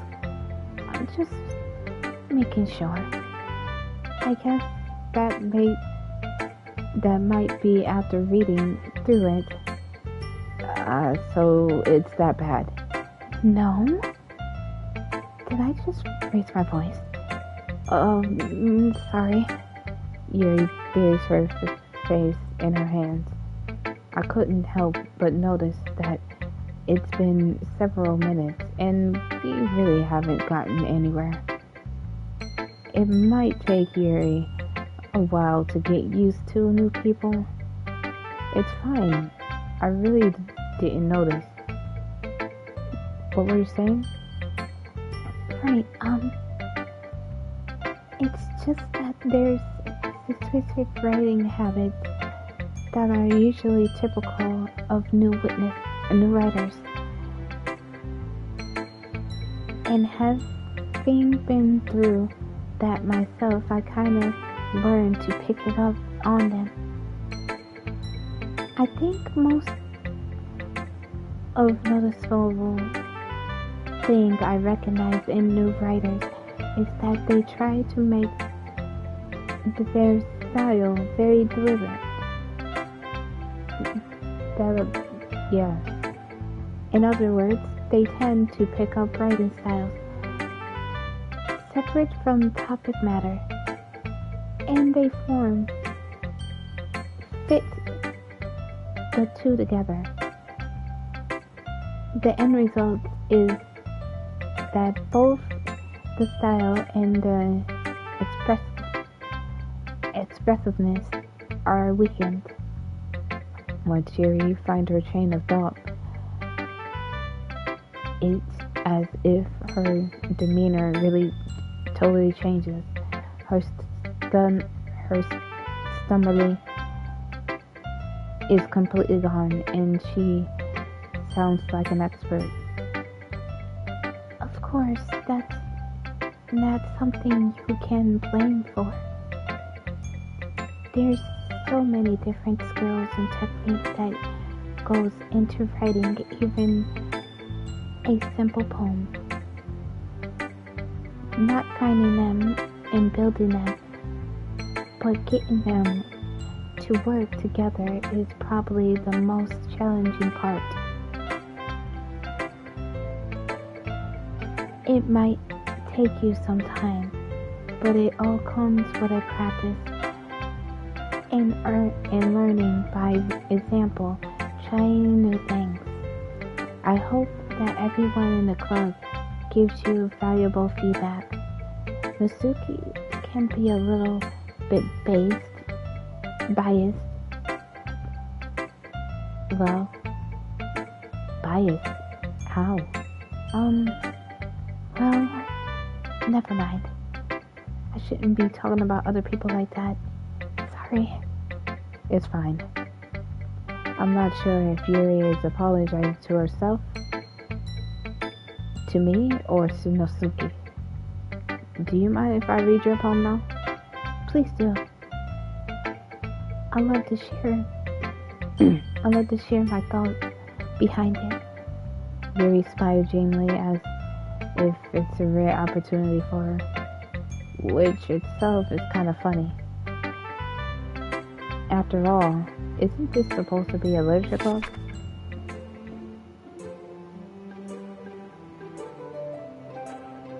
Okay, so this is basically the same poem than before, or is it different? I can't tell. But I can't read cursive, so I'm just gonna leave it on the screen for a minute or two.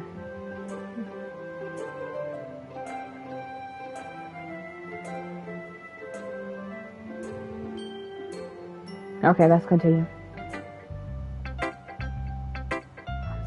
I'm sorry that I have such terrible handwriting. What? I wasn't thinking that at all. But it took you a long time to read. Well, I just don't read script very often. I actually think your handwriting is pretty. That's a relief. Also, I liked the poem. Though it was short, it was really descriptive.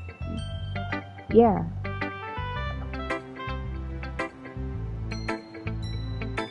It wasn't too short. I usually write longer poems. Not at all. I'm glad you like it. I'll be honest, since it's our first time sharing, I wanted to write something a little more mid. Something easy to digest, I suppose.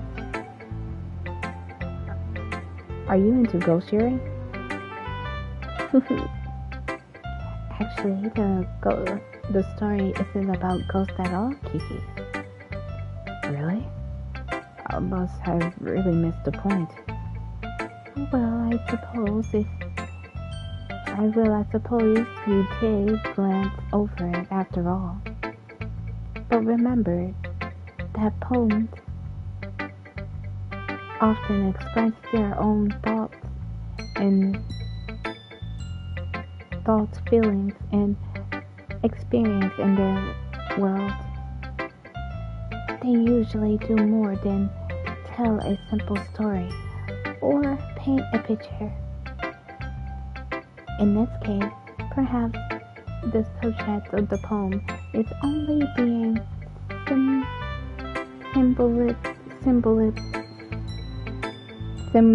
symbolically compared to a ghost,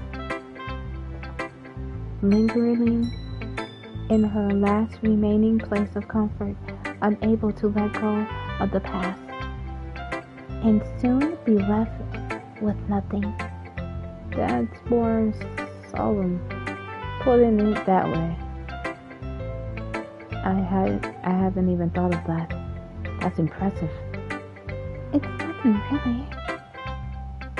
Well, it makes me happy that you think that.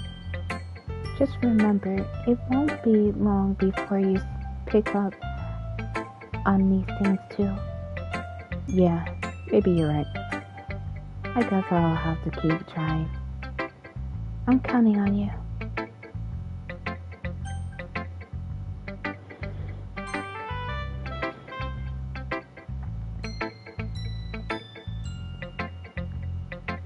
Okay, well, let's start with the things I don't like. First of all, Nasuki reads my poem. Never mind. I don't feel like giving you my opinion. Then what's the point of sharing it in the first place? I wrote it when I could have been doing other things. In fact, remember how I said I wanted to read your poems? That's why I had in mind when I write this. I wanted to help you feel comfortable enough to share yours, like Monica said. Well, I would be more comfortable sharing my poem if yours wasn't really bad. You were supposed to show me some dumb poem and make me go, huh, well, it's not that great. But let me show you what a real lecture looks like. And you went and ruined it. I hope you're happy. So, in other words, you're saying you liked it.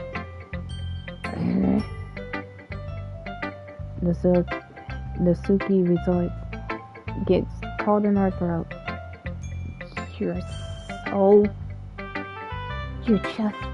You don't understand anything, do you? Already told you that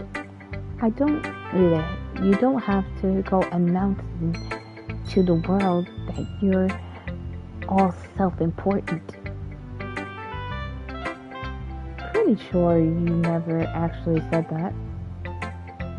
I said mostly to myself. Nasuki really hates me or something. I can't figure out if it's a win or a loss that she likes my poem. In that case, you still need to show me yours, right? I guess. Only because Monica will make me if I don't. Yeah, these are the poems I already read in the beginning.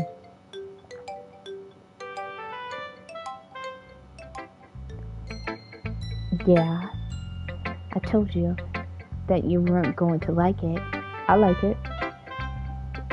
What? Just be honest.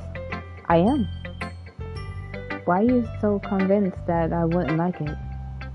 Well, because everyone in high school thinks that writing has to be all and stuff. So people don't even take my writing seriously. Well, isn't that the point of poems, for people to express themselves? Your writing style wouldn't make your message any more less valid. Yes, exactly. I like when it's easy to read, but it hits you hard.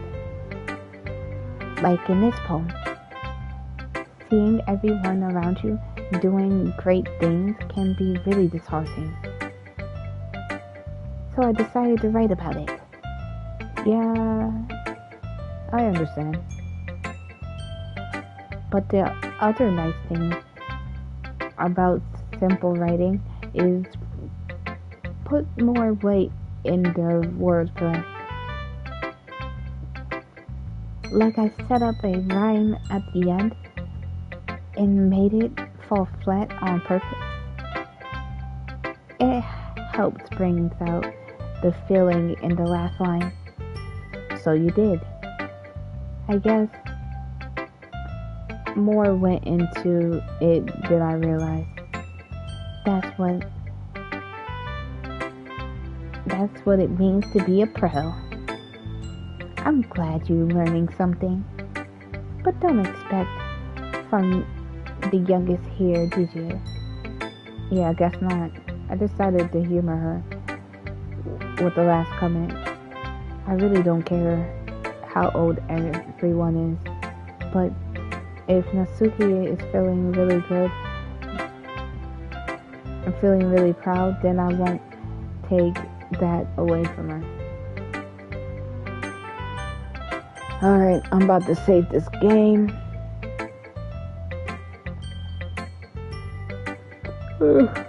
I'm about to save this game and I'm about to go to bed. Thank you guys for watching. I hope you guys enjoy my reading, my shitty reading. I hope you guys have a good night.